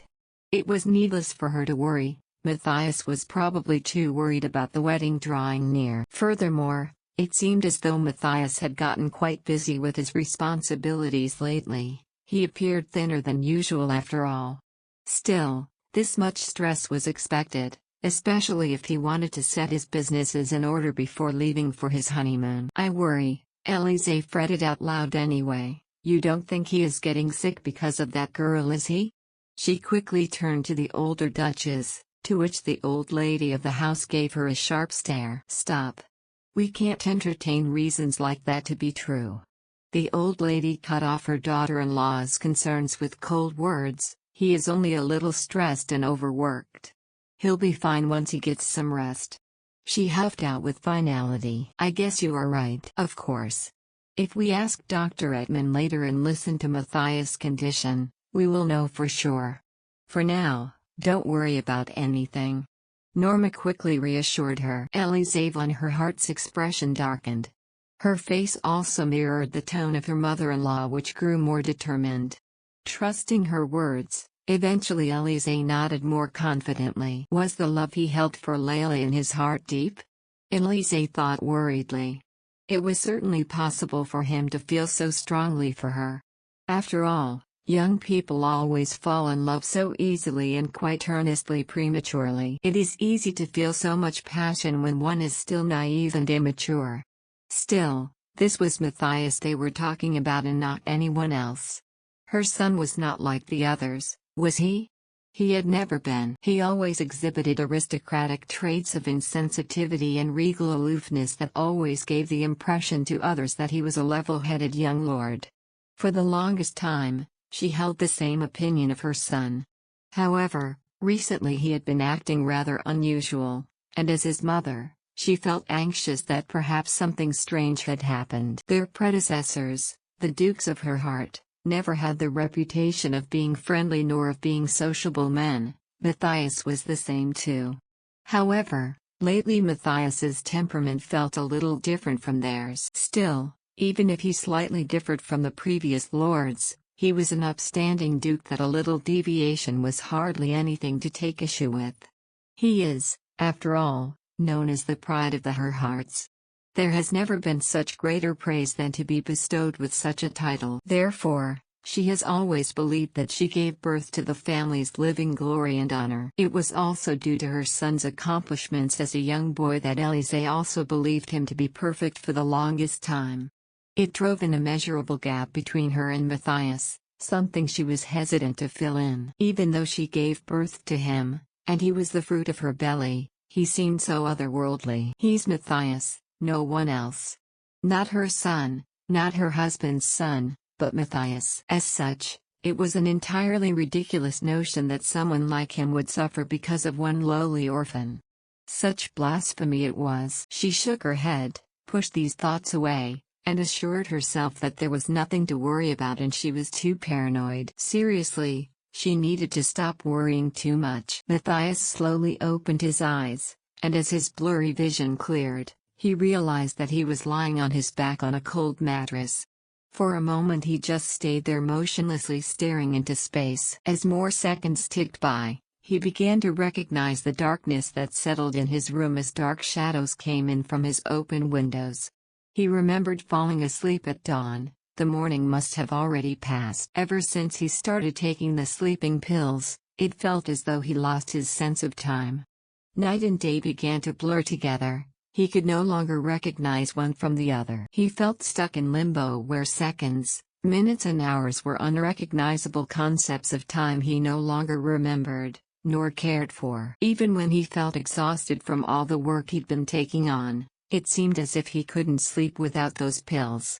No matter when or where he was, whether it was day or night, all he wanted was to sleep. And then he would find himself swallowing those pills like it was second nature. Perhaps, at some point, it had become second nature. Perhaps sleep had become his means of escape. At least, while he was intoxicated and under the influence of the medicine, he did not remain plagued with his memories of Leyla and her body against his. But as soon as he opened his sunken eyes, he would find himself stuck in those memory loops all over again. He didn't want to do anything. He had no energy to do anything but sleep. Additionally, it proved to be all the more annoying that their family doctor kept checking up on him. He didn't even order for him to be summoned. The old doctor just kept coming in and out of his bedroom, uninvited. And it was wearing thin on his patience. Dr. Edmund even had the gall to tell him yesterday he would no longer prescribe him with more sleeping pills. How preposterous of him. Still, Matthias saw no need to provide him with a proper answer, and smiled at him instead. Deep down, he knew that the doctor was not the kind of person who says these things so carelessly. He knew that he might actually take such measures against him. Regardless, it wasn't as if he couldn't just pay another doctor to give him a prescription instead. And so Matthias stood up from his bed, practically dragging his feet out of bed as his steps grew sluggish. He cast his eyes at the clock after taking a bath and drinking a cup of water. It was already past noon. What schedule did he have today? He tried to remember, but his head felt so empty that nothing came to mind. Eventually, Matthias decided to get dressed. As he was fixing himself up alone, he pulled the bell and called the butler. By the time he finished fastening up the last button of his shirt, Hessen was already at his door, knocking, to which he promptly allowed him to enter his bedroom. "I shall prepare a meal for you, my lord," Hessen quickly informed him, taking note of his dressed figure. "No," Matthias replied rather quickly, "coffee is enough," he ordered. He was in no mood to eat. Everything tasted so bland in this house. "My lord," Hessen began to protest, but Matthias quickly cut him off, not bothering with any other word his butler had to say to him. His opinions did not matter to Matthias. "What's my afternoon schedule?" Matthias asked as he approached the window and pulled open the curtain. His eyes raked over the skies, which appeared darker and heavier than usual.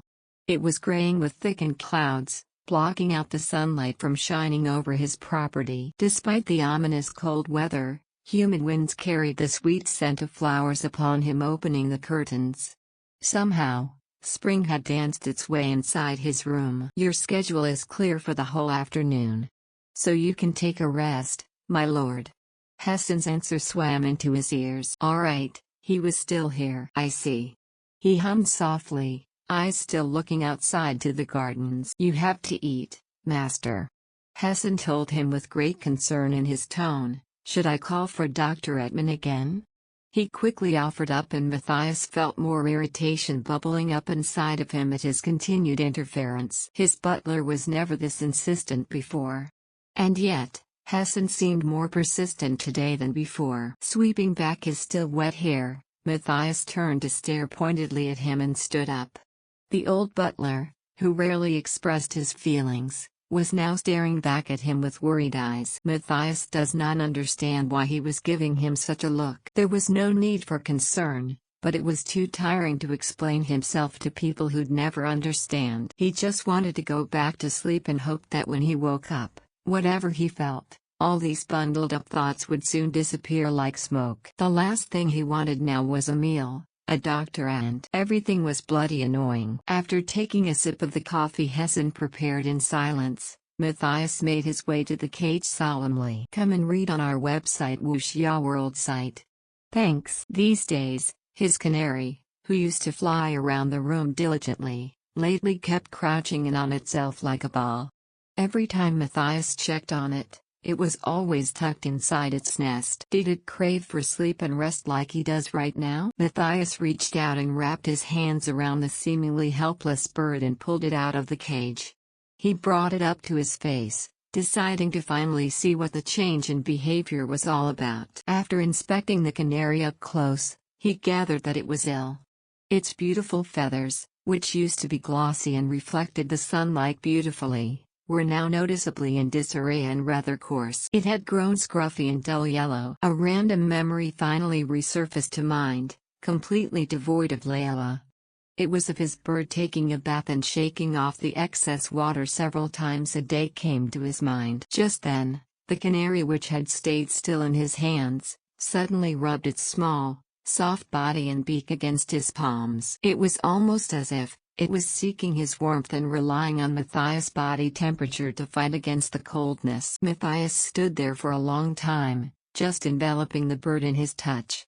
The longer he stood there taking in his canary, the more his mind returned to being plagued with memories of a golden-haired woman tormenting him over and over and over again. "Please love me." It was the day she smiled like a witch and put a curse on him. "I want you to love me." It was said in the late afternoon, when every sweet word was actually carving out his heart. "Give me your love, for eternity." Every moment and every second of the day, It was Leyla.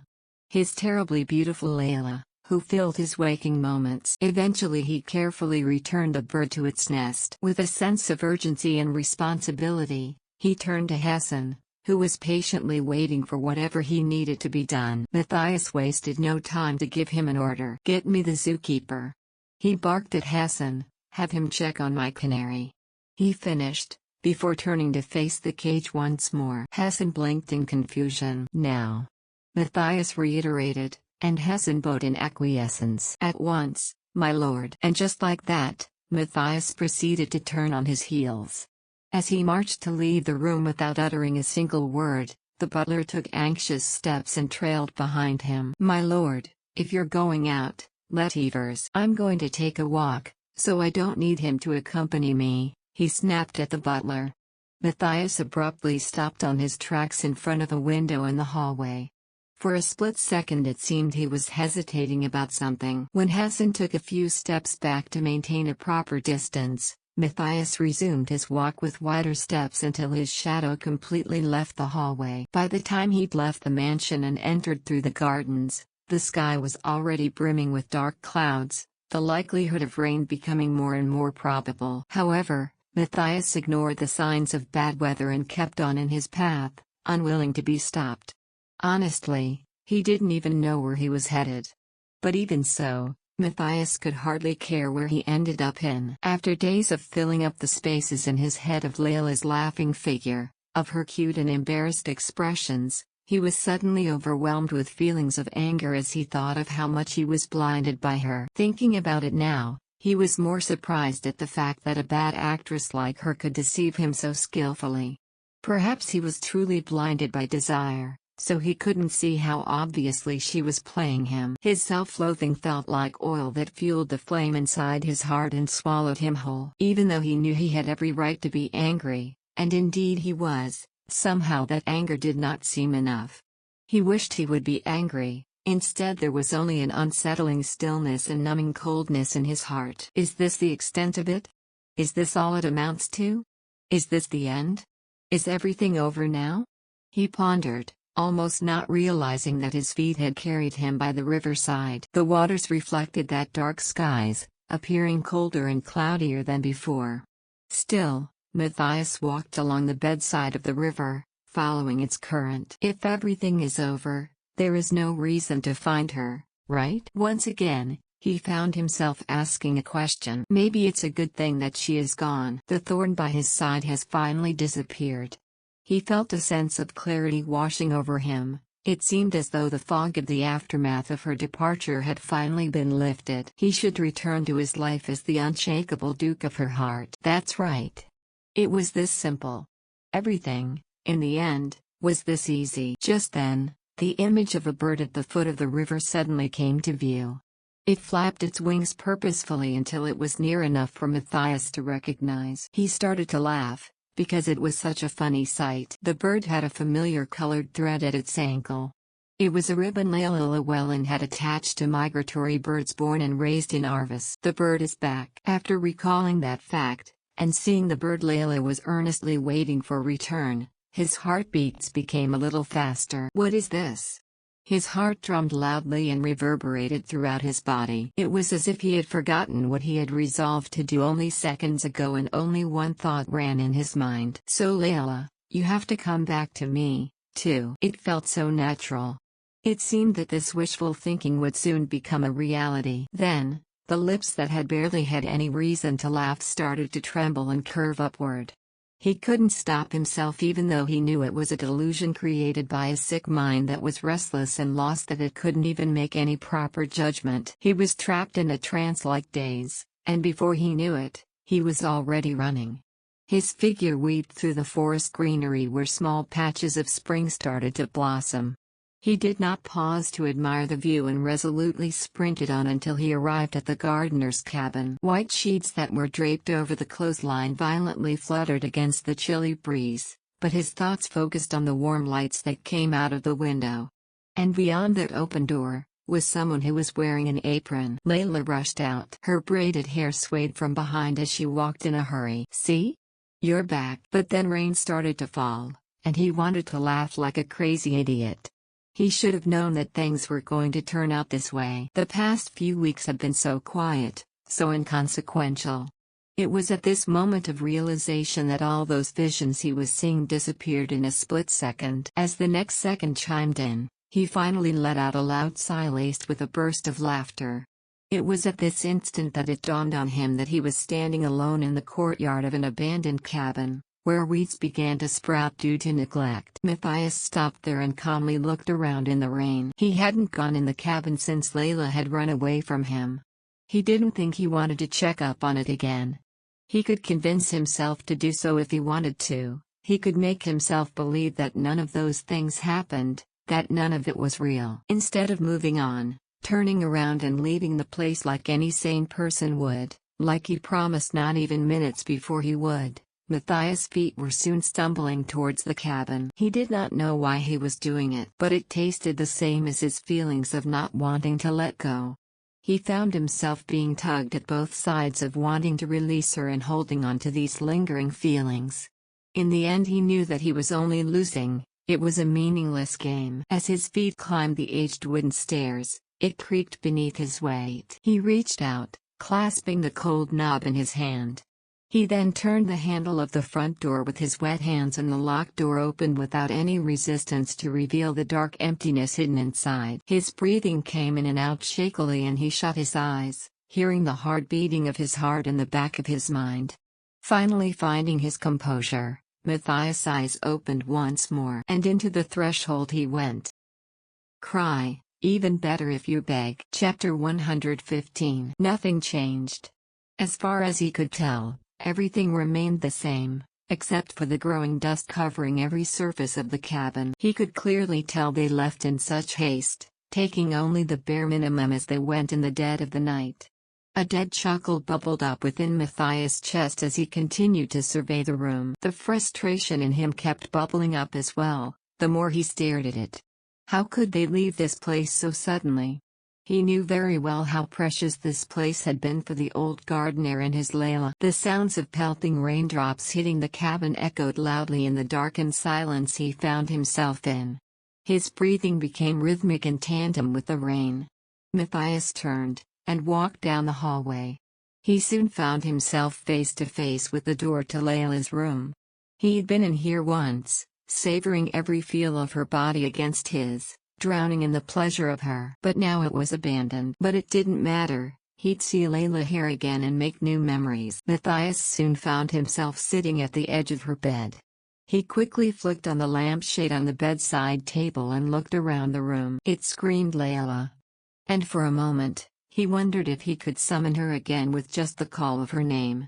Every inch and crevice of the room, he could see ghosts of her. Lately he kept dreaming of her running in front of him, and then she would stop and look back at him. Almost as though she was waiting for him to come find her. There was a twinkling in her eye, almost like she's about to laugh. And then she'd run again, and turn back to look at him again. He often found himself eyeing her lips, watching as though they were whispering something. "Please love me." Her honeysuckle voice echoed in the deep recesses of his mind. Matthias straightened up from his seat. Those last words of hers kept looping in his head. A subtle warmth grew in his chest the more he thought about her, waiting for him to come to her for a change. His lips pursed into a thin line, his eyes staring around him, but not really looking at the now run-down cabin. His breathing grew ragged as the warmth in his chest started turning into an ice-cold grip. While her sweet words swirled in his head, her absence was screaming at him they had all been lies. His knuckles turned white as he clenched his fists tightly to limit his shaking. He crouched in on himself, ignoring the swaying dust all around him as he pounded his fists into the worn-down mattress. He quickly shot up to his feet, and began pacing, trying to calm his breathing as the warmth returned with a vengeance, burning hotter than ever. And then he felt it. The blazing fire in his chest was suddenly doused, and he paused to look at what he'd kicked. It was a large wooden box, partially sticking out from underneath the bed. It piqued his curiosity. What was in it? Were they more secrets of Leyla? And just like that, Matthias felt reinvigorated at the knowledge of seeing only something Leyla knew. This was another one of her secrets only he would know. The sudden elation he felt prompted him to quickly pry into the box, ignoring the huff of dust upon the lid falling haphazardly on the floor. They were all junk, as far as Matthias could tell. Why would she even keep them? Though he wouldn't deny that the box seemed familiar. And then it clicked. It was a gift, specifically, a gift from him. He sat back down on the bed, and began to sift through the contents of the box, the curiosity in him building up upon the knowledge Leyla left a box which contained a gift from him. He pulled out a velvet box first, and popped it open. In it contained a beautifully carved crystal bird. It shone brightly in the darkened room, its wings painted a faint yellow, appearing golden, like Layla's hair. This was the one he had commissioned after seeing her delight in their visit under the passage in the museum. "My Leyla," Matthias declared softly to himself. But a nagging voice, a quiet voice was whispering to him he never owned her. Not even a little bit. He closed the velvet box up swiftly, and returned to look into more of the box's contents. More and more, he found more of the gifts he'd given her left behind. Even the shoes he'd bought for her in replacement for the one he'd stained with ink. She really did it then, took every single thing he'd given her out of the goodness of his heart, and left it behind. Left everything behind as she left him. He wanted to laugh at the pettiness of it all, he wanted to be angry even at her throwing away his gifts for her. But what was the point? Leyla was not here. She was not here to see him. She disappeared from him, leaving him behind. So what did she have left? A puddle of rain formed beneath him the more he stayed in the house. He could care less about creating a pool of mess in this cabin. No one was left in it to care for it after all. Surely, she must have left behind something else, not just his gifts. There must be something she would be willing to return to. She can't leave him like this. He resumed wandering around the small room, digging through every crevice and corner of her room, practically grasping at straws for something to cling onto. Her things had been upturned, her books, and many other irrelevant objects. Nothing personal, as far as he could tell, and stronger the rain pelted down on the cabin outside. And then he saw it, in the corner of his eyes. A small journal, haphazardly splayed out on the floor by the foot of the bed. A diary, the kind for a child. His pale, calloused hands picked it up, scanning through the entry it had been opened on, and realized whose it was. It was Layla's diary from childhood. A new insight into Layla's mind. How fascinating. At that moment, Matthias completely disregarded his promise to himself to move on from her. He doesn't want to move on from her. Never. He flipped immediately to the beginning, Layla's first day in Arvis. "I got in Arvis today. And I met Uncle Bill too. He's very big and scary, but don't worry, he wasn't scary at all. He never even hit me. He doesn't even make a lot of noise too. Also, I got dinner. He gave me one. He said he likes seeing children eat like a cow, so I tried to eat like one. He didn't get angry. I ate a lot. Plus, his food was yummy. So yeah, I like Uncle Bill. He wasn't scary. I guess Arvis pretty too. Hopefully he'll adopt me. Then I won't have to go to that orphanage. I promise I'll be really good too. Wish me a luck." Tucked in the pages behind the diary entry were a couple of dried grass and petals of random flowers Matthias never bothered to learn. There were also a couple of doodles here and there of trees, flowers and birds. He assumed they were rough imitations of what she'd seen in Arvis. "Come and read on our website Wuxia World site. Thanks." He flipped onto another page. "I was in the forest today. And guess what I saw? The Duke. And he tried to shoot me too. I got so scared that I had to cry. Though, I thought he was really cute. And his voice was so soft and smooth too. It was soft like that bird feather I picked up. The one I gave Uncle Bill." Speaking of, I asked him if all the noblemen were pretty like the Duke, and he said no. I guess the Duke's special. Though I don't understand why he would do bad things. The memory flashed in front of his eyes as he recalled their first meeting. He'd seen a small girl sitting on the tree at that time as he had been strolling down by the riverside. He'd shot at her initially, thinking she had been a bird. It had come as a surprise for him, it had been a person instead. And since that moment, He'd often seen her around their designated hunting grounds. When interacting with young nobles like Henriette, most people, or servants, would often shower them with compliments and care. Not Leyla though. She had made it a point to turn the other way around as soon as she gave her respects to him. She made it clear early on how afraid she'd been of him. He was brought back to the present, hands clasped firmly around the edges of the child's diary. Half of him didn't want to keep reading, but the prospect of letting Leyla go wouldn't let him as well. He needed to keep reading. And so he did, and on it went. Her feelings in Arvis, her childish adventures and discoveries since coming to Arvis. Her day-to-day life with Uncle Bill. The more Matthias read, the more he understood what it was that Leyla wanted. And he'd also learned more about the flowers and birds that grew in Arvis, things that were unimportant to him. He read about the compliments her uncle would give her, her experiences in every season. And then he stumbled upon the entry on her first time ever tasting an ice cream. He could hear the sadness bleeding out of her entry as he read into it. I was called to the mansion today. I also met the Duke's relative. I wanted to play with her, but I didn't understand the game. She called me a puppy, and then left. I don't know what that meant, but puppies are cute, right? I tried showing her how good I am at other things. But she just told me she's a lady. She seemed to hate climbing trees and running too. So I just kept following her around, and then she gave me money. They told me to take it though, even when I told them I didn't need money. But I did take it. I guess I was so shy at the moment, I dropped the money on the floor and then the scary Duke came. He stepped on it too. And I felt terrified and embarrassed. I had to crawl in front of him to pick them up. He's still pretty, but scary. I went home crying, and told Uncle everything. He told me not to cry though, I was doing my job. So I should be proud I made honest money. It's weird. He told me I would be an amazing adult. But everyone kept calling me unlucky because I'm an orphan. Leyla proceeded to pour out her feelings, writing down her cousins from her aunt teasing her how she'd be a prostitute. It wasn't until later on that she realized what it meant. And she'd been so upset and even fought with her brother when he said it to her too. And then she wrote down the consequences of her fighting back. How they'd hit her, and starve her.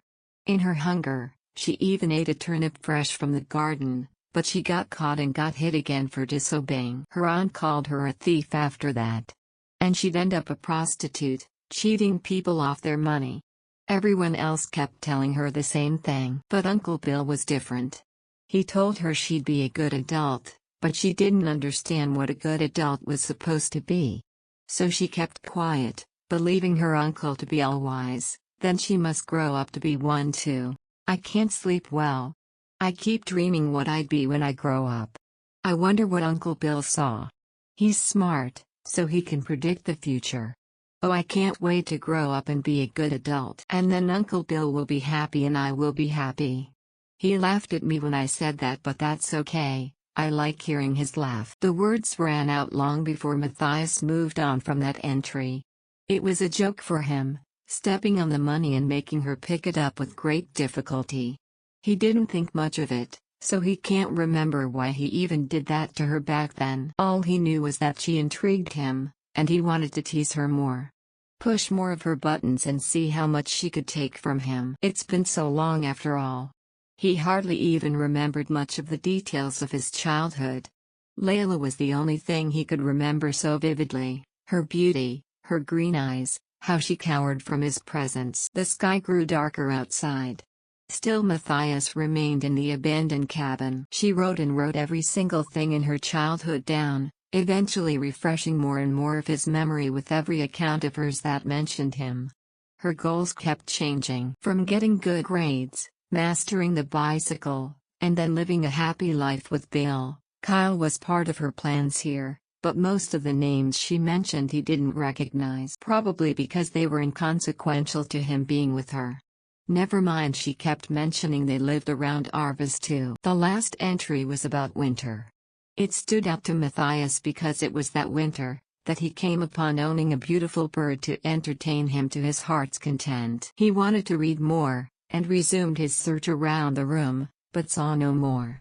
She wrote nothing more to leave him with. How odd. He used to think his time with her was the highlight of his meager life. But it seemed as though, for her, he was her nightmare in the flesh. How odd.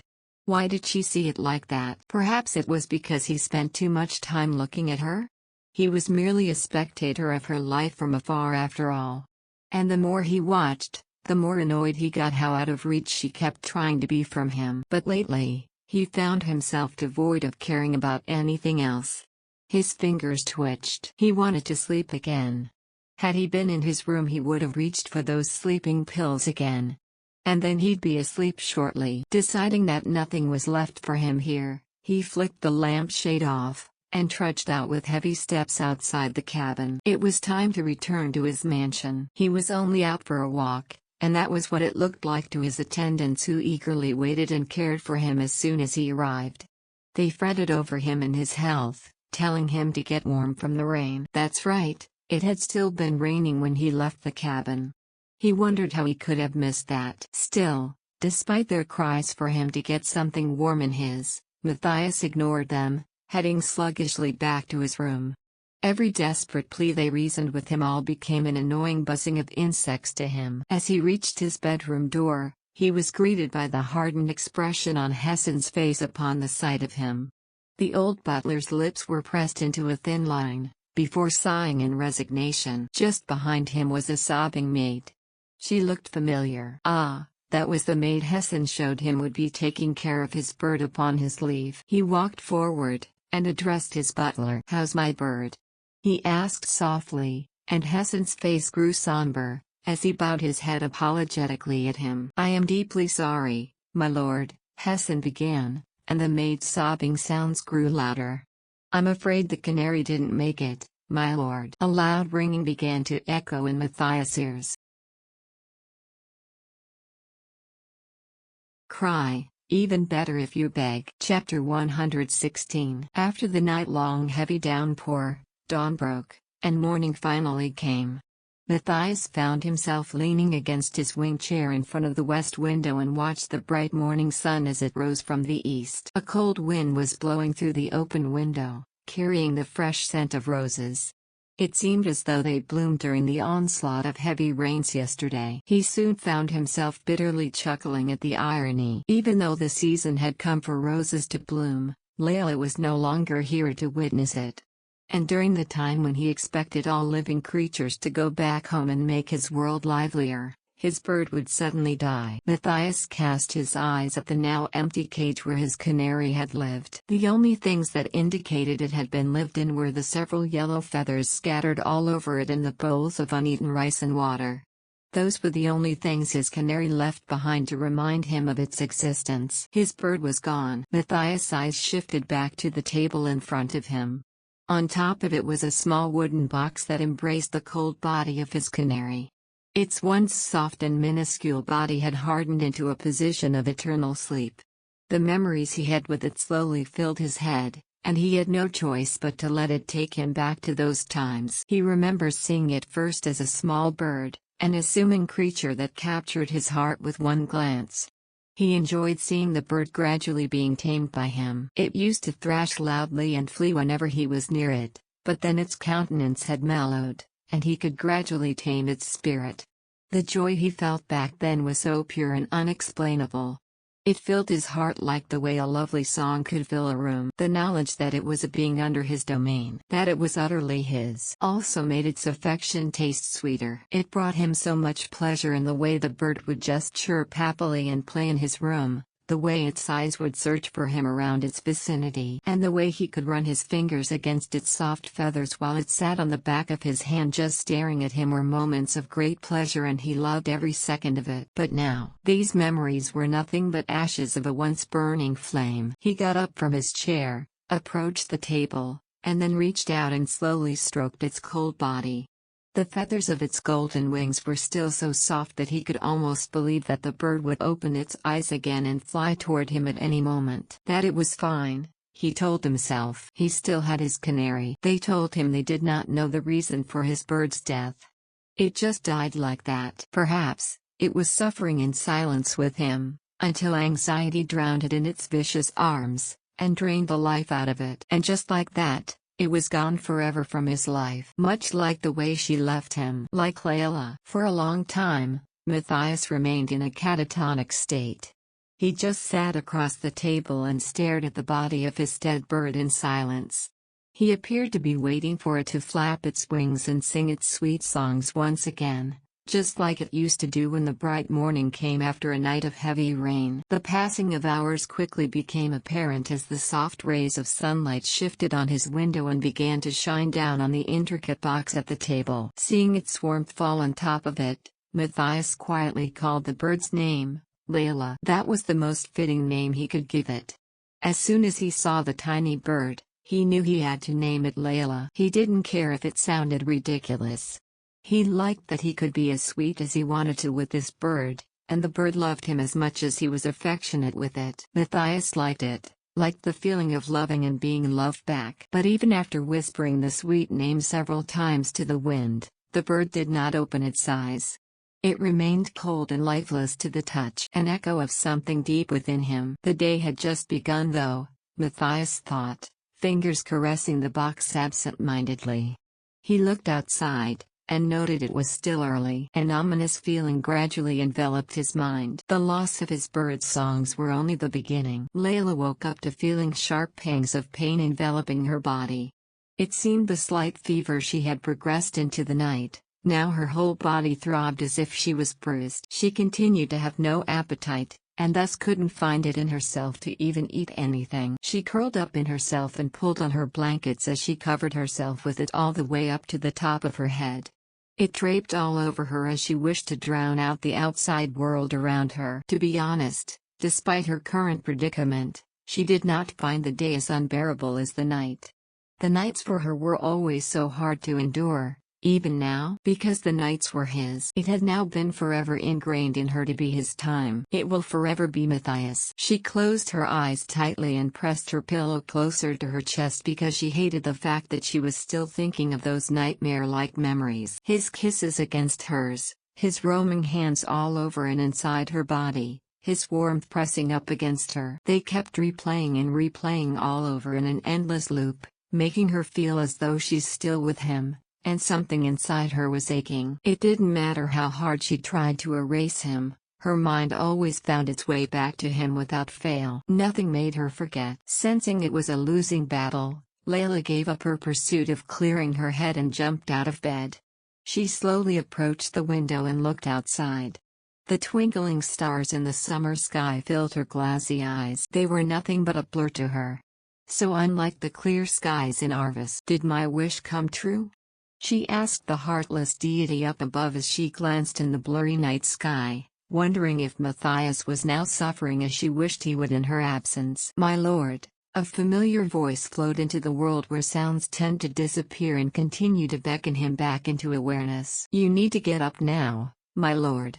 So it repeated, and once more, it had gone closer than it had been. Matthias groggily opened his eyes without even moving his limbs. At first sight, everything was in a haze. He blinked a few more times, before his vision began to clear up, and immediately saw the embarrassed expression on his attendant's face. He was standing close by his bedside. The attendant bowed at him nervously and spoke in a solemn voice. I apologize for disrespectfully intruding in here without your permission, my lord. He quickly apologized profusely. But I am afraid time is of the essence, he quickly reasoned out. You have to attend today's meeting. For a moment, Matthias just blankly stared at him, watching him squirm uncomfortably in his presence. Then, finally, he went inside in slight irritation. Fine, Matthias quickly sniped at his attendant, I shall be ready shortly. He responded in a calm voice that was so unlike the tone one would expect from a person who had just woken up. He got up and sat against the head cushion. He watched as the waiting maids came in and opened the curtains of his room to let the sunlight in. While warmth filled his room, Matthias found himself staring at the nearby clock. It was already past 1 o'clock in the afternoon. Still, this fact did not faze him, and he stood up from his bed rather nonchalantly. Truthfully, he was getting used to waking up this way. A daily life where time no longer mattered. Nothing mattered anymore. His legs felt like lead though, and he just stood motionless, with bleary eyes that looked at the sun. Even though all the maids had left, and everything was silent, we felt oddly bothered. There was a constant irritation, like an itch he couldn't scratch in his mind. With every passing moment, the more it became unbearable. And so he whistled, just something to break the deafening silence in his room. He smiled as he kept whistling, loving the sound he was making. But where was his accompaniment? Why was nothing singing back? Ah, that's right. There's no Leyla anymore. His mind helpfully supplied, his eyes drawn to the empty corner of the room. That's where his bird should have been. That's where its cage had been. But now, there was only an empty space. Nothing to indicate it had housed a bird. Come and read on our website Wuxia World site. Thanks. That's right, it died. He thought nonchalantly. Death was just another part of life, wasn't it? Just as the weather is always part of a person's day-to-day life. It wasn't important. He finally felt ready to go out that day, and his nerves felt calmer too. He got dressed, and as soon as his tie was knotted in tightly, the attendant reminded him once more that he needed to attend a meeting. Meeting? He thought absently, wondering what worldly issues needed his express attention. He can't recall any detail about today's meeting at all. He could hazard a guess, but there wasn't any way to know for sure. Who was he meeting with? Executives? Colleagues? Or subordinates? Matthias left the dressing room without bothering to check on his appearance. Lately, he noted his clothes felt a little bigger on him, but he hardly thought it needed to be addressed immediately. Everything was just so unimportant lately. Even deciding whether he's wearing the proper clothing seemed like an absolute waste of time. Nothing to be bothered about, as it wasn't something to entertain him. Dressing up was just another mindless activity. He came down to the lobby's hall, and there Matthias saw his mother, greeting him with an awkward smile. She was probably waiting for him to come out, because there was no reason for her to be hanging around there for no particular reason. She drew close to him before she finally spoke. "Are you heading out, Matthias?" she asked with an odd tone in her voice. "Yes, I am, Mother," he replied plainly. "Is it for work?" she asked, and Matthias nodded stiffly. "Yes. It's the day of the board meeting," he replied effortlessly with his usual elegant smile. His brief responses made Elise embarrassed by making such a huge fuss on his condition. Her son was functioning optimally as he did before, despite his sickly appearance. What more could she say? It seemed like Matthias deemed her no longer important as well, for he swiftly turned on his heels and walked away from her with only a quick nod goodbye. As soon as Matthias stepped outside, he could fully feel the warmth of summer trying to seep in his ice-cold limbs. How quaint this warm feeling was. It reminded him effortlessly of her again. He wondered how long it had been since he last held her in his arms. How much time had even passed by? He couldn't tell, so there was no point dwelling further on the thought of it. Was the wedding next month? But even that didn't matter as much as it should have, such a lifetime concern ago. He felt like he'd just returned from a different world. A world where only he and Leyla could exist. He must have been standing there for a long time and just staring at the sky, for his attendant had approached him with a worried look. "My lord." Matthias slowly raised his hand, not wanting to hear any more interruptions from his thoughts, before getting into the car on his own. Today's meeting data prepared by Mark Evers was neatly placed on one side of the rear seat, and so as the car started, he began to scan its content and refreshed his memory of its details. At the back of his mind, he was finding it hard to concentrate, but he continued to read and try to understand it calmly. It was the proper thing to do after all. There had never been a time in his life wherein Matthias did not fulfill his responsibilities and commitments. Today was one of those days. And just like that, time seemed to flow without a hitch. His disposition did not change much. Not even as his car arrived and entered the center of the city and parked in front of the company's building. The driver, who got off in a hurry, opened the back seat door respectfully. Matthias stepped out of the car with a light heart. He greeted the waiting directors naturally and sat down in front of the conference room desk without so much as a glance. As expected, The meeting was heated from the beginning. He suspected the conference room would soon be a war zone before the borderline was engulfed by fire. Today, he had to choose one clear route, and Matthias was well aware of how crucial his decision would be. It is also the biggest responsibility of the Duke of Herhardt, to determine the direction and where to proceed. He focused on the data in front of him and tried to forget his faint headache that was starting. However, complex numbers and phrases only wandered aimlessly in his mind and he couldn't grasp any of them. From some point on, it became unclear to him what he was even looking at. It was at this point that he started to hear noises that did not make sense to him, but soon he was able to decipher a familiar tone, the sound of a bicycle falling and its wheels spinning in the air, as well as the sound of leaves rustling busily fluttering in the air, combined with the soft beating rhythm of his heart. It was quickly intoxicating him. He quickly reached for the glass of water in front of him with his bony fingers, the joints beneath the pale skin protruding sickly. However, the more he tried to get out of its web-like hold and focus on the present, the clearer the hallucination became and led him into a bog-like memory. In his mind, he approached the image of Leyla, who was falling, and felt his heart beating loudly against his chest. Despite the distance, he still felt close enough to smell her scent. Her body seemed to have been soaked in roses, and his lips suddenly felt dry while his throat felt parched and thirsty. However, all those sounds that resembled nursery rhymes soon disappeared. The very moment Leyla looked up in his direction, everything faded out and only she was left. The picture of a little girl who stood up after sprawling unceremoniously on a dusty road began to overwhelm Matthias.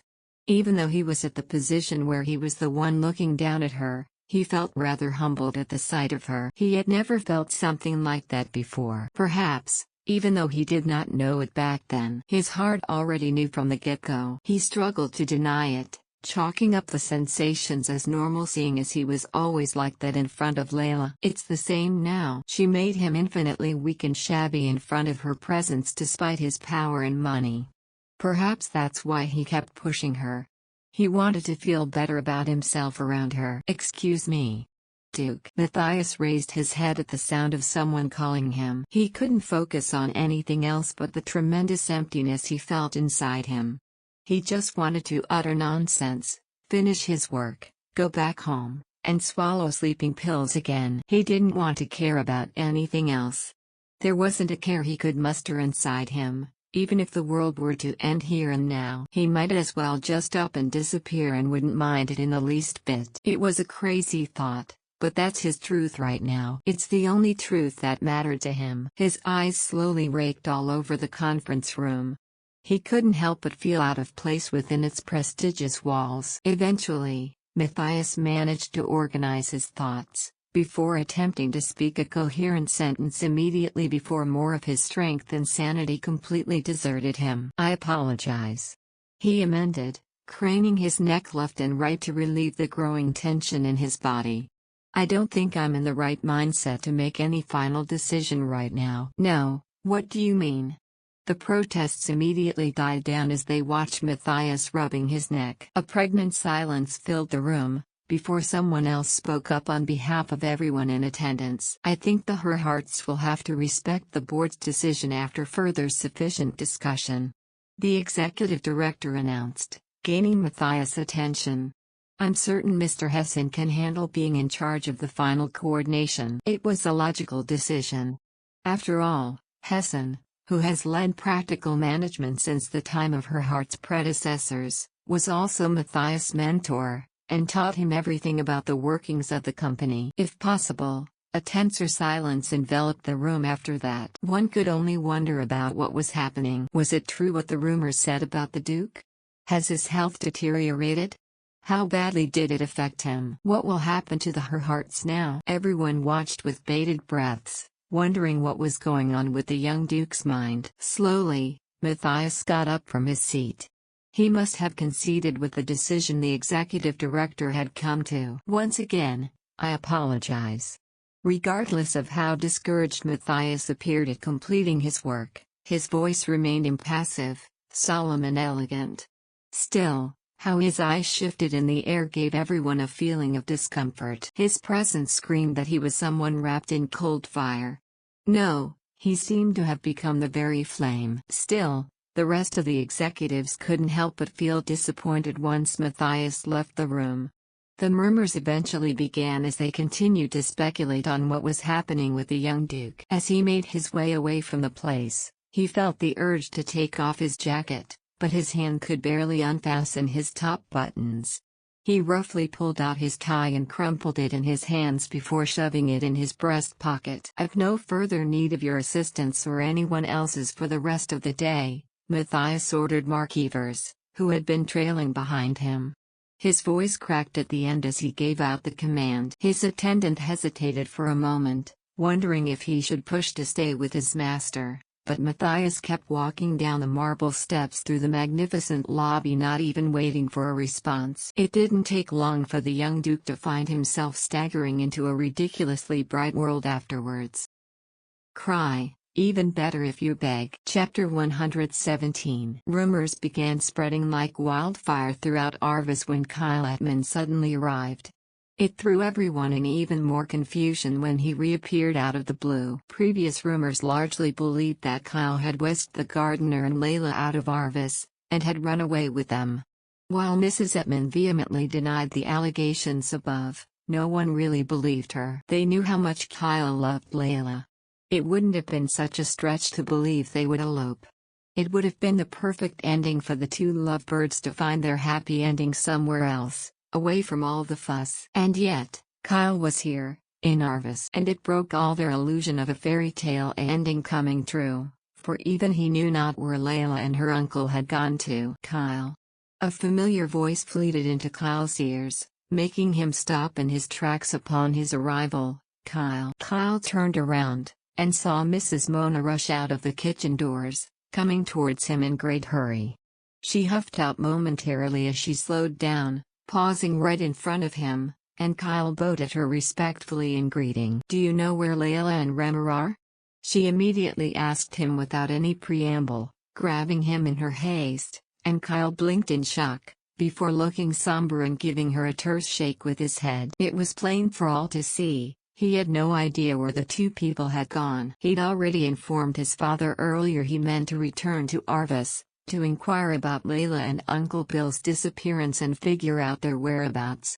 But Dr. Atman had only chided him at his futile effort in looking for them, demanding immediately he go back to school and stay there instead of participating in this folly. But Kyle had learned to be stubborn. "I'm sorry to disappoint you, but I don't know where they are," he told Mrs. Mona, who looked particularly disappointed to hear him say so, and immediately waved his apology. "Oh, don't apologize, boy. I'm sorry for suddenly springing it up on you," she quickly amended. Kyle could see her eyes begin to tear up as she looked around aimlessly and tried to wipe a tear off the corner of her eyes subtly. Eventually, she let him go, and apologized for suddenly grabbing him. Kyle only smiled at her reassuringly, before bidding goodbye, and walking fast past the garden. He eventually came upon the forest, and being in it, and seeing it again after so long gave him an odd sense of hope. Somewhere in his mind, although irrational, he couldn't help but believe that when he reached the cabin, they'll be there when he opens the door.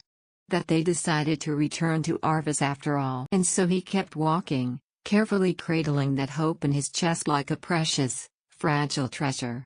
But when he reached the opening leading to the cabin, his hopes crashed to pieces as he saw the overgrown weeds around the small house. They really were gone. "Leyla!"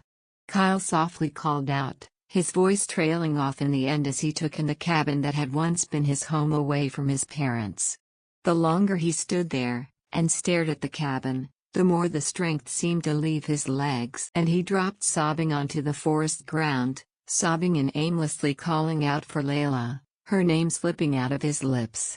Birds flew overhead with his wailing, his cries echoing all over the empty forest. But still, only silence greeted him back. Leyla was not in Arvis. Matthias found himself wandering around. Half of him couldn't believe he was unable to find a more suitable thing to do after he'd been dismissed for a business meeting. And so he laughed and laughed some more as he walked, unbelieving and in denial of the utter ridiculousness he was showcasing. Perhaps this was the result of the sleeping pills he kept taking then? All he knew was that everything seemed so real, and yet unrealistic at the same time. He's awake, but reality feels as though he's floating in a listless dream. He also had, as of the moment, a splitting headache. His whole body was throbbing with numbness and heat. He felt as though he was burning up, and yet at the same time, he felt freezing. Matthias couldn't seem to stop walking, though. His legs kept pushing on, even as logic begged himself to stop and rest. He'd endure this pain. Pain was more welcome than more memories of her. More memories of Leyla, and he'd just spiral more into the fading memories of her beauty and their time together. And where would that leave him? Nowhere but in ruins. Was this true desperation? If it was, this was the first time Matthias ever felt like this. He needed Leyla to come back to him. She must come back to him. He needed her to live his life as it had been before. And Matthias bursted into another breathless laugh as he begged her to return to him. You worked so hard to make me like this, you should be generous enough to appreciate seeing me like this too. Matthias wistfully thought of her. Come back. He muttered out of his breath, aimlessly looking around for any sign of her, as he smiled and chuckled dryly to himself when he still couldn't see her anywhere nearby. Come back. He reiterated. He wanted her back with him, to see her laugh at his misery without her. He wanted to see her smile at the broken man she made him to be. Even just like this, he needed to see her again. He wanted to see her again, even in his misery. Even if she hated him, he wanted her back. And so he grit his teeth in anticipation, and his pace quickened as he continued walking around aimlessly. Before he knew it, he reached the road back to Arvis. The familiar platinous road in front of him beckons his calm, and the image of Leyla the last time he saw her appears in front of his eyes. She was looking at him so earnestly, wishing for him to love her. It made him stumble in his steps as he drew closer to that spot once more. She's always been his magnet. He'd always been so drawn to her, that without her, he couldn't find his way back to sanity. One step closer to her, and another and another. She smiled at him encouragingly. He reached out to touch her, and she was gone. She wasn't in front of him. Just a mere hallucination of her. Matthias' breathing came in ragged puffs, his tired eyes staring desperately on the last spot he'd seen her in the flesh. There was nothing there. Just his shadow looming over her last spot. She's gone. Leyla left him. And she'll never be his again. Laughter bubbled up and exploded from Matthias's chest as he threw his head back, hands coming up to grab onto the sides of his head, hoping to grab onto his remaining sanity in the process. He thought he should be crying, it certainly felt like he should be, but only laughter came out of his lips. When the laughter died down considerably, Matthias only sighed and kept walking, and into Arvis he went. He should be returning to the mansion, but his feet had other plans, and led him back to the forest. The forest that housed Leyla's world and his. It loomed ominously over him, but Matthias only cared about seeing Leyla. He needed to be with her again. Entering the forest made him relive all of his memories, and hers as recounted in her childhood diary. Every meeting he'd had with her, every time he teased her to his heart's content, and every time Leyla ran away from him in fear. He remembered one incident in their childhood. He'd been so annoyed with her always running away from his presence, he purposely directed the horse he'd been riding to stop her in her tracks. She'd been by the grass before, and when he physically blocked her from escaping, he watched in satisfaction when she froze in fear as she looked up at him. Like the child she was, she quickly turned back around and into the road. She fell over and rolled on the ground. But she just got back up and kept running from him. As though sensing he was no longer following her, she stopped and looked back at him, physically wondering why he wasn't following her. Matthias could feel her eyes on him, and he could only laugh at her ridiculousness, watching as she marched back into their small cabin. She amused him. For a coward, she sure was bold. And ever since then, Matthias upped the ante on his pranks on her, wanting to see more and more of her reactions. He was addicted to her, he didn't want to stop riling her up. But the more he grew up, the more he realized she was like a deer instead. And afterwards, He tried acting indifferent around her instead. And then he left, and met her again as a full-grown woman on that summer day, and a whole new obsession awoke inside of him at seeing her in full bloom. If someone asked him when his obsession with her began, he couldn't tell.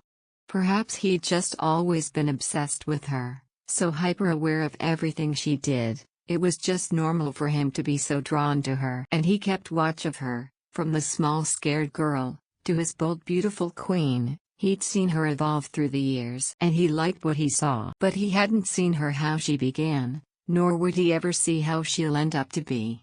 All because she left him. Now what did that leave him? Come and read on our website Wuxia World site. Thanks. What was he supposed to do without her? He can't have things with Leyla be over. Even as he looked around now, all he could see were their memories together, through Leyla's eyes. Every word she recounted, they all kept ringing in his head, and none of them felt as vibrant before, marred by the knowledge of Leyla's feelings. Still, Matthias couldn't stop laughing as he kept recalling every single memory. Always, she tried to run away from him. Always, she cried in fear of him. If what he had with her, all those nights they made love with each other, were just all an act of revenge for her, then all he really had of her were her fears and pain. Everything in him was empty. Still, he couldn't let her go. He doesn't want to. She was meant to be part of his life, she always should be. She shook him straight to the core on their first meeting, and he couldn't stand that. And so he pushed, and pulled on her, bullying her with every moment that presented itself, giving her gifts in compensation. Even the satisfaction he had at seeing her cry because of him made him feel powerful and safe in some way. He affected her, as much as she affected him. But he never once wished for her to disappear from his life. Looking back on his actions, he could only laugh at how ridiculous everything had been. He should have ignored her long before, like everything he did with something that bothered him. It had always been enough back then. But Matthias didn't want to get rid of her so easily. He wanted her beside him, even if she kept begging for him, and crying because of him. He would take anything so long as she stayed beside him forever, as someone that was his. His Leyla. Something caught his attention in the corner of his eye. Matthias stopped in his tracks, as he saw movement. He whipped his head to its direction, and felt the jolt of hope die back down to a numbing feeling at who he saw at the end of the road. The man who held everything he wanted from Leyla. Kyle Edman. It was an odd feeling, Kyle mused to himself, seeing the Duke in front of him right now. He once believed if he ever saw that man again, he would kill him. And yet now, even as his heart sank, Kyle could only look at him blankly. He wasn't eager to see him again for sure, but when he stepped closer, his heart continued to throb painfully at the memory of Leyla begging him to leave her alone. I love him. Her painful cry of confessing her love to the Duke echoed loudly in the back of his mind. As much as he wanted to believe she was lying to protect him from the Duke, Kyle couldn't deny the small ounce of truth he could hear in Layla's tone. On that day he visited Leyla in her cabin, to ask for one more chance to win her heart, he knew for sure. Even as he was blinded by his anger at seeing the Duke and Leyla having an affair with one another, he knew Leyla loved the Duke. Some part of her genuinely did. It wouldn't matter what kind of trick the Duke had up his sleeve, or blackmail he had, he knew Leyla was a smart woman. If she truly wanted to, she would have found a way out of her predicament. Some part of her wanted the same thing as the Duke. Because that's the type of person Leyla really was. Nothing could make her do something she didn't want to. No matter how powerful the person was. And that's why that night was so painful for Kyle. More than the knowledge this wasn't an equal relationship, more than Layla's rejection of him, it was that he never really had her love. She might not acknowledge it herself, and perhaps the Duke hadn't realized it either. But Kyle could see it.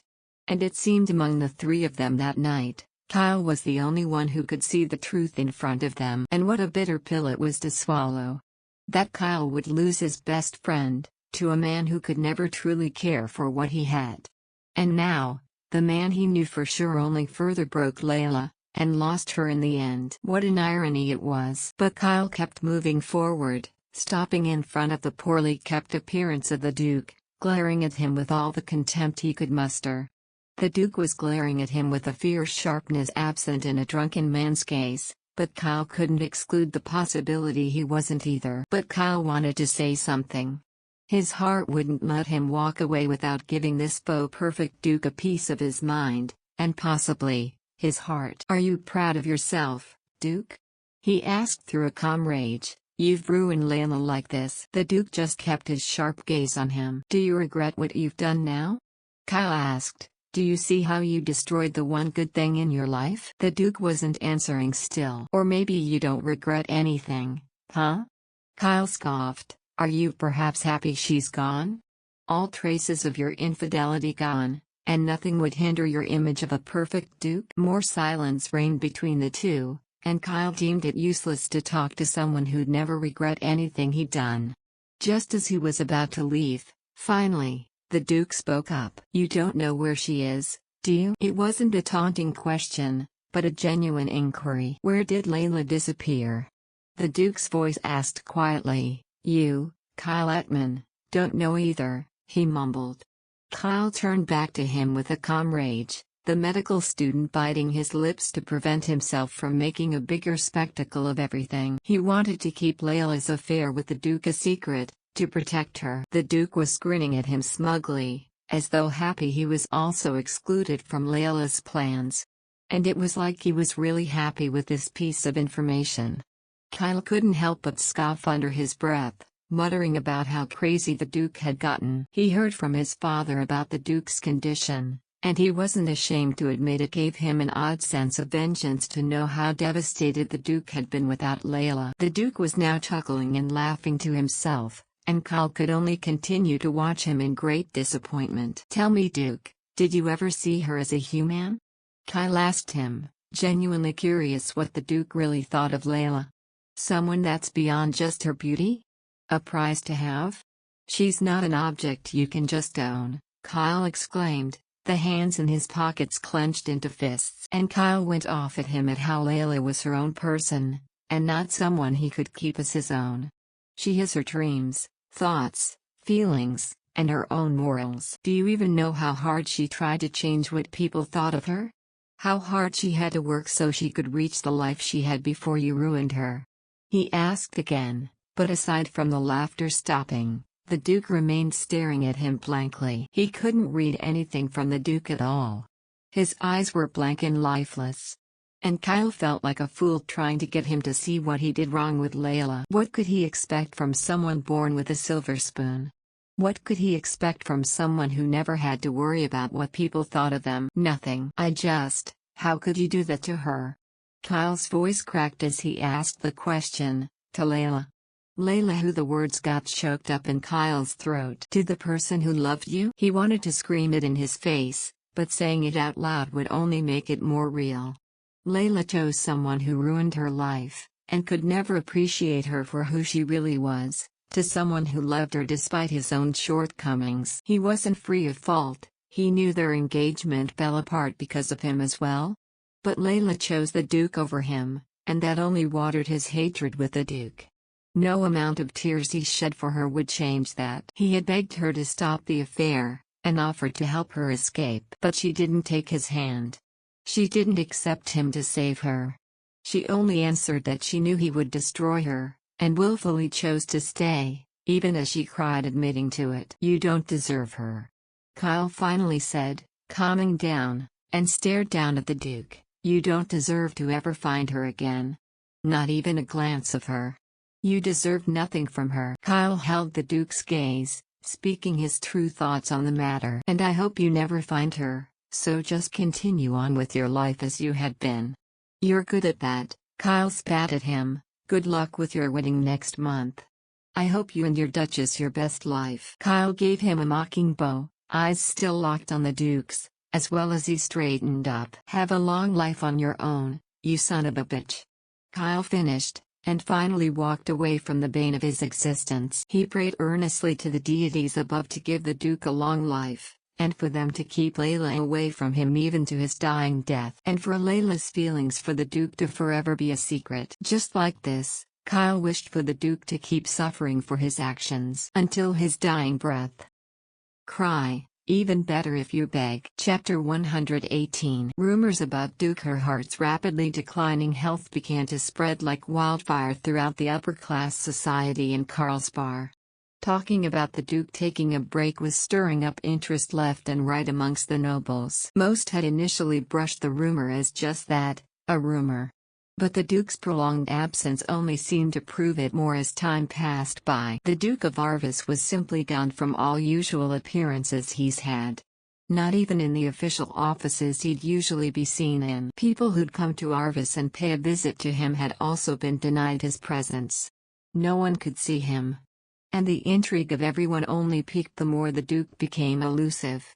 Whenever anyone would ask, the official word from the Herhardts was that the Duke had been overworked. Overworked? Did that mean the marriage would be delayed once again?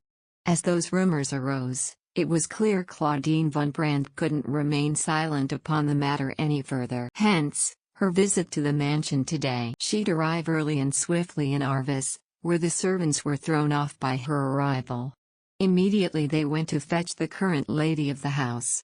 Leyla von Herhardt came striding gracefully into the sitting room, where they exchanged pleasantries before Claudine immediately cut to the chase. As expected, the Duke's matriarch began to pull excuses left and right. "I don't think you could see him today, Claudine." Leyla smiled apologetically at her. "I believe he's still in deep sleep." "Still asleep?" "Yes, he's just been so tired lately, from work," Leyla quickly added. "We opt to give him his time and space to rest as much as we can." "Oh well, I don't want to disturb him from his rest, of course," Claudine quickly agreed, "but if it's all right, I just want to see him, even when he's asleep.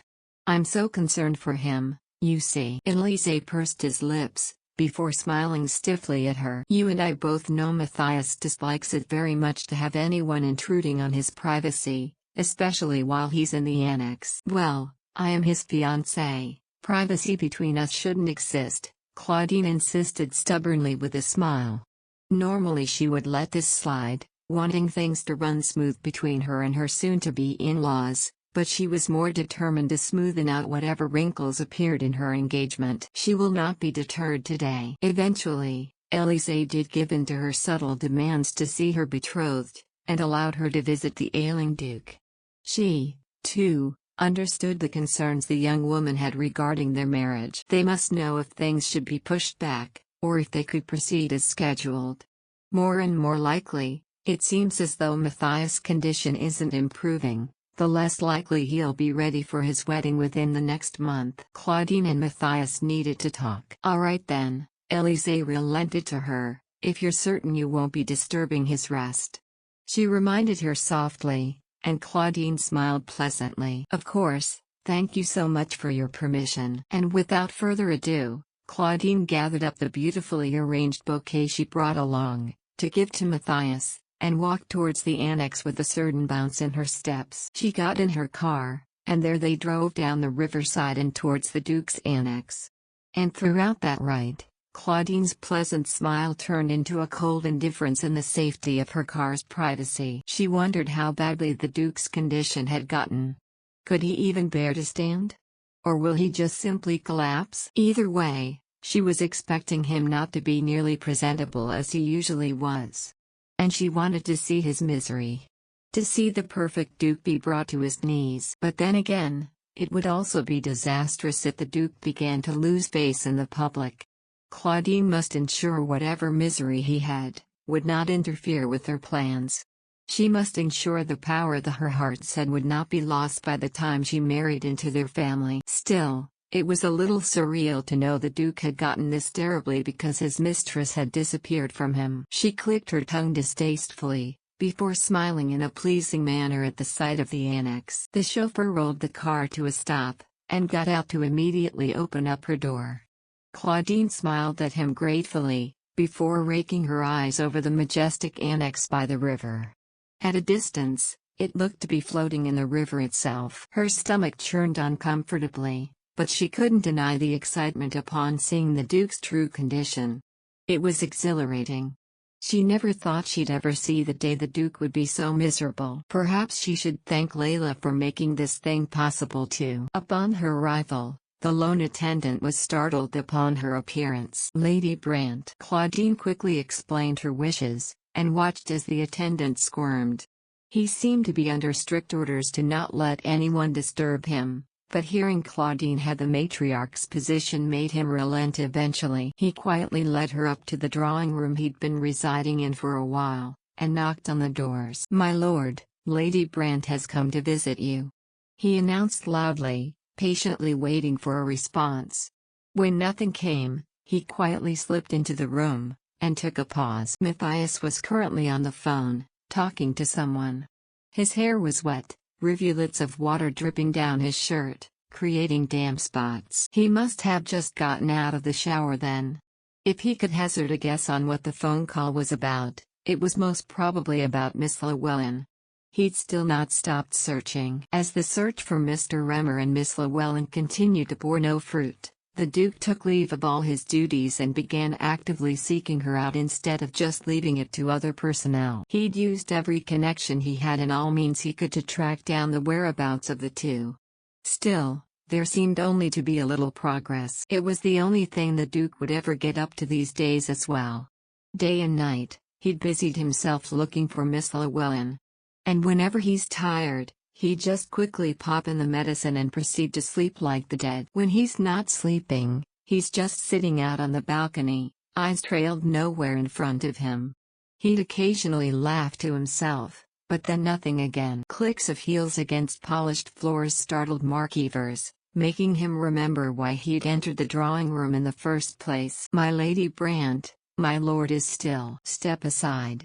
Claudine interrupted him immediately. "But my lord is still." "That's an order, Evers," Claudine snapped, and Mark Evers snapped his mouth shut.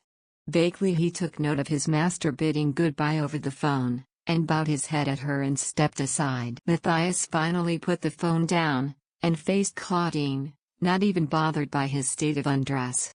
He rose to his full height, locking eyes with his fiancée. He was still dressed in a bathrobe, taking Claudine aback by how inappropriate it was to see him like this. But Claudine would not be cowed by Matthias either. "It's good to see you, my Duke," she greeted pleasantly at him. Matthias only stared at her disinterestedly. She took it as a chance to keep talking. "I heard my fiancé had gotten sick, and I couldn't stay away, so I've decided to visit you." Matthias hummed thoughtfully. "I see, take a seat," Matthias told her. It was a little disheartening, that even with her surprise visit, Matthias could hardly be bothered to be surprised by her. She got all excited for nothing. He was still acting like his usual self, and smiled at her politely without it ever reaching his eyes. He was still acting like the perfect Duke everyone knew. From his tone, attitude and gesture, Claudine could tell, he had not changed at all. Broken, maybe, but not changed. And so she sat as he ordered her to do so, and offered the bouquet to him.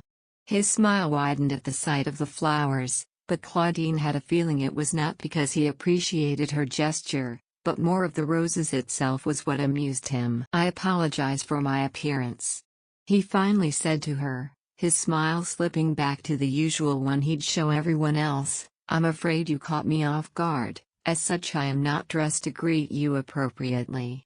If you don't mind waiting until I am?" Claudine straightened up and smiled at him in faux understanding. "Please, take as much time as you need," she acquiesced. Matthias nodded his head at her in acknowledgement before sluggishly leaving the room. She eyed him critically, before looking all over the place and thought, why was he staying in the annex? Tea was soon served in front of her, and Claudine took careful sips of the warm drink as she continued to examine the sitting room she was residing in. She couldn't help but wonder if perhaps it was because this was the place they had their dalliance in. She shuddered in deep-seated disgust at the thought of them romping all over the annex.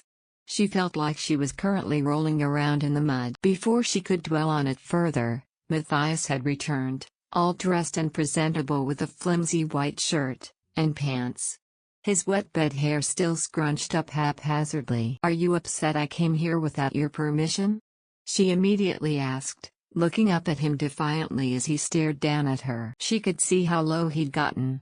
He looked worse for wear, but still he intimidated her. If not, Perhaps, even more than he usually did. "No," Matthias replied, sluggishly moving to the seat opposite of her. "You are welcome here, anytime." He told her offhandedly, "Besides, it's good you came to visit me." He told her, "I was thinking about meeting with you as well. Come and read on our website Wuxia World site." "Thanks." Claudine stiffened at that statement, and narrowed her eyes critically over at the Duke. "What is it?" she immediately inquired. "What are you thinking about?" Immediately she racked her mind with what topics they could possibly need to deal with together. Nothing else came to mind aside from, "Is it about our wedding?" she asked, an undertone of worry seeping through her voice. "Yes." Matthias hummed peacefully, "It is about the upcoming wedding." He smiled at her calmly, while Claudine could feel a storm rolling up within her. "If it's postponing the wedding due to your health, then forget about it. I only care that you can walk in our wedding, nothing else. I'll take care of everything else, you just keep recovering well enough to walk in our matrimony," she quickly reassured, and Matthias smiled calmly at her. It did nothing to ease the churning in her gut. "The wedding will not be anything you will worry about," Matthias hummed pleasantly. "No, there's no problem with proceeding as planned with the wedding," Claudine quickly agreed. "My lady." "Stop," Claudine demanded softly, "don't speak any more of this. I don't want to hear it." She looked away, visibly upset. She could feel it coming. All her plans. Claudine von Brandt. Matthias' sharp tone broke everything into tiny sharp pieces. And Claudine looked at him, eyes wide in alarm. The atmosphere between the two began to change. The tension had suddenly become so thick, one could cut it with a knife. A pregnant silence reigned between the two, and all Claudine could think about was that the last time he'd spoken to her so harshly was when they weren't engaged yet. "Our engagement has run its course," Matthias hummed, resting his head on the knuckles of his hand as he reclined leisurely on the sofa across from her. "Let's end it here." "Take it easy, dear," a worried voice startled Leyla from behind her. "You might get hurt in the process." Leyla only smiled pleasantly at them in return, fixing her glasses up in her eyes. She'd been so immersed in organizing the samples in front of her, she hadn't noticed them coming up from behind. "Oh, don't worry about me," she reassured them, "it's not so difficult after all." The words in her native tongue flowed out rather smoothly. When they first arrived in Levada, Leyla could hardly manage to speak once more in her mother language. She spent such a long time away from using it, it took her a while to speak it so fluently once more. "I like you, Miss Lewellin. You're very intelligent." They praised her. "Well then, I'll head out first. Be sure to finish this early and lock up on your way out." They bid each other goodbye with Layla's companion, a middle-aged doctor, going home first and leaving her on her own. As soon as they left, silence was Layla's companion once again. She finished up organizing the last of the biological samples she needed to examine, packing them up nicely and securely in small packages. She also made sure to declutter the desk filled with books and straying documents as she locked up. Once all done, she locked up the door behind her, finally going home for the day. Her hand gripped the straps of her sling bag tight, braving the steps through the hallway.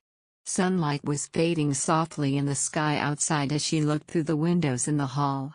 The lowering sun painted soft hues of orange and pink overhead. Beautiful sunsets like this were the norm in Siena, a coastal city, just south of Levada. It was also hailed for its beautiful beaches and harbors. It was not as big as Berg's, but its culture was just as rich as any city. It also housed a fairly large natural history museum, which was affiliated mainly with the Research Institute, which also happened to be another of Siena's specialties. Before stopping by the local market, Leyla wasted no time heading towards the post, mailing the packages she'd wrapped up quickly. Upon her arrival, she quickly scanned the display for good quality peaches, which she'd just been craving for lately. She couldn't help but muse and thought that if she'd still be in Arvis, she would just need to pick these up in the forest. She chuckled half-heartedly, shaking the thought of the faraway place out of her head. Thinking about it always brought an empty pit in her stomach, and unwanted flashbacks of an unwanted man. There was no point wondering how he was doing. He'll be getting married soon. Her stomach coiled uncomfortably and thought of it.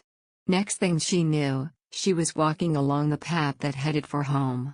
She'd spaced out just now. She also failed to see the incoming bicycle she'd stepped in front of. The last thing she knew was a sharp cry of pain, and the familiar sounds of a bike crashing nearby. A deafening silence reigned between the two, with Claudine glaring daggers at Matthias' calm demeanor. Her fingers twitched on her lap, wondering if he was joking.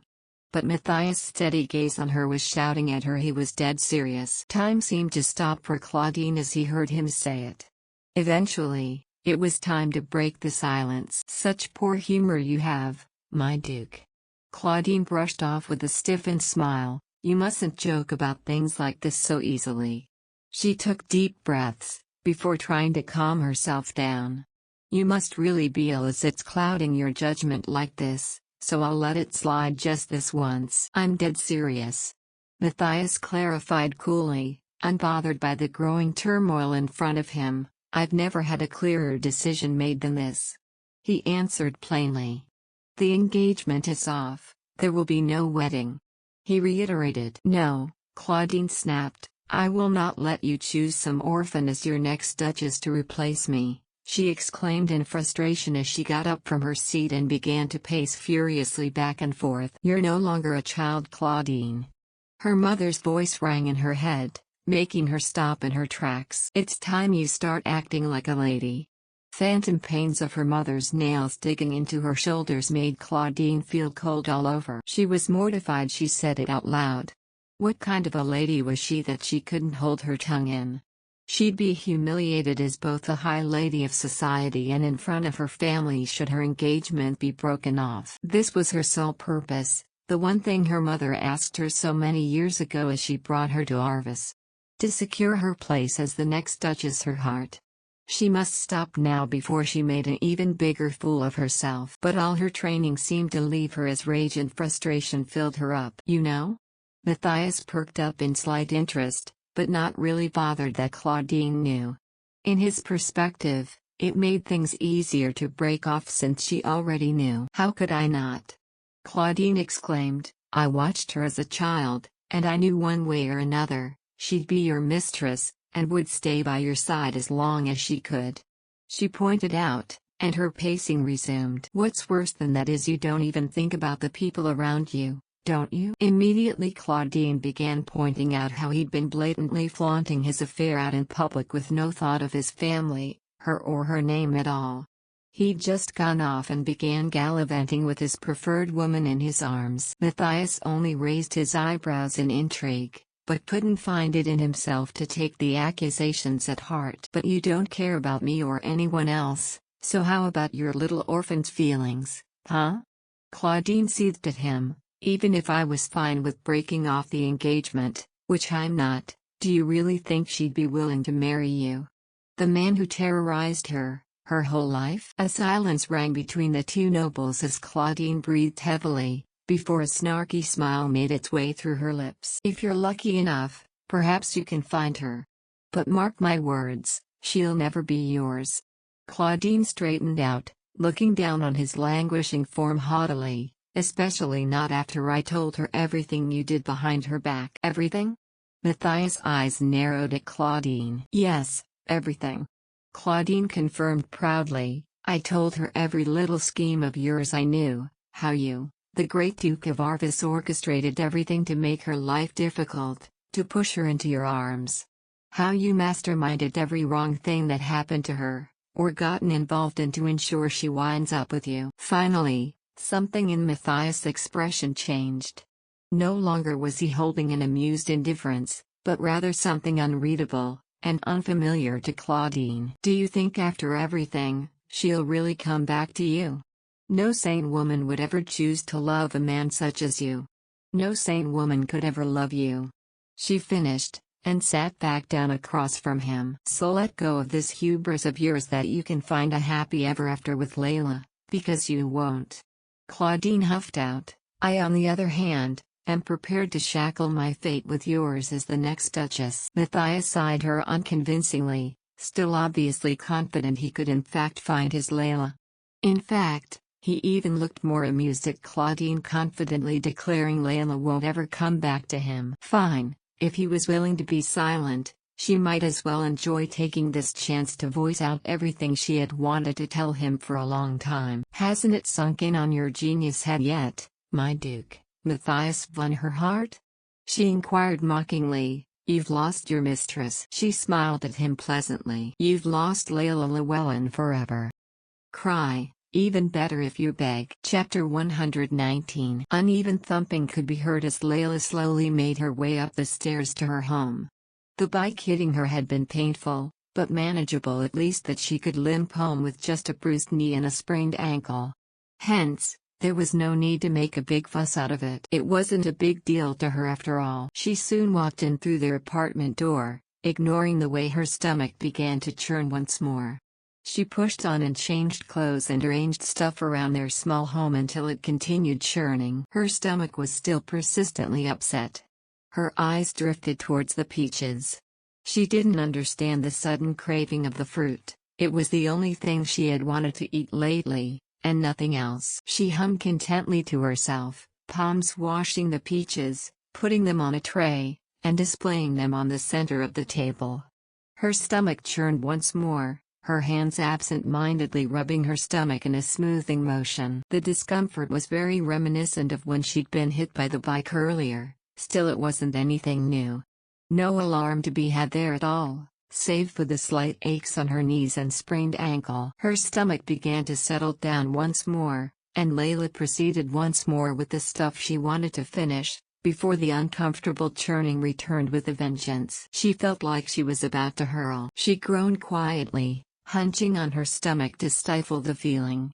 She didn't know how long she stood there in that position, trying as she might to move back to her room. She couldn't help the paired onslaught of dizziness that usually accompanied her upset stomach. She was so busy trying not to feel nauseous, oftentimes she'd forget the complicated memories that usually kept her up at night ever since they moved to Lovita. Eventually her stomach calmed down once more, and Leyla straightened out, huffing out in relief momentarily, before limping towards the kitchen window to open it up and let some fresh air in. Almost immediately the salty sea air wafted into the small home, wisping gently around Layla's face as she breathed it in.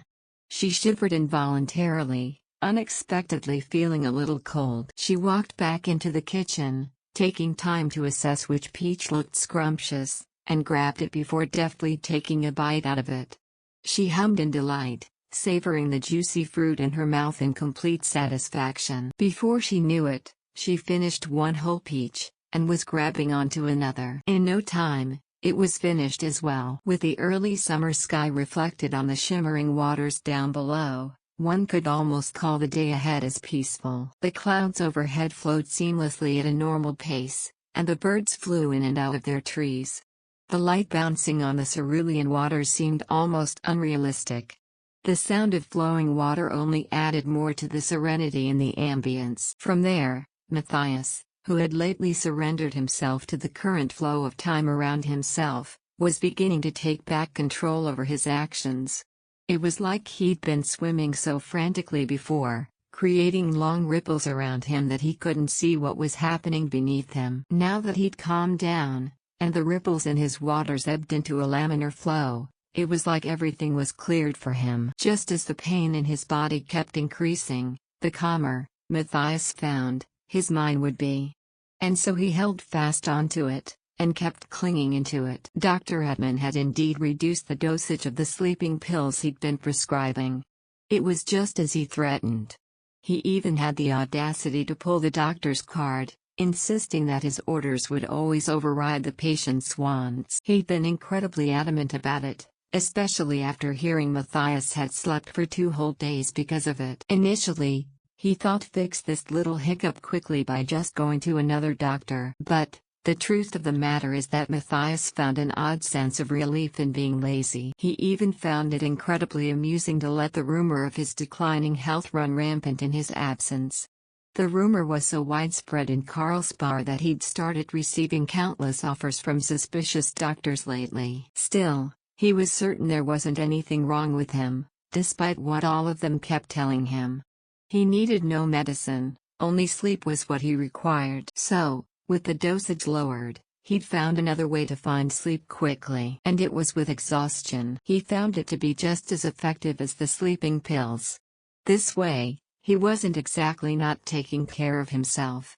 Exercising to the point of exhaustion, before plopping down on the bed dead tired was no different than the first dosage of sleeping pills he's had. "You're begging for trouble if you continue like this, Duke Herhardt." Dr. Edmund chided him, tone heavy with a warning in a previous late-night visit. "Exercise and sleep were created to help improve our bodies, yes, but only with the right amount. The enough amount.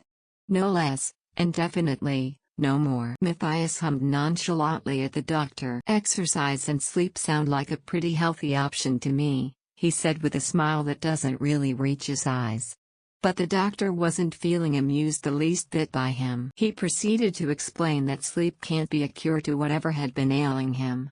And putting his body to the point of exhaustion in the pretense of healthy living was only counterproductive in his health. Matthias needed to address the source of his drastic change in habit and lifestyle, and find the proper and correct solution. "It doesn't matter what medicine I give, whether it's sleeping pills or not, I can't cure your illness for you. Not when you refuse to do anything to correct it." Dr. Edmund huffed out frustratingly, before sighing deeply to calm himself down. Matthias vaguely wondered if this was how father was supposed to sound like. The doctor had never spoken to him in a tone like this before. It convinced Matthias that this one was at least genuinely concerned for his health. What a competent doctor his family had. Somewhere in the back of his mind, he faintly thought, what a great person this doctor was. This was the kind of man Kyle Edmund was trying to become. Matthias leaned back and assessed his doctor with critical eyes. He could see the faint similarities of both father and son in their features. They both possessed the same passionate eyes. The eyes he'd seen shed a tear as he smiled in complete despair. Truly, Kyle Edmund and his Leyla would have been a match made in heaven. If only Matthias was willing to let it happen and believe it was, as the people kept telling him. Perhaps his Leyla would be happy to become Mrs. Edmund one day too. And she'd go off to college, supported by a respectable good man. They'd live like a fairy tale couple, all happy and sunshines for the rest of their lives. She might even finally live comfortably later on in life, in the way she'd been unable to when she was still a child. Instead, he turned her into a sniveling mistress, so afraid and desperate to get away from the man who called her his. Deep down, Matthias could still find no regrets for his actions. It led Leyla to him after all. And even if he were to rewind time, back to their first meeting, he wouldn't change a damn thing at all. Even if he were to be given 100 different chances to change the way he did things, he'd still do the same. He was certain of himself after all, and had complete confidence in every action he'd taken. He'd admit as much that personality-wise, Kyle Edmund was the better choice between the two of them. But he wasn't the kind of noble Kyle was. Try as he might to pull the same advances as every gentleman should, but he couldn't fake himself in front of his mistress. It was impossible to be anyone but himself in front of Leyla. And so he strived to break her, so long as she was with him forever. He'd rather see her crying and begging with him, than happy to be in another man's arms. Perhaps, it would have been better if he'd killed her even. That way, she'd never be another man's. But, was that even the problem anymore? Is killing her an acceptable solution to the glaring problem right now? In the solace of his thoughts, Matthias grinned somberly to himself. No. The problem he had right now was that she's gone. He'd lost his Leyla forever. And for all Claudine revealed to him, he didn't find any of her revelations surprising. Half of him already knew she'd been scheming something. But he found himself to be unbothered by it at all. It was just like hearing a rumor, he supposed. Every one of them, even though they're saying the same thing, from Claudine, even to Kyle Edmund. It was all just hearsay that he wouldn't find his Leyla, that he did not deserve to find her. He already knew that, but still. He couldn't help but scour for her. He'd rake every inch of the empire, and even the world to find her again. Come and read on our website Wuxia World site. Thanks. To have her again. Feeling the remaining strength of his body leave, Matthias eventually rose out of the bath water he'd been in. He could see in his reflection how sharper his features had become, how hollowed his face appeared than before. Still, he appeared as robust, especially with the way the water dripped down on the front of his chest, reflecting the sunlight seeping in through the windows. "If you truly think you don't find my services satisfactory anymore, please tell me now, Duke." Dr. Edmund huffed out in continuation as he busied himself with his apparatus. "I have no trouble referring you to a different doctor that would be better equipped to take care and advise you. Because I don't know how much longer I can do this, Duke Herhardt." Dr. Edmund straightened up, and looked at Matthias straight in the eye. "I refuse to keep having my expert opinions ignored, and watch you waste yourself away wallowing." Matthias only chuckled in amusement, even as the poor doctor kept eyeing him with great concern. It didn't matter which doctor he went to. He knew Dr. Edmund was the best of the best, but no medicine would fix him. Not unless that medicine was his Leyla. Or perhaps a god. Maybe a change in scenery would be good. Matthias mused to himself, should I get a vacation away from Arvis for a while? Immediately he shook the thought out of his head. The only reason he'd survived so long was because he moved away from every busybody in the main house, and into seclusion to a place that held many memories of his precious time with Leyla. She was the only one Matthias would willingly worship without hesitation.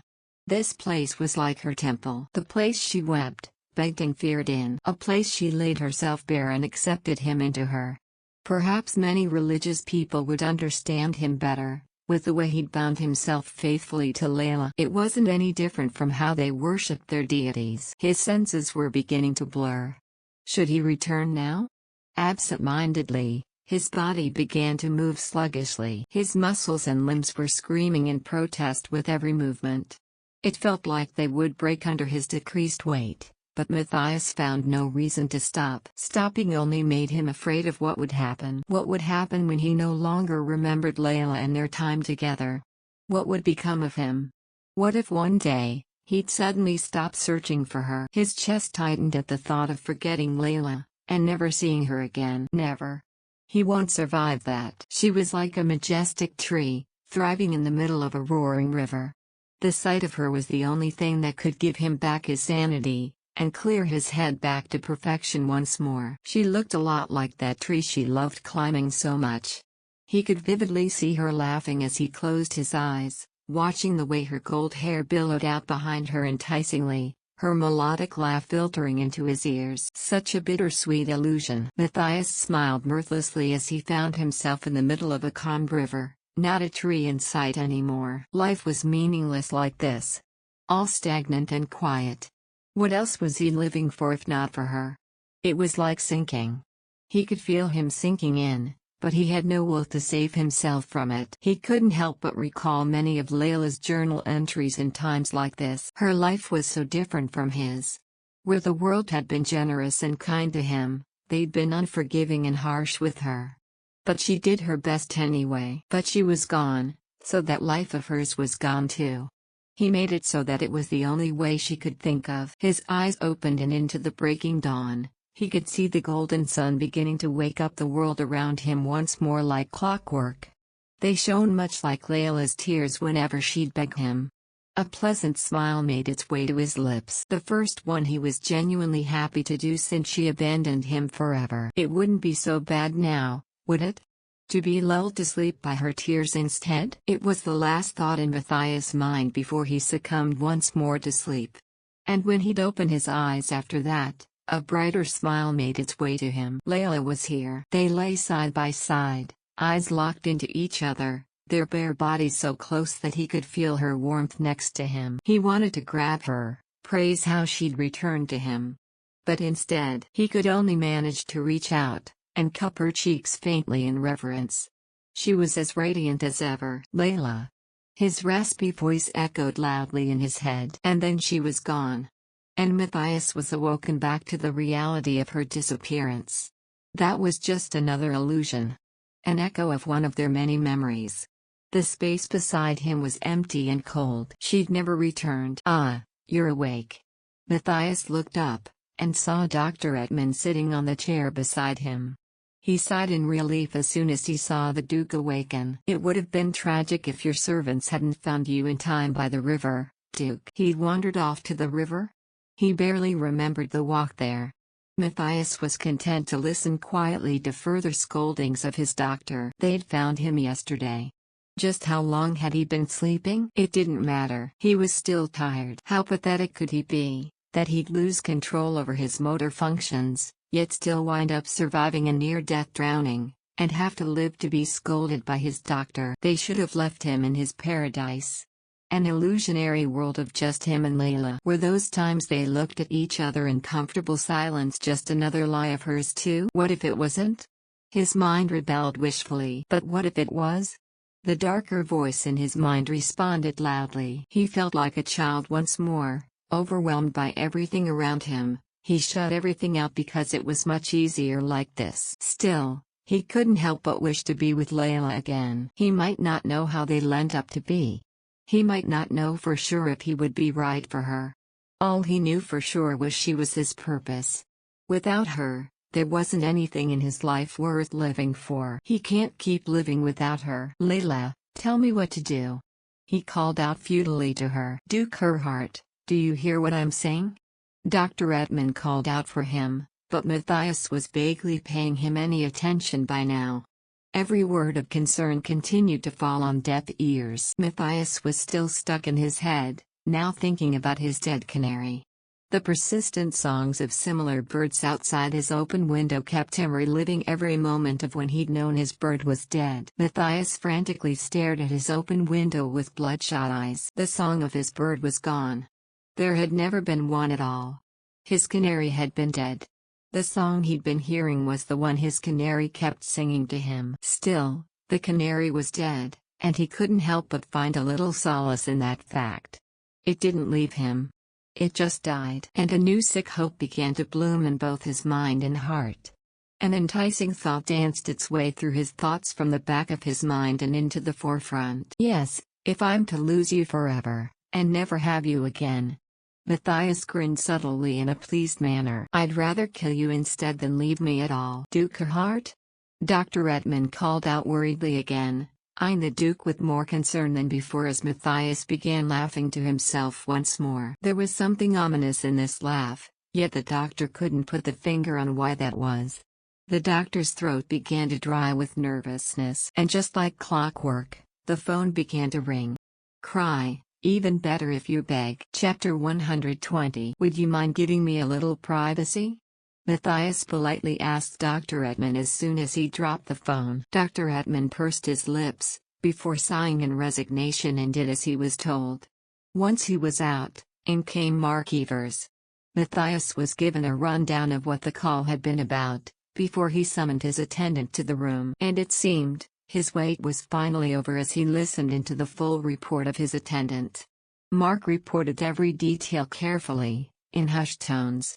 And Matthias eagerly listened to everything. Bill Remmer appeared to have a distant relative currently residing in Levita. And upon further prying, they managed to find a match on the description of their missing gardener and his mistress, who had arrived within their borders around the same time they disappeared. Mark was unsure how this news would affect the Duke's help. He'd been so unpredictable lately, he wasn't even sure if he should be reporting this to the Duke.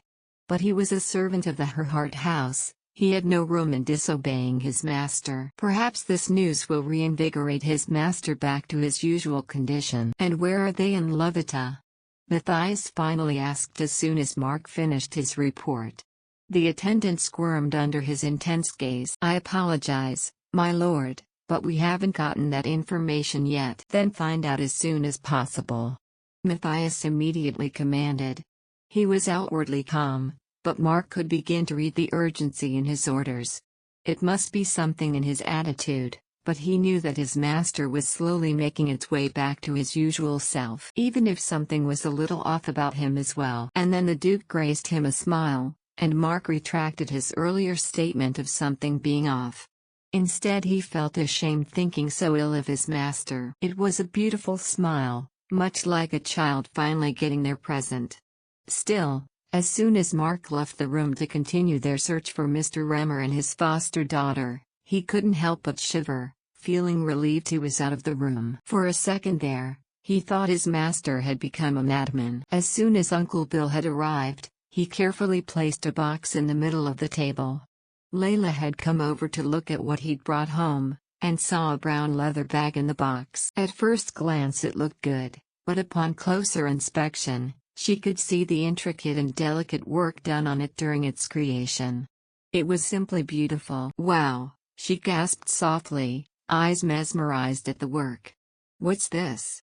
she asked him, and he smiled at her. "It is a present," he grinned, "for you." Layla's eyes widened. "For me?" she gasped. "Why a present for me all of a sudden? Should I need a reason to give you one?" Bill hummed teasingly at her, and Leyla couldn't help but feel warm inside her. Eventually Bill's smile turned sheepish as he nervously rubbed the back of his neck. "But, if you really must know, it's more of a belated birthday gift really," Bill admitted. "I couldn't give you one on your actual birthday this year after all." He smiled sadly, and Leyla smiled at him. Now that she thought about it, she forgot her birthday had passed as well. So many things happened when the spring had begun to come, she eventually forgot it along with the process to forget a great many things. "Well, I thank you for being so thoughtful, but don't you think this is a bit much?" she asked worriedly despite being happy she was being given something beautiful. "I know it looks expensive, but it actually wasn't. So it's not too much at all." "I don't believe you." "Well, tough luck, because you're just going to have to take my word for it," Bill said as he smiled at her. He then gestured back to the bag. "So, how do you like it? If you don't want it, I guess you can always just toss it over to the sea," he mumbled softly, his smile diminishing to a small one in insecurity. Immediately Leyla grabbed the bag in fright and hugged it close, before inspecting it more closely. "There's no way this isn't expensive," she insisted, and Bill shrugged. "But do you like it, or not?" Bill asked again, cutting Leyla in the process when he noticed her opening her mouth again in protest. "Otherwise, if you just keep asking me for its price, I might as well just throw it to the sea to prove a point of how it's not expensive." Leyla still kept looking worriedly over at him as she eyed the bag skeptically. Bill sighed and sat down on the table, indicating Leyla did the same. She did as he requested, and he gave her a gentle smile. "Do you know why I know it's not expensive?" Bill asked her with a smile, and she nibbled her lips and shook his head. "I'll tell you." Bill explained to her it's not the worth of things that indicated how expensive a thing was. He bought it because he knew its quality, and it was a great one. And in life, nothing in great quality is too expensive. He knew this bag would be used over and over again, carrying things Leyla would need in life, and using it for more years to come. "So I hope you never worry again about the cost of every little gift I give you, Leyla. I don't want you to live like that. Life is supposed to be lived to the fullest, and make you happy. And all I ever wanted for you, was to be happy with your life."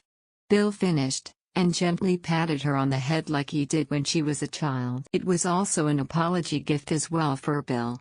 He'd been so upset to have been so blinded by her troubles and his stubbornness to believe everything was okay with her. He couldn't stop thinking of how he'd failed her so badly. He kept a close watch over her nowadays, and compared to before, he wasn't so blind to the obvious agony she'd been showcasing ever since leaving Arvis.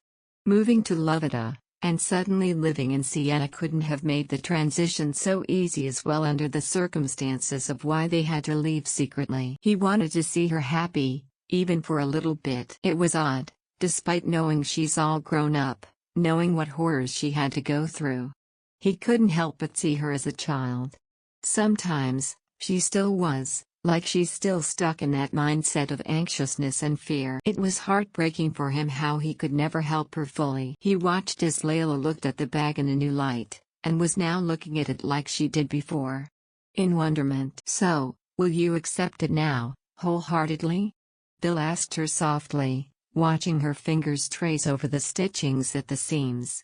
"I heard this weekend will be nice," Bill suddenly piped up. "It's not bad to go out and have a picnic together, don't you think?" He hummed thoughtfully. Picnics weren't really his forte, but when he saw Leyla brighten up at the idea and nod enthusiastically, He found himself determined to make it their best one. "Yes, uncle." She grinned and grabbed his hand tightly. "Let's go on a picnic this weekend." And when the weekend came, and everything was prepared, Bill and Leyla went out of their small apartment and walked hand in hand. She clung onto him eagerly like she always did as a child. Bill couldn't find it in himself to pull away from her grasp. Not when she was so happy. "Oh. Leyla, are you going out with your father?" Their downstairs neighbor called out when she saw them going down. They both stopped and exchanged a few short pleasantries, and when they pulled away, Bill noted one small thing. "Leyla," Bill called out softly, and Leyla hummed in acknowledgement. "You didn't correct her." "About what?" "When she called me your father." Leyla pursed her lips and shrugged. It wasn't news to her. Most people here thought they were indeed father and daughter, and Leyla never once felt the need to correct them. But now that her uncle was asking about it, she couldn't help but feel self-conscious, her grip on him tightening up absent-mindedly. She looked at Bill nervously to gauge out his reaction. Meanwhile, Bill couldn't help but feel worse than before. Him, Layla's father? A poor man who'd sold this wonderful child to a terrible man like a duke, while he went on and enjoyed the fruits of her suffering? How could he call himself her father? How could anyone call him one? Granted, he didn't know what he'd been paying with every favor the duke granted him with, but it didn't help the overwhelming shame he had on himself for being so gullible. Come and read on our website Wuxia World site. Thanks. He didn't deserve to be called her father. The rest of the walk went on intense silence, the furthermore Bill agonized over with the thought of his failings in taking care and protecting her. He tried to ease her worry about him, telling her he wasn't upset to be called her father, and Layla's smile returned and went on to share a great many things she had been experiencing since coming to Levita. But every food swallowed was like a rock going down his throat. Every step felt like a noose tightening up around his neck. The gravity of his ignorance worsened with the knowledge she saw him as her father. A bittersweet revelation it was. He was proud to call her his daughter as well, but he wasn't too proud to be called her father. They finally arrived at the beach, and saw how festive it was. The sands were white and beautiful, as blue waves gently crashed over at the shoreline. They could see carts lined up with flowers and food on the sides. Bill wordlessly led her to the ice cream stand, and bought them both a cone. He knew Leyla had trouble keeping down food lately, but she gobbled the ice cream up enthusiastically anyway. They walked and talked, enjoying the sea breeze through their hair. At one point Leyla opted to remove her shoes to feel the fine sand beneath her soles, wiggling her toes until they were buried with white. She went ahead and reveled in the feel of the beach as Bill watched her go ahead and have fun by herself. He chuckled in merriment at watching her. This was how she should always be. Happy. Both lost track of time, each of them having fun in their own ways before they eventually decided it was high time they returned home.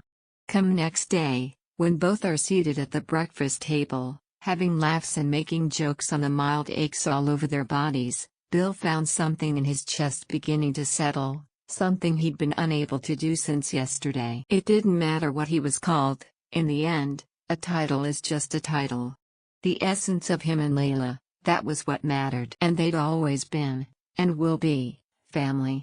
And that was a real thing, and it was beautiful, and something to be proud of. Now that he was out of his thoughts, and back to being attentive, he'd recognized something different from the way Leyla kept looking at him.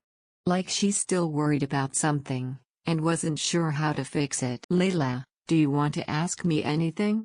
Bill asked her with concern, and she smiled at him tightly and shook her head. "No, there isn't anything," she replied. Bill smiled back at her and rubbed his hands together. "Well then, here's to another week for work.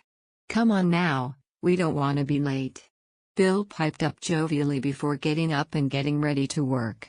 He couldn't figure out what it was that could be making her worried. Eventually the two left their home, and began to walk together to their respective works.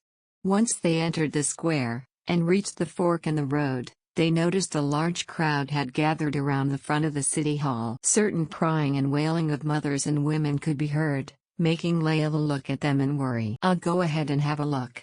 Bill grunted off quietly to her, and she nodded. Layla's eyes were sweeping over the broken-off crowd, and couldn't help the churning pit in her stomach return.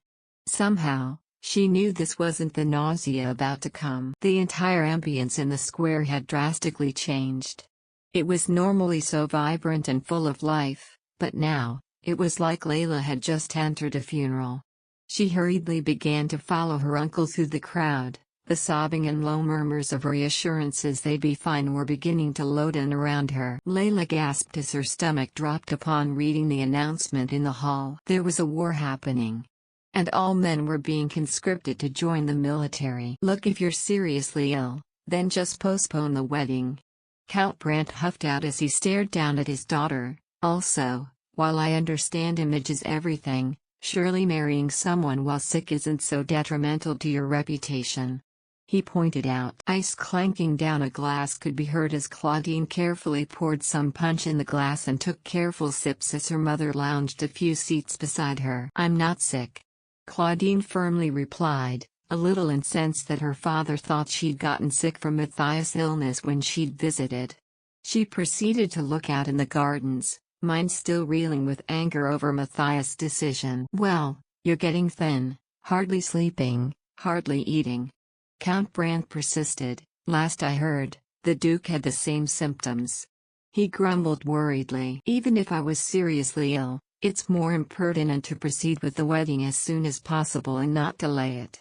Claudine all but snapped at him, before breathing deeply to calm herself. Losing her temper with her father was not proper. The wedding last summer should not have been postponed. She realized now the error of the decision.